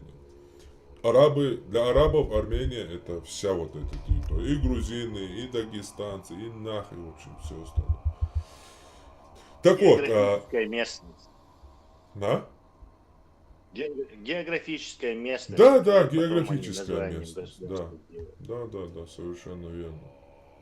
Так вот, на странице Китабуль Футух Аль-Будлан, на странице 15, вы можете увидеть следующее. Передают, что во время междуусобной войны при Ибн аз-Зубейре Армения отложилась. То есть они ушли из Армении туда, домой. Это, чтобы вы понимали, ситуация, междуусобная война в халифате, это времена правления Абдул-Малика ибн Марвана. В это время в Мекке появляется некий по имени Ибн аз-Зубейр, утверждает, что он потомок пророка Мухаммеда и что он должен быть халифом. А чтобы вы понимали, халифы не жили в Мекке, в этом уродливом четырехстенном идолском вот этом Каабе. Там и города не было, это была пустыня полная. Там из говна они лепили кое-какие шалаши, и какое-то племя там обитало. А все халифы, все они жили в Дамаске и в Багдаде, которую они с нуля построили. Шикарные имперские города. В Дамаске жил халиф Абдул-Малик ибн Марван. А на Мекку им, на пустыню Арабии им было вообще плевать. И удобно им было на Византию и на Персию в центре находиться. Потому что Дамаск как бы в центре границ. Со всех сторон как бы почти что. И Абдул-Малик ибн Марван потом отзывает свои войска из всех этих, где они воюют, да, на Кавказе, упорно распространяют на границах. Империя же, она всегда расширяется и всегда воюет. Благодаря войне она и остается империей. И он отзывает эти войска и посылает уничтожить Ибн аз-Зубейра. Сначала он строит Аль-Аксу как третью святыню, чтобы люди приходили туда, в Иерусалим, и там уже пропагандировать свою власть. То есть он новый хадж строит в Иерусалиме.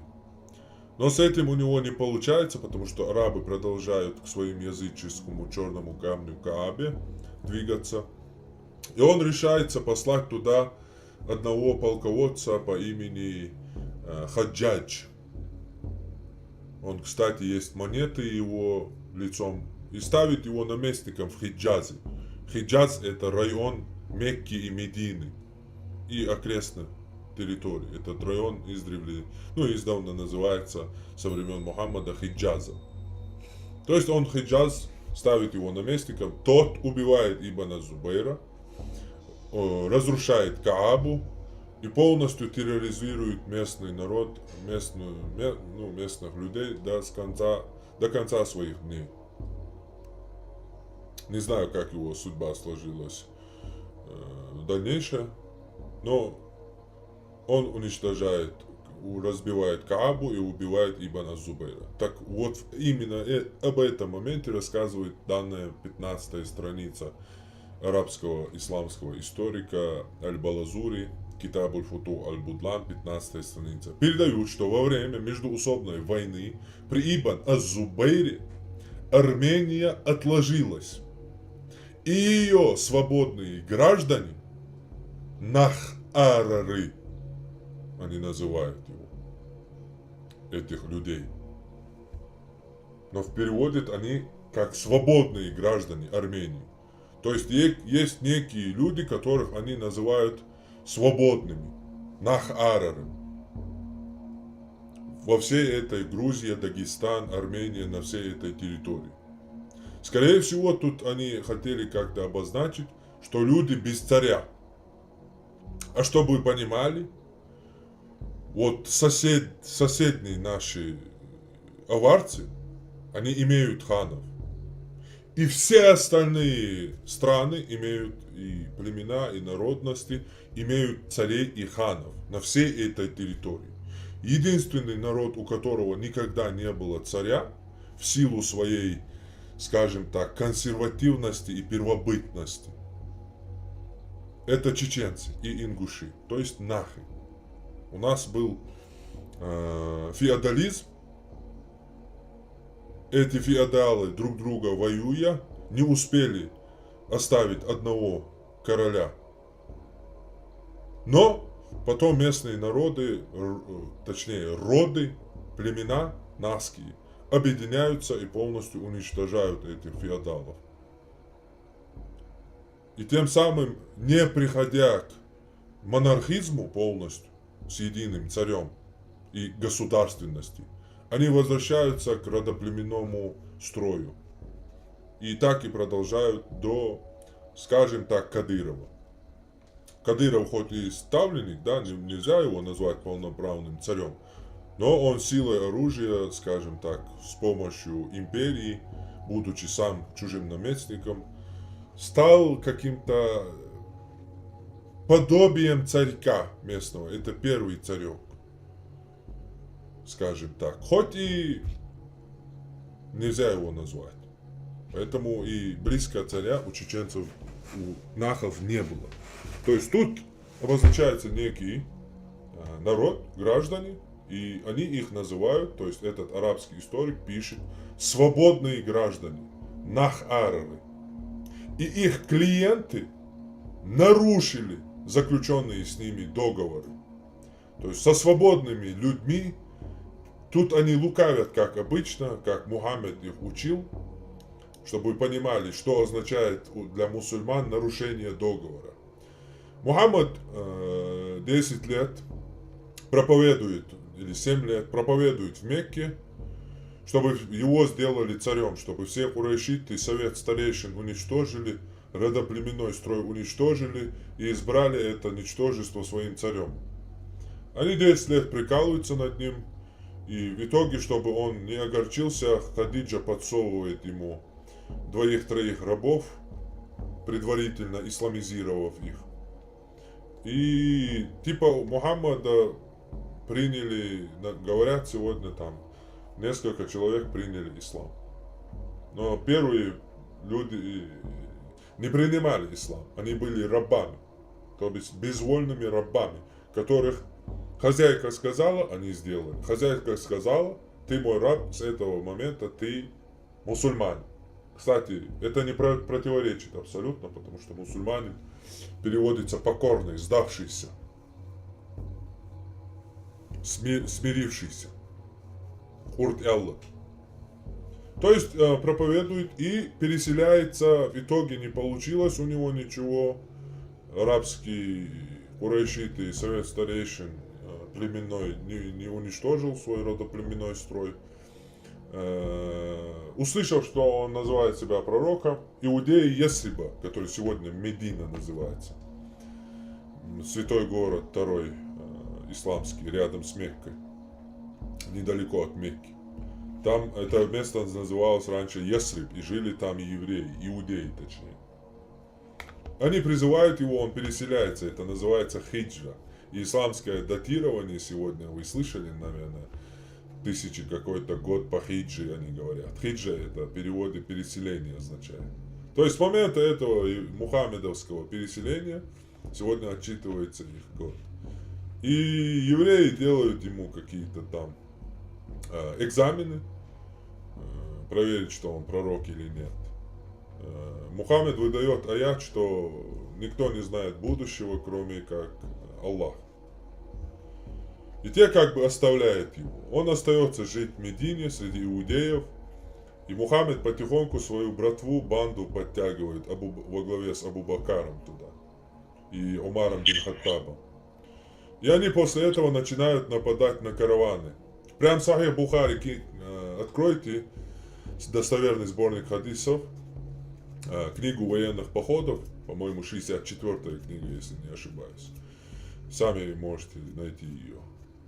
Глава книга военных походов.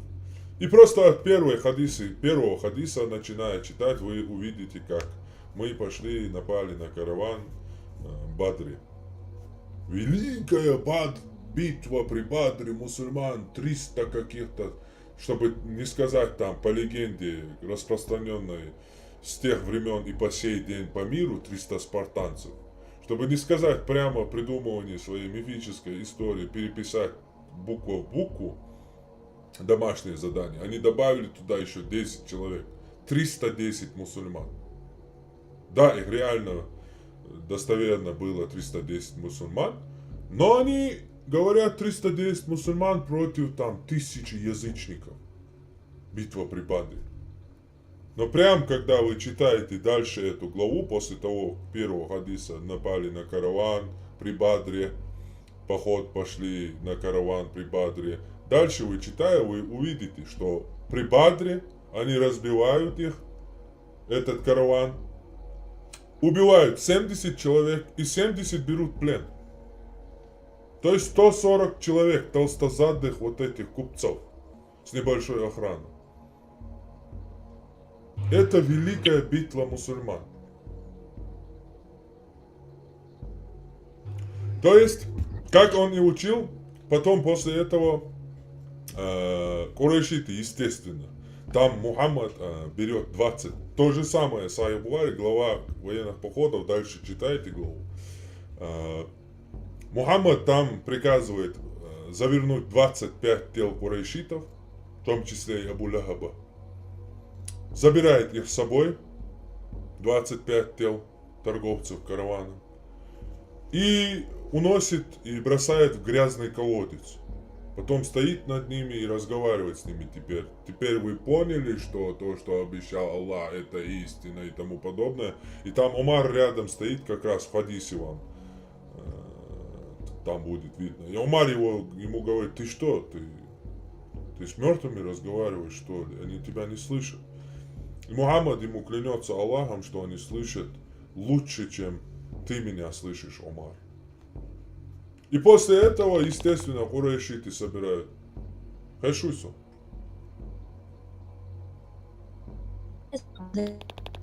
Съечу.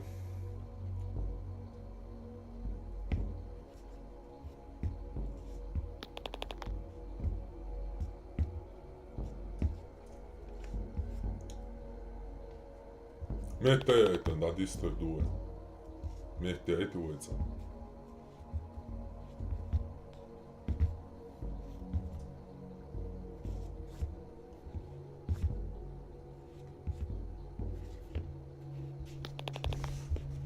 Mehdi, çayıtlar.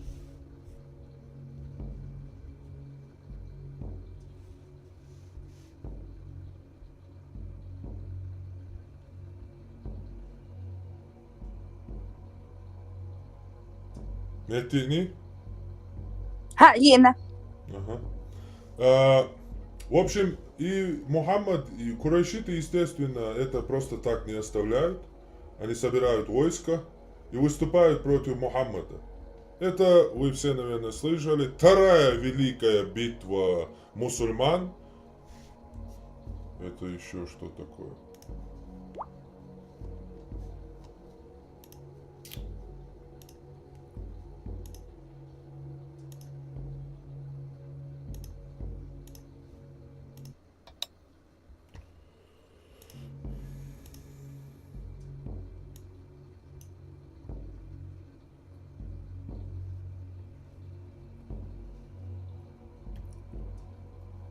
يقدر دقيقة. Я хояца, короче, блокировать я, что он идинагам. Точнее, давах, что он админ волчер, идинагам. И косяки аллагам, по-любому. А, нет, я не выходила, слушай. А там модам деятельно. Модается, это не сторится. Милуажен, давах, короче. Хуи я. В общем, и вторая великая битва мусульман, битва вы, наверное, тоже слышали, битва при Ухуде. Кстати, где наши жители? Что, все спали, что ли?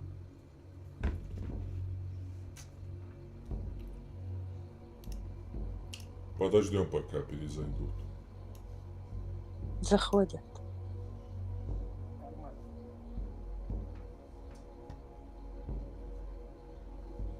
Парма, ты изображение на томата. Хватули. Сейчас.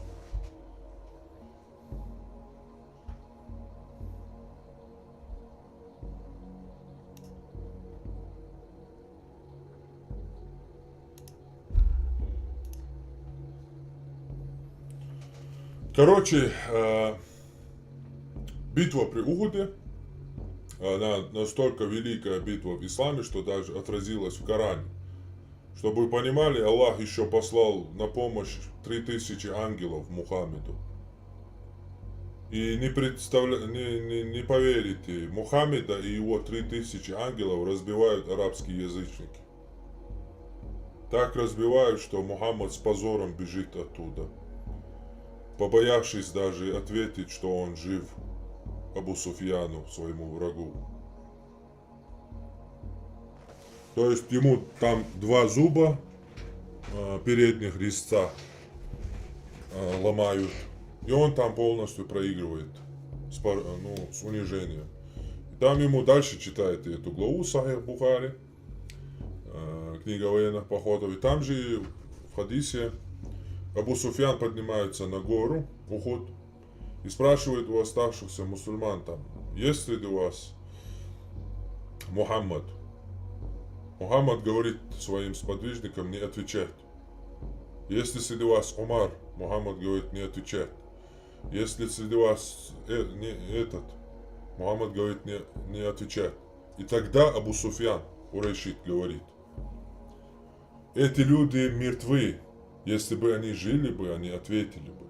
То есть Мухаммад, Абу Суфьян, язычник, не думал, что мусульманин, араб, вроде вчерашний язычник, его брат, да, со всеми это законами их нормальными, да, культурными, у них же было все это, адаб там и так далее. Что он настолько позорный сброд мусульманин.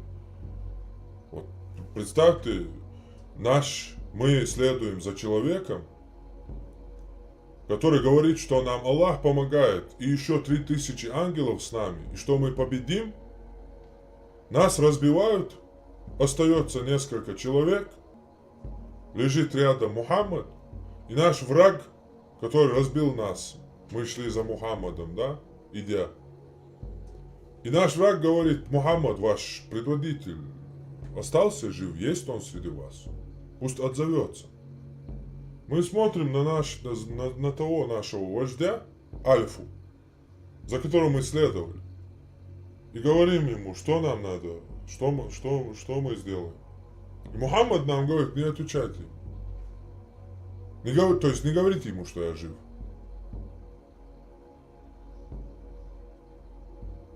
И наш враг, вот этот язычник Абу Суфьян, говорит, наверное, он действительно мертв, Мухаммад. Ибо если бы он жил был бы, он ответил бы обязательно. И тогда Умар бин Хаттаб отвечает. Чтобы вы понимали, Умар бин Хаттаб это вообще, альфа-альфа. Это, по-моему, папочка Мухаммеда во всей исламской истории. Потому что Умара боялся шайтан сам. Где боится во время переселения в этой истории говорится, что Мухаммад вообще бежал с Абу Бакром, они через пещеры прятались, вот так убежали в Медину, переселились. А Умар за ним выходя, знаете, как переселился? Вы, наверное, все слышали эту великую его цитату. Если женщина хочет лишиться, мать хочет лишиться своего сына, а жена своего мужа, то пусть один встретится со мной, перекроет мне дорогу. И ни один человек ему не перекрывает дорогу, так он идет, переселяется в Медину за Мухаммадом. То есть это настолько вообще супер-пупер мужик, короче. И тут Умар, не сдержавшись, встревает разговор и говорит, отвечает Абу Суфьяну: клянусь Аллахом, ты лжешь, Аллах оставил то, что огорчит тебя. То есть он тоже не говорит, что Мухаммад жив, он так намеком отвечает ему. И Абу Суфьян тогда ему отвечает: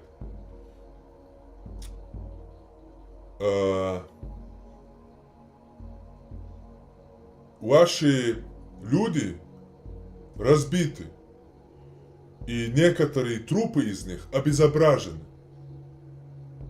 Но я не приказывал делать этого, хотя и не огорчен этим.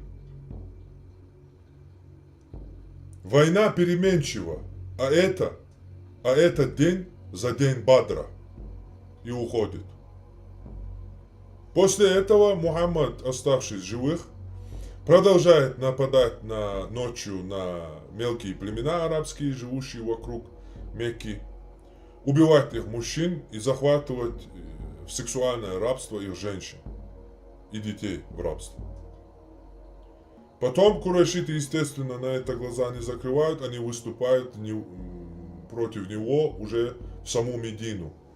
Они узнают, что он остался жив, и продолжают свою бандитскую деятельность, собирают войско и идут в Медину, то есть в Ясриб. Там Мухаммад роет огромный ров, вообще не выходит, на бой не выступает, испугавшись, трус остается в Медине. И тогда Мухаммад, когда идут на него напасть, естественно, бежит к евреям местным и говорит им, типа: я с вами заключил договор, выступите за меня с моим войском против курайшитов. Те, естественно, не выступают, потому что это бандит, нападает на караван, на арабскую экономику Аравийского всего полуострова. То есть бандит, обыкновенный террорист, который нападает по сегодняшними словами, да, на поезда, где там везут нефть, зерно и все тому подобное, и грабит их.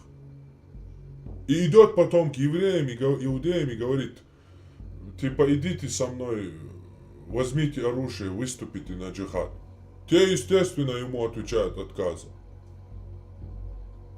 И Мухаммад, и мусульмане это называют нарушением договора и оправдывают этим выселение и убийство всех евреев. В итоге Мухаммад сказал в достоверном хадисе: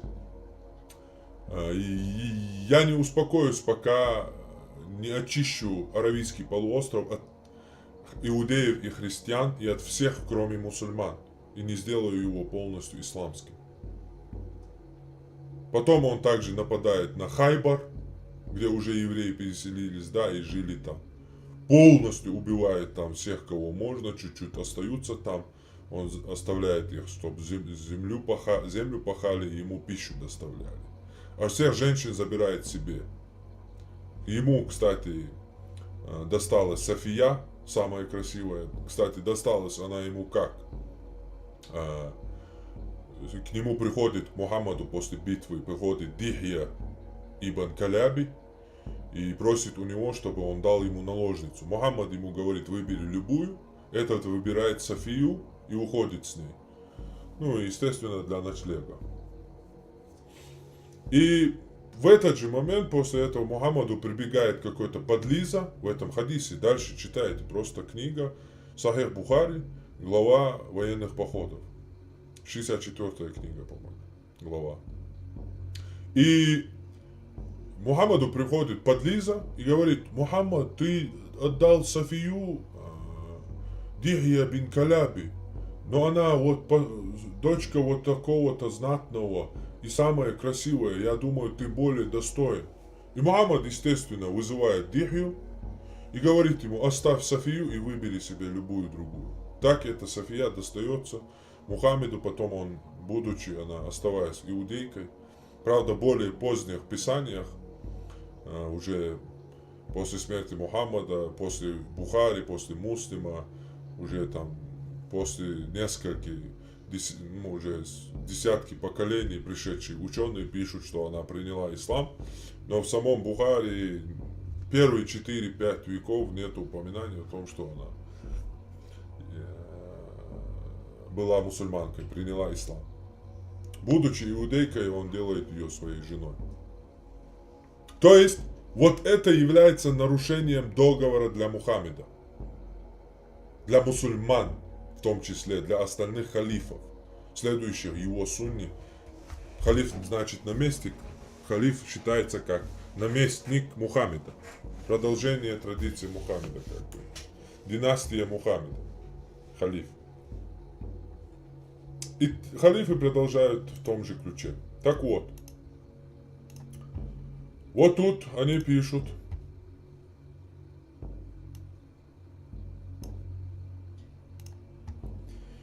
На 15 странице передают, что во время междоусобной войны при Ибн ас-Зубайре Армения отложилась, и ее свободные граждане, то есть и их клиенты нарушили договоры. То есть свободные граждане на территории завоеванной Армении быть в принципе не могут. То есть вот это то, что нарушили договор, это полная чушь. Свободные граждане, это означает, что договор в исламе, как дальше читая страницы, вы можете знать. Мы там не будем ходить, там, строить церкви, мечеть, ну, молиться, там, будем платить вам 100 юношей в год, там, 1000 наложниц и так далее. Все эти страницы вы можете читать сами. Китаб аль-Футу аль-Будлан. То есть, раз эти свободные граждане, значит, они не покорились. То есть, не подписали акт капитуляции с арабами. Естественно, быть свободным – это для империи преступление. Нарушение типа какого-то договора. Поэтому, как только Мухаммед ибн Мерван был назначен своим братом Абдул-Маликом правителем Армении, он начал с ними войну, с нахарами. Одолел их, убил и взял в плен многих и снова подчинил всю страну. А тем, кто остался в живых, он обещал увеличить льготы. С этой целью они собрались в церкви области Хилата, которые он запер, приставив к дверям особых людей, а затем поджег их.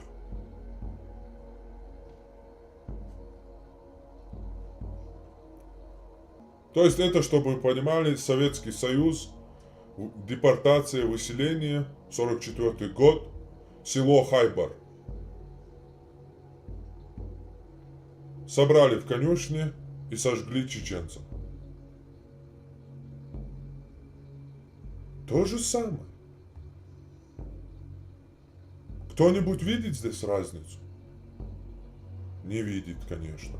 И потом, Чтоб нах-арары никто не знает, дагестанцы об этом не говорят, да и зачем им говорить, это же не они, нах-арары. Грузины тоже об этом не говорят, да почему?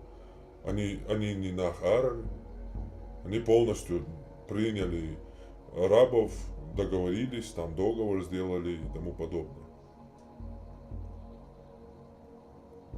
То есть им не интерес, поэтому никто не говорит, кто же этих арабских источников под названием нах-арары упомянуты.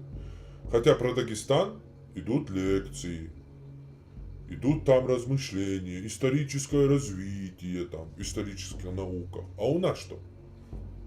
Ни хрена!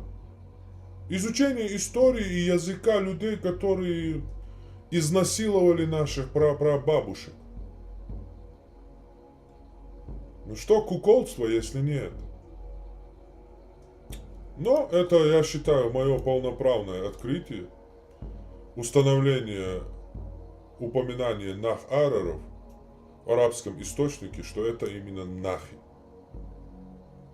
Ссылаясь на другого немецкого ученого, который ссылается на армянские источники. Так вот, это книга Йозефа Каста. В своей книге написано еще во времена всей Веймарской республики в 1931 году. Упоминает чеченцев. Вот скрин книги и примерный перевод с немецкого. Чеченцы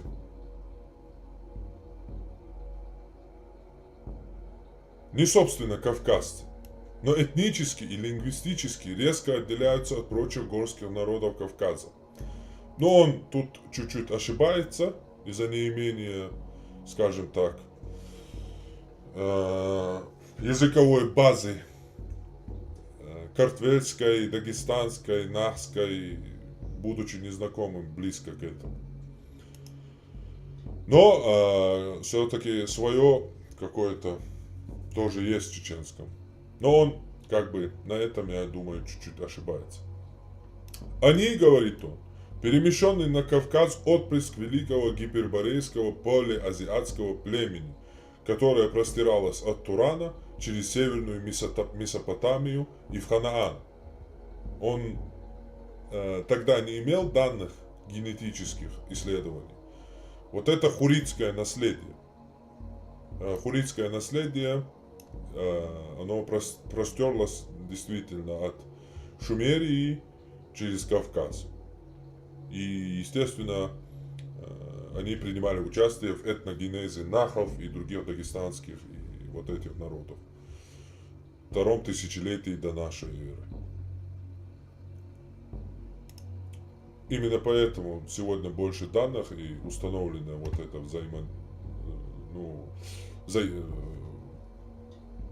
скажем так, схожесть с месопотамским, шумерскими вот этими языками. Своим вокализмом, своим строением, не терпящим никаких нагромождений согласно и генетически, стояла ближе к протохемитическому иберскому или протофригийскому, чем, собственно, кавказским языкам. Чеченский, перепрыгнувший северный отпрыск праязыка, который некогда занимал гораздо более южную территорию, а именно в доармянско-аларадийской Передней Азии. Следы пребывания нахчи, чеченцев, ингушей, в стране Арарата обнаруживается в топонимике как Нахичевань и Нахчуан. Только этим объясняется уклонившийся от нормальной кавказской звуковой системы сильно аларадийско-арминоидный характер чеченского языка. Йозеф Каст связывает самоназвание чеченцев Нахи с армянским словом Нах-Арар. На армянском дословно и с городом Нахичевань. Впрочем, вопрос о знакомстве и так далее, и так далее.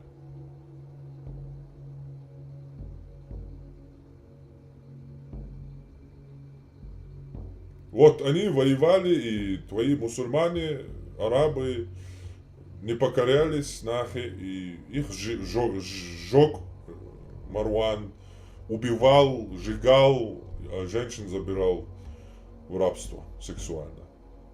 Вот так, да, мы упомянуты в арабском источнике. Но то, что ты говоришь, это как раз таки голословно, от которого ты хотел как предостеречь, якобы в самом своем начале. Адам Уайт, Тома, Алэч Маза. Видео я чорис. Да, нормально. Ахан, банам цатуахаох чубол, хухилакан.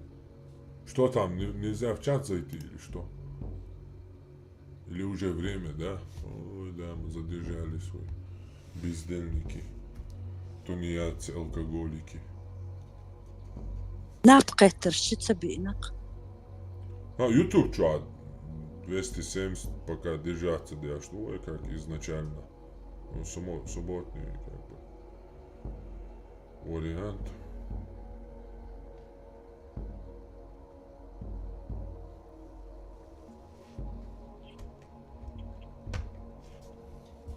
И сами, кстати, почитайте дальше, там тоже Китабуль Футух Аль-Будлан.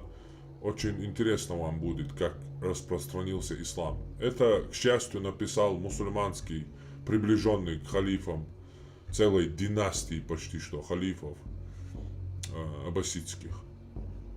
Приближенный историк. Мусульманин, араб и историк, которого подтверждают все другие историки и вся исламская традиция.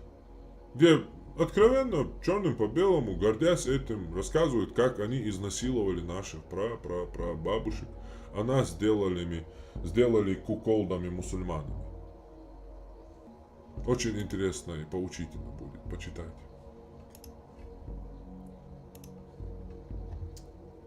Не пропустите. Так, еще личку прислали мне что-нибудь. Видео. Нет. Значит, людям не интересно. Было бы интересно, прислали бы.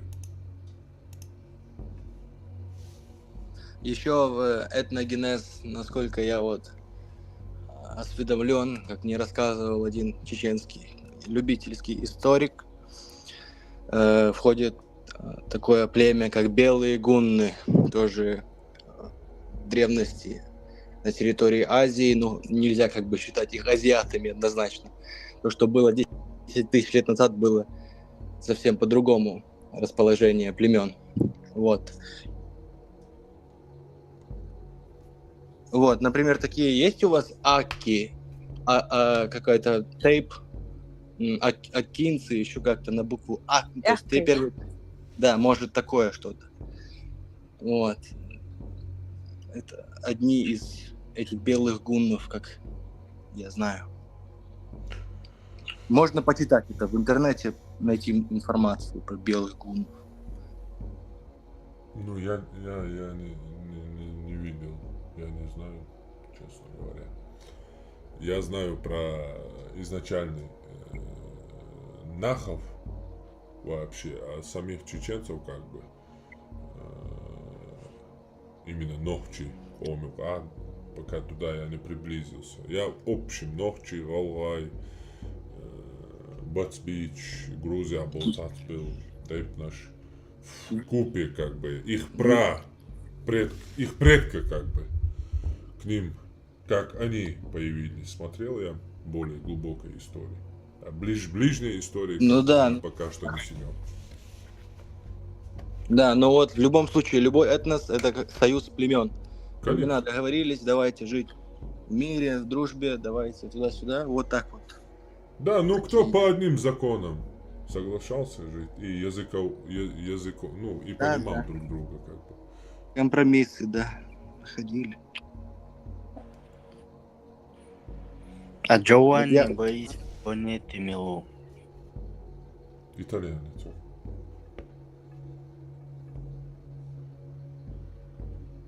Кавказе, суфизм, который на Кавказе сегодня мы знаем, мюридизм направление. Это его изобретение, направление в суфизме. Он слепил христианство и ислам и сделал свое учение. Он с Ирака или, по-моему, с этого, через это место как бы пришел через Османскую империю, там собрал себе, ну, сделал себе имя, собрал сторонников, армию и пошел на Россию через Кавказ. И по его пути все остальные шейхи вот эти появлялись, да, устаты? Да. И кто с ним соглашался как бы на Россию идти, те шли, он дошел до Черкесии и там в итоге попал в плен. Кстати, вот, например, в Америке и в Европе белых людей называют кавказцами. Может, вы это уже обсуждали, я не знаю. Белых людей называют кавказцами. Да, обсуждали. Вот, потому что мутация ген на вот этот европеоидный современный формат происходил как бы там, на Кавказе. Такие справы. Да, это как бы первые горы же такие большие, ледяные, как бы по пути миграции с Африки. И да, вся наша местность это просто мутация ген. Да, и как бы там уже холод, и не в горах 100%, это же в горах, из гор как бы все. Там и, я думаю, на этом пути и стали белеть. Мутировать. Также, насколько я знаю, скифы тоже привнесли свой вклад в этногенез чеченцев. Хотя кто такие скифы, это большой вопрос, конечно. Я знаешь, я вот аланы, скифы, из-за неимения сегодня доказательств, хотя аланы там некоторые ДНК не предъявляют одного. Могилу я, правда, не нашел источники. Мне кинули источник. Это оказалась такая же публикация, только ВКонтакте. Какого-то чувака там. Про могилу рассказывается Алана. Его генетически нашли родственников. Надо разобраться из тейпа чеченского Шуной, прямых его потомков. Аланской могилы.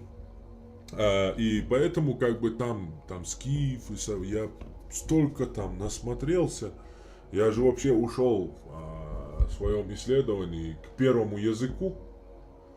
У меня вообще интерес начался с языка, потому что нахский язык, большинство,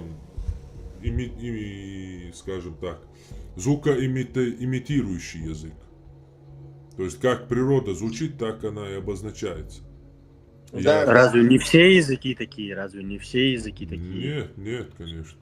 Например, на нахском, на аварском, на даргинском, и на лакском, на картвельском огонь это ца, цецхли, це, цу. Это звуки, которые издает огонь, когда он горит. На тюркском он од, на русском огонь. То есть оно абсолютно не звучит как огонь. На русском огонь, по-украински огонь. Они же о буквы особо не... У них пишется огонь, а говорят огонь.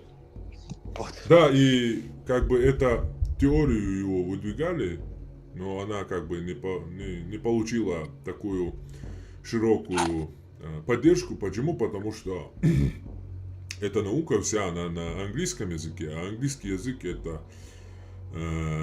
саксона, нормана, романа, латино, в общем полная смесь, там полная ассимиляция. Единственное, у германцев остался ц звук, а ц у них нету уже.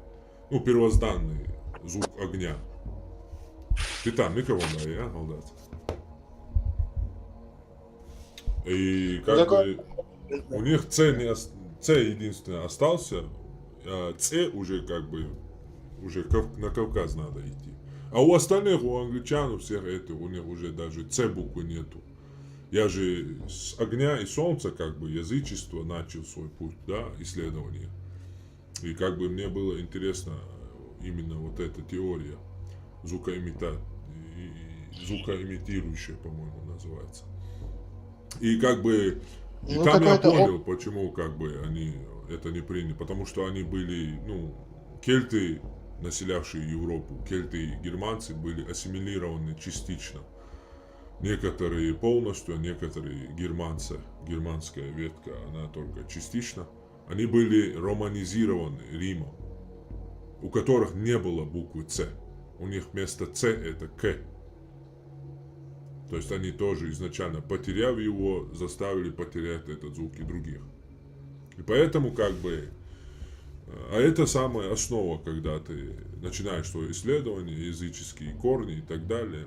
В авраамизме ты не будешь христианин, не будешь мусульманин, не будешь только интересоваться теорией эволюции, расселения эволюции человека и Homo sapiens Африки. Ты не будешь это изучать.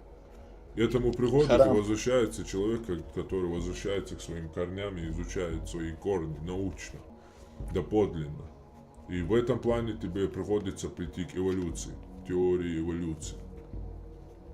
И как бы поэтому на территории Европы, как бы уже христианизированной, они потеряли эту букву и дальше, я думаю, не углубились.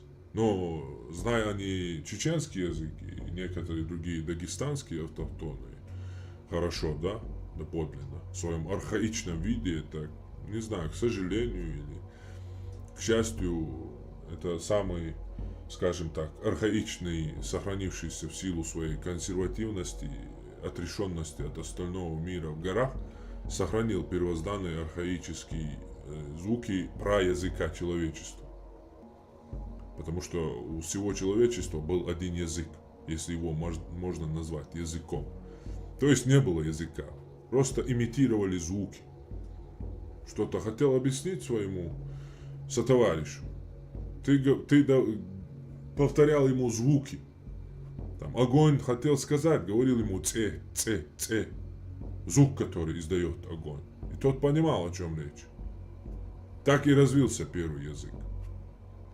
И относительно люди всего мира, там, из любой точки мира, понимали друг друга. Потому что это, ну, как понимают сегодня глухонемой язык все. Точно такой, жестами и другими там, и других больших слов не будет в те времена, там, огонь, там, мясо, там, ба-ба-ба, гав-гав, там, и так далее. А гау-гау что обозначает? Не знаю, короче. Это рыба, мясо рыбы. Харма, вопрос только, если ты изучал. Харма, вопрос только, если ты изучал. Почему человечество, ну, такое, ну, языческая империя, как Рим, Греция, Египет, разрушилась?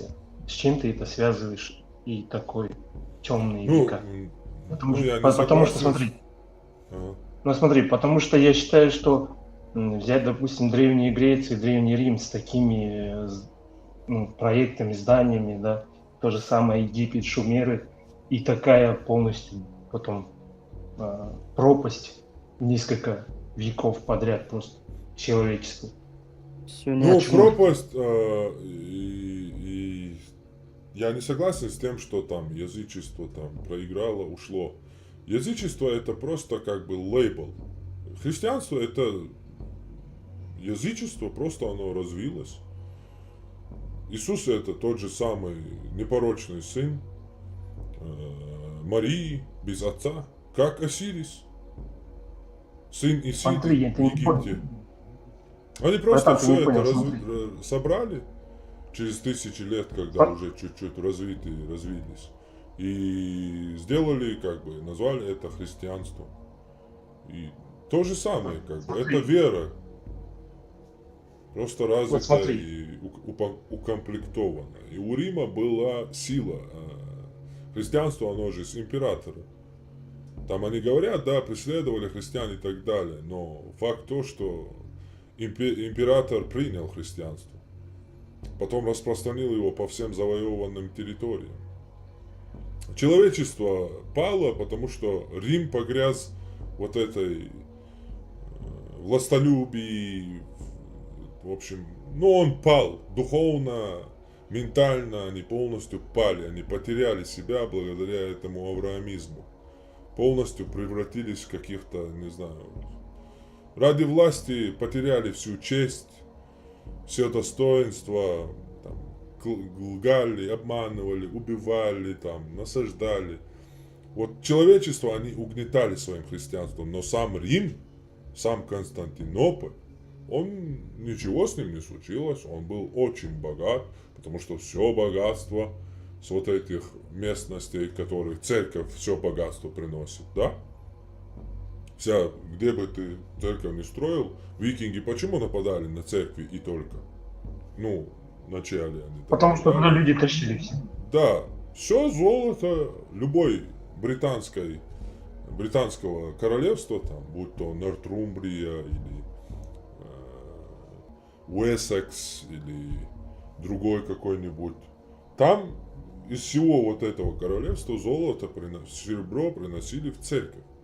Именно поэтому викинги, узнав об этом, нападали на церкви и забирали все золото. Я считаю, правильно и делали. Ни хрена себе, типа божьи слуги, а все золото, короче, отбирают себе.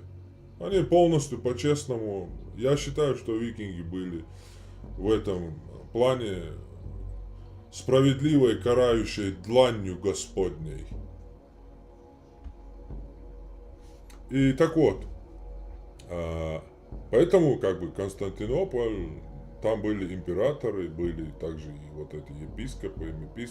Он процветал и жил очень хорошо там, сотрудничая с Арабской империей, торгуя с ней, договариваясь с ней, деля с ней, как сегодня Россия там с Турцией, Китаем и так далее. Поэтому как бы нельзя сказать, что язычество проиграло. Индуизм до сих пор существует, который старше, например, иудаизма на 3-4 тысячи лет. Со своим писанием, со всем остальным. Евреев, семитов в проекте не было, когда в долине Инда построили первый город, в долине Инда имеется в виду, где были в каждой квартире, то есть двухэтажные, по-моему, дома, и в каждой квартире есть вода, санузел, канализация и все остальное. Это 2000 лет до нашей эры. Город, по-моему, если не ошибаюсь, забыл я его, как он называется. Сейчас я загуглю его. У нас есть такие города, да, там они уничтожены, но там есть и канализация, и теплые поли. Пока Армен гуглит, я бы хотел теорию озвучить, как человек спрашивал. Мохенджо-Даро. Вот, Мохенджо-Даро. 2600 года до нашей эры. Там можете посмотреть, канализация там до сих пор сохранилось все. То есть это индуизм, это полное язычество. По язычество слово же, но христианское. На английском язычник pagan, это римское, то есть католическое уже, католический лейбл. А язычник это он православный, византийский, переброшенный в Россию от слова язык. Люди, которые разговаривают на своем языке и отказываются ассимилироваться, романизироваться, латинизироваться. То есть непокорные, не поддающиеся ассимиляции, язычники. На своем языке непонятном разговаривают. Рим не понимает твой язык. Язычник. Византия, Константинополь не понимает твоего языка. Что за деревенщина? Это что за звуки животного ты издаешь? Ты вообще закон знаешь? У тебя образование есть? Дикарь, варвар, чернь. Все, вот это лейбл. Поэтому, если мы говорим язычники, то иудаизм, точнее индуизм, Индия, с его вот этим, он язычники, они, до сих пор язычество, там, буддизм, язычники. 1000 лет до проекта о евреях, Аврааме, о всех этих еврейских сказках, о Риме. Рим вообще там, в проекте еще его нет. До сих пор существует, поэтому как бы... Ну вот смотри, да, там получается, смотри, вот в Риме, в Греции такие помпезные здания, там 7 чудес света и просто тупая пропасть тысячелетия прочитать. Нет, почему пропасть? Да. Почему пропасть? В Риме никакой пропасти не произошло. Оно как было, так и стоит и развивается. Как шли туда люди, так и уйдут туда люди. К Папе Римскому. Как были их здания, теперь эти здания не только в Европе, а в Америке. Белый дом – это чистая римская архитектура. И весь мир сегодня живет по римскому праву. Цивилизованный мир живет по римскому праву. Римский закон. Все здания европейские, вот эти в стиле колонн, там главные скажем так, правительственные здания, которые с именно вот этими колоннами. Это греко-римский стиль. До сих пор белые люди, в общем, переняли эту культуру и полностью до Америки ее унесли. И до Австралии ее донесли. И там строят это. То есть римская культура, она вполне себе процветает и развивается. Нету у них пропасти. Просто пропасть для тебя, может быть, это то, что они угнетали европейцев, европейские племена. Для европейцев они пропасть сделали. Ну типа между войны, это вот сжигание ведьм. Так это ихняя стратегия. Они вон в Риме золото получают, им-то что там? Воюют европейцы друг с другом там. Им-то что от этого? Они только деньги получают. Этот приходит, говорит там, император, епископ, там, дай мне войско, поддержи меня на каком-то собрании или так далее. Замолви, вот тебе золото, там, чемоданы. Поцеловал руку там и все. Как бы. Для них это польза, к ним люди приходят. Они судьи, они третейский суд. Они те, к кому обращаются вот эти люди, варвары. То есть да, для европейцев они сделали, как бы, скажем так, угнетение на века и столетия. Но для самих себя никакой пропасти они не сделали. Они с этим, кстати, христианство, оно как раз таки придумано уже, когда разваливалась эта империя, чтобы ее удержать. И как ты видишь, они ее удержали на еще 2000 лет.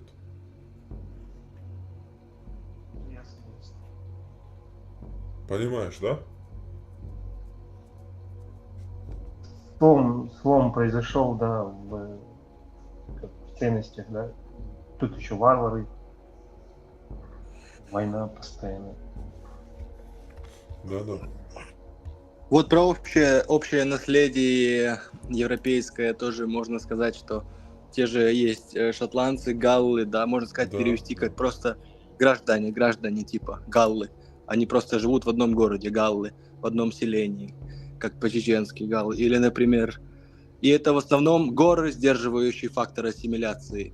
Горы это сдерживающий фактор ассимиляции. Вот Галичина в Украине, там откуда мои, например, тоже предки, Галичина, там даже украинский чуть-чуть другой. Немножко звучание странное. И баски слова те же некоторые... самые Франции. Да. И, ну, то есть горы, они давали культуре не умереть так быстро. Служили защитным механизмом. Сион, если можно так выразиться. Зион, как матрица. Последнее убежище человечества. Народа. А вот по поводу еще, не знаю, что это наследие, скифское, не скифское, ну вот эти калавраты, тоже есть много в Украине, на Кавказе, ингушские, чеченские, украинские, вот эти знаки солнца, они в принципе у нас распространены на территориях, по которым Геродот описывал Скифию, в принципе. Так. Смотрите, вот вы, ну просто у вас как бы не показывает, ну, мировой практики нету, а вот у нас в Казахстане есть золотой человек скиф, короче, Сак скиф. Там описывали эти древние Греции, их там ювелирная работа просто поражает, просто там звери нарисованы, это золото Да. чеканенные. Ну, насчет того, что Скиф. вот этот крест скифское наследие, я с этим не согласен, потому что я эту тему тоже в своей книге описал. Я ее изучил всемирно, как и язык. И все это. В своей книге, Аллах. Да. У тебя книга есть? Ты издал что-то? Да. Я не издал еще, но уже написал и в бесплатном варианте пока у меня закрепленном на этом канале. Машаллах. Орден Хорса? Да. Антитеррор, скифы это же индоевропейцы, это чисто все эти калавраты, все это индоевропейское, так же как славяне индоевропейцы, те же самые иранцы индоевропейцы. Я не говорю, что они не те же самые индоевропейцы. те же самые, вот ты сказал Индия, та же самое слово арий, оно идет от корня индо, то есть оно как бы оттуда идет. Это просто после Второй мировой войны слово заменили вот это от ария на индо, потому что было уже, некорректно называться. Я знаю, я не говорю, что я про скифов вообще не говорю, я опять же повторяюсь, я не изучал ни скифов, ни сарматов, ни алан, потому что там такие противоречивые данные и... Насчет скифов, насчет... Я сейчас, подожди, я сейчас закончу. Сарматов? Сейчас, секунду. Да. Насчет этого, то, что человек сказал из Украины, что вот эти калавраты, все эти, они скифские. Некоторые говорят, что они скифские. Вот с этим я не согласен, потому что я изучал этот момент, и эти же самые кресты и калавраты, они по всему миру. Они даже у индейцев. Они у шумер. Это не скифское. Да, это оно индоевропейское, как бы я к этому имею. Да. Она всеобщая, понимаешь? Она всеобщая просто из-за этого. Просто может это быть... даже не индоевропейское, я еще раз повторюсь, я очень хорошо изучаю эту тему, дошел до шумерий. Это просто солнечный культ. Он тот же самый в Египте присутствует. Окрыленное солнце, это как бы, основание этой цивилизации, это же за счет вождизма. А вождизм это как бы охотник. А охотник как бы имеет при себе птицу охотничью. То есть это победа охотников. Основание ими как бы уже империй своих. То есть у них Бог и солнце, это однозначно он должен быть. И птица. Поэтому в некоторых вот этих Египт, Шумерии, вот этих персидских династиях мы находим окрыленное солнце. Именно потому, что там победили, пришла какая-то династия, начала править, основала династию. Так явно понятно, что местный народ был каким-то первобытным, слабым или еще что-то. И эти охотники, их, скорее всего, на примере Индии, и мое мнение, что арийцы это люди, которые освободили их от львов. Потому что арийцы это через Сибирь белые люди, двухметровые там охотники. А индусы, там живущие племена эти, средненегроидные, точное название их расы я не помню, но назовем их средненегроидные. Полунегроидная раса, в общем, вот это. Там сколько у них рост там? 1,5 метра, худые, слабые, в общем, и я думаю, они освободили их от львов, тем самым они стали у них богоподобными, и эта традиция переместилась в Персию, и дальше уже продолжилось этот окрыленное солнце, уже у него появился пророк, первый Заратуштра, первый пророк в мире, вообще теперь уже не только солнце, Бог, но уже появляется традиция посылания уже этим солнцем какого-то человека. Потом это солнце уже в некую сущность развивается на протяжении тысячи лет. Уже в Авесте написанной в X веке он уже Ахура Мазда, великий, там, единый и так далее. То есть то же самое и в Египте. Первое сокол, гор у некоторых племен, там Бог. У некоторых там вот это существо Сета изображающее, то ли, не помню, то ли Ишак, наверное, земледельцами они были, проиграли, поэтому их бог, вот этот осел, Сет, стал злым. Сатана отсюда. Гор – сокол, то есть охотничья птица. Видно, что охотники победили, и весь Египет объединили и стал главенствующим богом солнца уже. Он воссоединился с Ра, солнцем, и так появился бог Гор-Ра. Гор. Машаллах. Да. Ошалеть, мы четко двица. Ты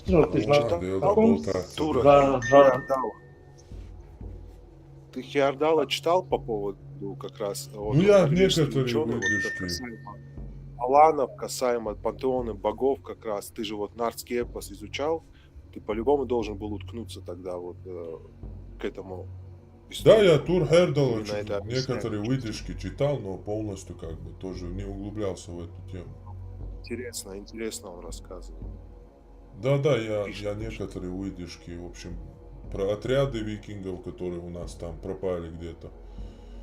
Про самого Одина, который пришел там откуда-то через Кавказ.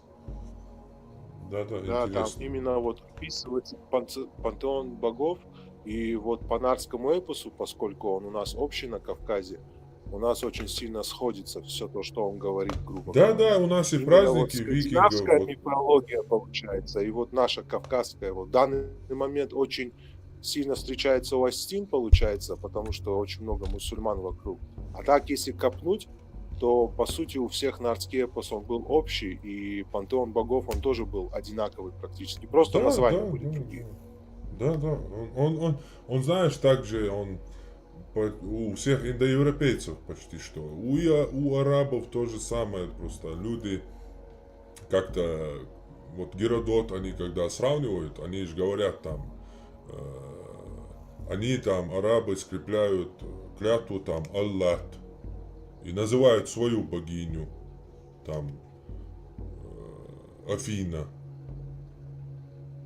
Они там признают только Диониса, он пишет, Геродот, арабы, Диониса, греческого бога.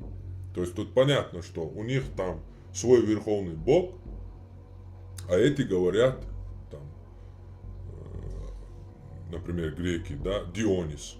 То есть у них верховный бог такой же, какое-то свое имя у него, но эти называют его Дионисом. Грек называет и арабского бога Дионисом. То есть он имеет в виду, что это их верховный бог, такой же бог благородия, плодородия и истории, и мифология. То есть он полностью идентичен их же культуре, как бы, и поэтому он его сравнивает и записывает как Диониса. То есть он относительно и у семитов, и чем больше вглубь ты идешь, и у семитов, и у индоевропейцев религиозная культура идет к одному корню. Она уже позже разделяется, как бы противоборствующие Разница только в идеологии. том, что у индоевропейцев разница только в том, что у индоевропейцев, знаешь, вот этот пантеон богов, он был не такой жестокий, как вот, допустим, у других народов. Я, допустим, не читал о жертвоприношений человеческих вот в индоевропейских каких-то там верований, ничего подобного. Ну, только если там какие-нибудь жесткие язычники в самом начале, где-то там на Руси где-нибудь или еще что-то. И то это тоже может быть не факт, а христианские, знаешь, такая христианская пропаганда, то, что язычники это вот звери и все тому подобное, все черное и так далее. Да. Ну, чем, короче, чем далеко уходишь в историю, там и по языкам, и по религии, и по всему, что можно, короче, уходишь к одним корням почти что. И как бы тут, с индоевропейцев он как бы, ну да, он и у нас, у нахов, у кавказцев, точнее, у грузинских племен, и у кельтов, у германцев он почти что один и тот же. И праздники одно и то же, и традиция одна и та же. Например, казалось бы, какая связь у нахской традиции с кельтами. Но смотрю там, Средневековая ирландская. Ирландцы и шотландцы это как бы наиболее архаично сохранивший свой вид индоевропейский, кельтский, да, это их потомки, меньше остальных их потомков, подвергнувшиеся ассимиляции. Саксы больше, там, приняв христианство там, и так далее, сильно подверглись. И там французы, галлы, которые там были, вообще превратились в неких франков, французов, на римский почти что, на латиницу перешли, короче. А ирландцы, шотландцы и с языком, и валийцы, они как бы тоже сохранили тот кельтский, архаичный. И смотрю, изображение какого-то 15 века художник, если не ошибаюсь, одежду он традиционную ирландскую показывает. Ну, мне это выходит в статье о кельтах. И там показывается дева и замужняя. Дева в косынке, то есть она платок полный не надевает, на голову полностью не закрывает, но вот как косынка у нее. Маленький платочек на голове. И показываются прям, они сравнительно оба именно. Картина про это, художник. И замужняя. Замужняя полностью в большом платке. Ну, какая-то шапка у нее, что-то там наподобие платка и так далее. У чеченцев то же самое. 20-30 лет назад, пока вот эти хиджабы не придумали, арабскую одежду вот эту не распространили. То же самое замужняя. Даже сегодня, если вы посмотрите, традиционный наряд разнообразный, чеченский. Там маленькая, вообще несовершеннолетняя, она там, 14, 15, 13 лет, она вообще голову не покрывает. После этого она надевает косынку, а когда уже уходит замуж, надевает большой платок. Не всю голову, волосы закрывая, а просто большой платок, который свисает. А уже, взрослая в возрасте, она как бы полностью волосы. Потому что у них и так понятно, да, волосы уже отпадают и не такие красивые в старческом возрасте у женщин. Поэтому как бы традиция такая сложилась, что они полностью в старческом возрасте покрывают голову. Заметь, до прихода ислама на Кавказ, в принципе, наши женщины всегда были покрыты с головой. Это, видимо, так и было, индоевропейская какая-то такая причуда, видимо. Потому что всегда было в моде в Кавказе такая тема, что женщины всегда покрыты головой, а мужики как бы... папахов тогда не было. Папахи это, видимо, из-за того, что из-за климата уже приобрели. Но папаху особо никто не носил, а женщины всегда были с покрытой головой. Все народы на Кавказе абсолютно были в этом плане одинаковы. Да, согласен. Тюркоязычные, потому что когда тюркоязычные, они чуть попозже пришли, получается, уже там с походами, завоеванием тоже. Гармат, санскрит слышал такое? Да, конечно. Вот на украинском от 1 до 8 будет так же самое практически звучать, как на этом санскрите. Просто факт интересный. Да. Один вопрос, Харман. Да. Сейчас ты сказал о том, что эти арийцы пришли в Индию и там спасли коренной народ от львов или тигров, я точно не запомнил, да? Да, мое мнение лично. И стали там править. Тигров. Стали богоподобными. А это значит о том, что они стали там высшей кастой и правили? Конечно, они стали там богами, вплоть до того, что уже брахманы начали говорить, что они сотворили мир. По этой причине, наверное, есть вот определенная тенденция, такая закономерность, что высшие касты, самая высшая правящая каста, она более светлых тонов, голубоглазые, светлокожие. Южная часть Индии, она, примерно Айшвария Рай. Точнее, северная часть Индии. Они все-таки по итогу там были установлены какие-то методы продвижения по касте. через воинство, по-моему. И в итоге, хоть и сохраняется там и до сих пор, но они довольно-таки перемешались с белыми. И Да, побили. перемешались, но все равно там даже наш преподаватель по истории отмечал, что самая высшая каста, она тоном была более светлой и имела отличительную черту голубые глаза. Да, они сегодня красятся там в белый, там с голубыми глазами, это как их называют, избранные вот эти брахманы, короче, до сих пор там с голубыми глазами, некоторые вообще полностью осмуглели, но глаза такие голубые, короче. Есть такое. Фамилия есть такая Брахманенко, украинская. Нормально. Хармат, помнишь, ты говорил насчет этого, насчет тотемного животного? Почему у вас волк? Потому что индоевропейцы. У нас, допустим, у тюрков тоже волк. Ну да. Почему волк? Не, ну я суть-то понял, Ну, что ты говорил. наверное, потому Почему, что они, как бы, их было много в округе, как бы. И еще, как бы, у нас, как бы, традиция, вот видно, что, опять же, по нахской традиции видно, что наши обычаи, родоплеменная иерархия, она строилась, ну, я больше склонен в этой истории к Маугли. То есть люди, не знавшие ничего, для людей Бог вот дал животных или каких-то там предпосылки, заложил нашу программу. И как бы я считаю, что все эти традиции брали наши люди, наблюдая за волками, как у них все устроено, и перенимали у них эту иерархию. И они, наверное, у нас в окружении было их много. Смотри, мы другие народы, и у нас тоже волк, у вас тоже волк, и у римов тоже волк, ну, у ромов, потому что не скормила. Да, у римлян это как бы, да, это общее, как бы, индоевропейское.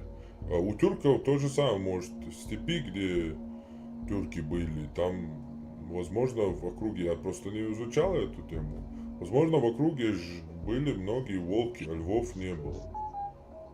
Мало было, А есть народности, у которых прям львы такие тотемные животные, яркие, есть, как конечно, у чеченцев есть. волки? Есть, конечно. Иран. Львы Аллаха. Персы это как бы и Индия, это и лев. Вот за счет чего я и говорю. В Индии до сих пор там днем, средь белого дня, лев выбегает, хватает за голову человека и уносит его. Можешь объяснить, на основании чего ты сделал вот это предположение о том, что индусов спасли Египта? Конечно, Слушаем. могу. Потому что везде символ власти на этих территориях, где обитают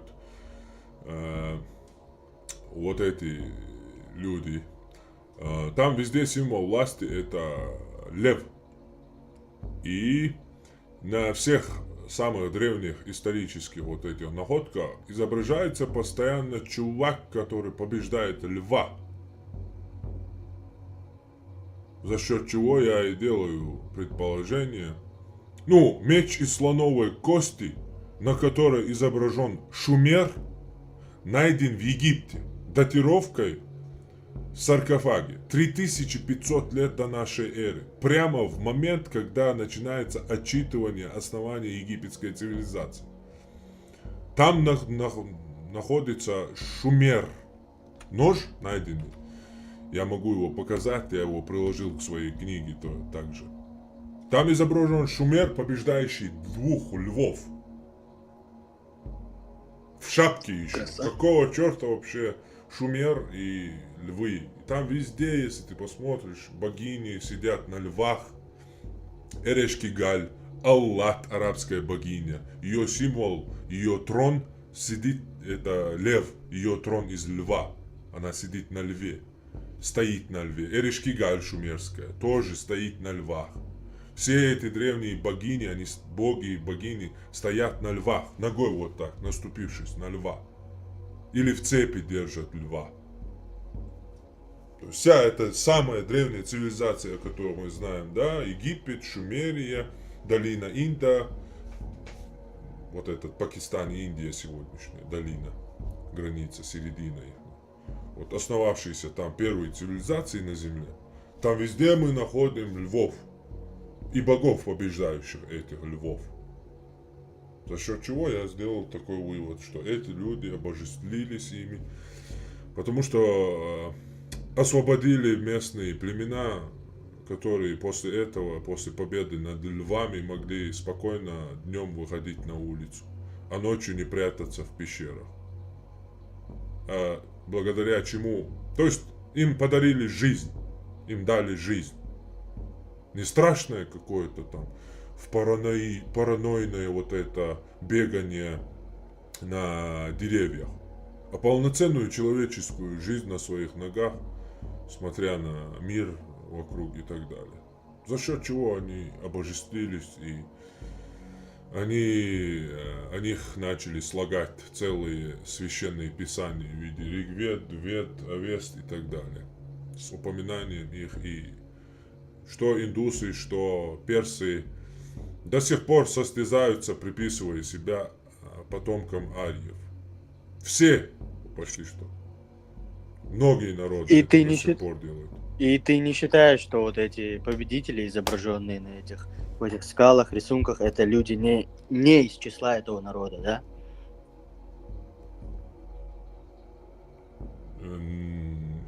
Не понял, Индии вот сейчас. Шумер, найденный в Египте, он однозначно не египтянин. Он же не может быть, если там изображен Шумер, оно же найден в Египте. И после этого основывается египетская цивилизация. А как определили, что это шумер? Потому что шумерских вот этих всех, всю эту цивилизацию знают хорошо, все изображения. Египетское изображение и традиция искусства, она вообще другая. То есть это довольно легко установить по традиции. Ты не найдешь в Египте никакого такого больше. Но найдешь по всей Шумерии миллионы и миллионы, тысячи и тысячи этих артефактов, где точно таким же образом, то есть видна рука. Чья эта рука делала эту работу? Это устанавливают археологи, точно таким же образом они это и установили. Шумерия это там, где сейчас арабы? Это Ирак, Сирия, долина междуречья Тигра, реки Тигр и Ефрат. Точнее, Ирак, да, вот это. Оно же вон до Средиземноморья идет, потом и вот этот полумесяц плодородный называется это место. То есть они обожествили человека или народ, которые победили самых хищных, опасных животных. Совершенно верно. Мое мнение лично. Хармат, как тебе скинуть какой-то там видос, чтобы ты посмотрел? Как тебе написать в личку вообще? В личку я тебе напишу в личку.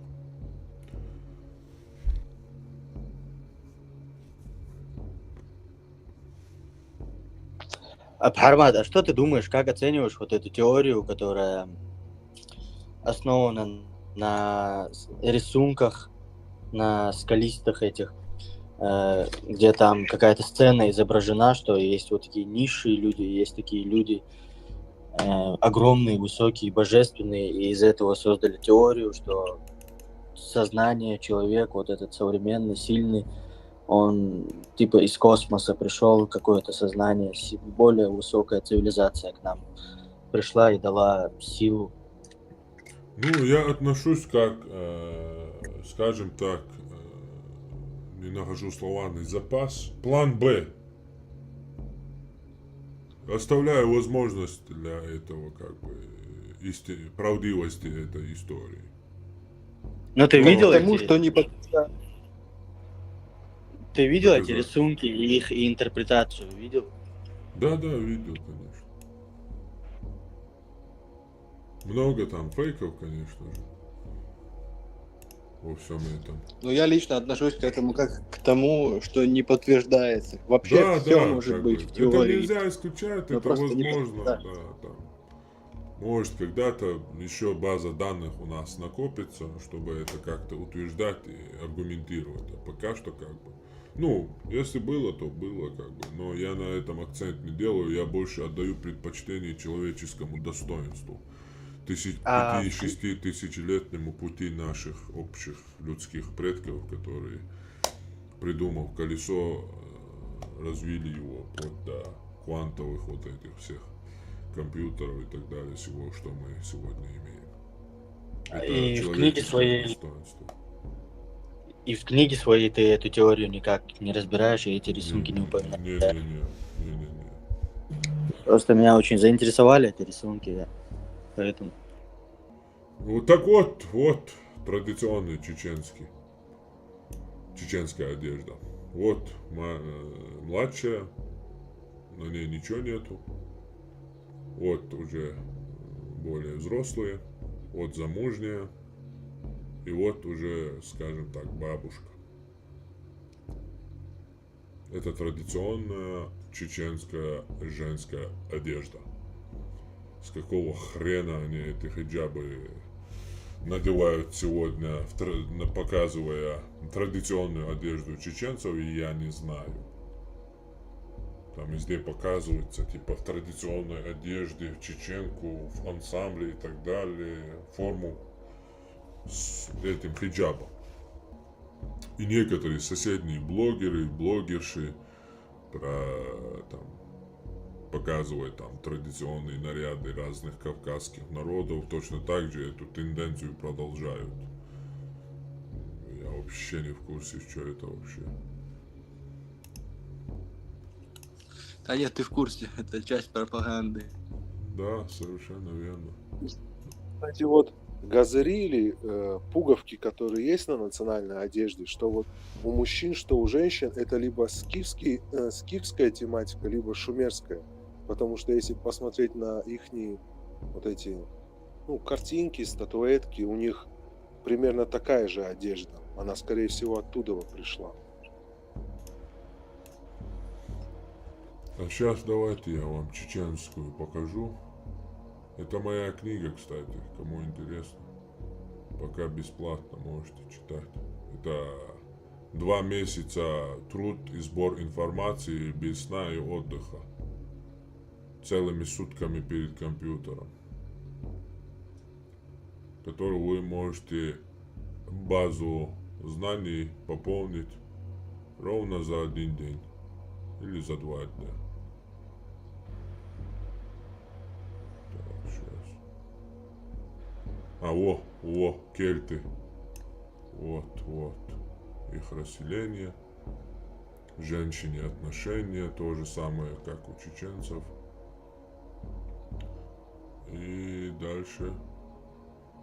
Тут сейчас. Вот. Это с Википедии картина. Наткнулся я на нее. Это Лукаса Дехери рисунок 1575 года. На фото древнеирландский костюм замужней и девы. Вот дева и вот замужняя. Сегодня у нас уничтожена эта традиция. За счет и много других традиций, по причине чего ислам получит огромный урон до конца моих дней. Так что вонять будет эта вонь от ее дохлости на тысячелетия. Я это им гарантирую.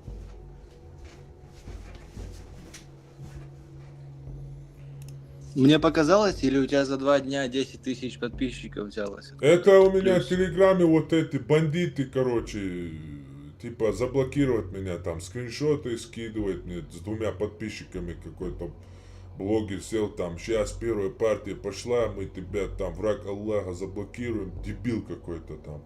Мне же раньше это сделали, я испугался, сделал запасной канал, всех призывал туда подписаться, короче.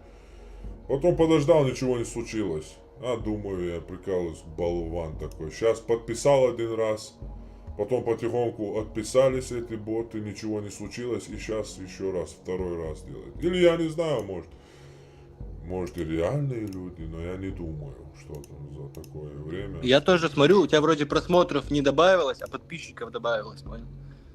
Да, сейчас я уже даже не смотрю в Телеграме. У меня там было 3000 с чем-то. Это чистые, которые были. 3000 с чем-то, 900 с чем-то, вот так. Вот. Расписание этих голосовых чатов есть? Или они спонтанные? Да, Джессика, Жимс, Николе, Широкова, Адриан, Пейн. Да, боты. Опять. Машаллах. Какое описание, не понял? Расписание этих голосовых чатов есть или спонтанно? Пока нет, к сожалению. Пока нет. Надеюсь, будет. Сделаем мы такое, надеюсь.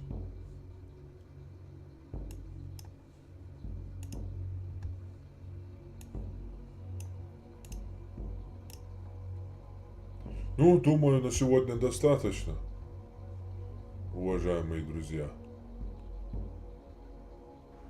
Счастливо. Да, всем спасибо слушателям, всем спасибо. Оставайтесь свободными. Маш Оль, свободы вам. Да, ушел. Арматович.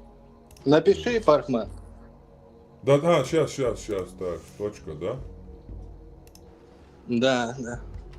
Все, написал. Все, давайте, до свидания. Спокойной ночи, удачи. Давай.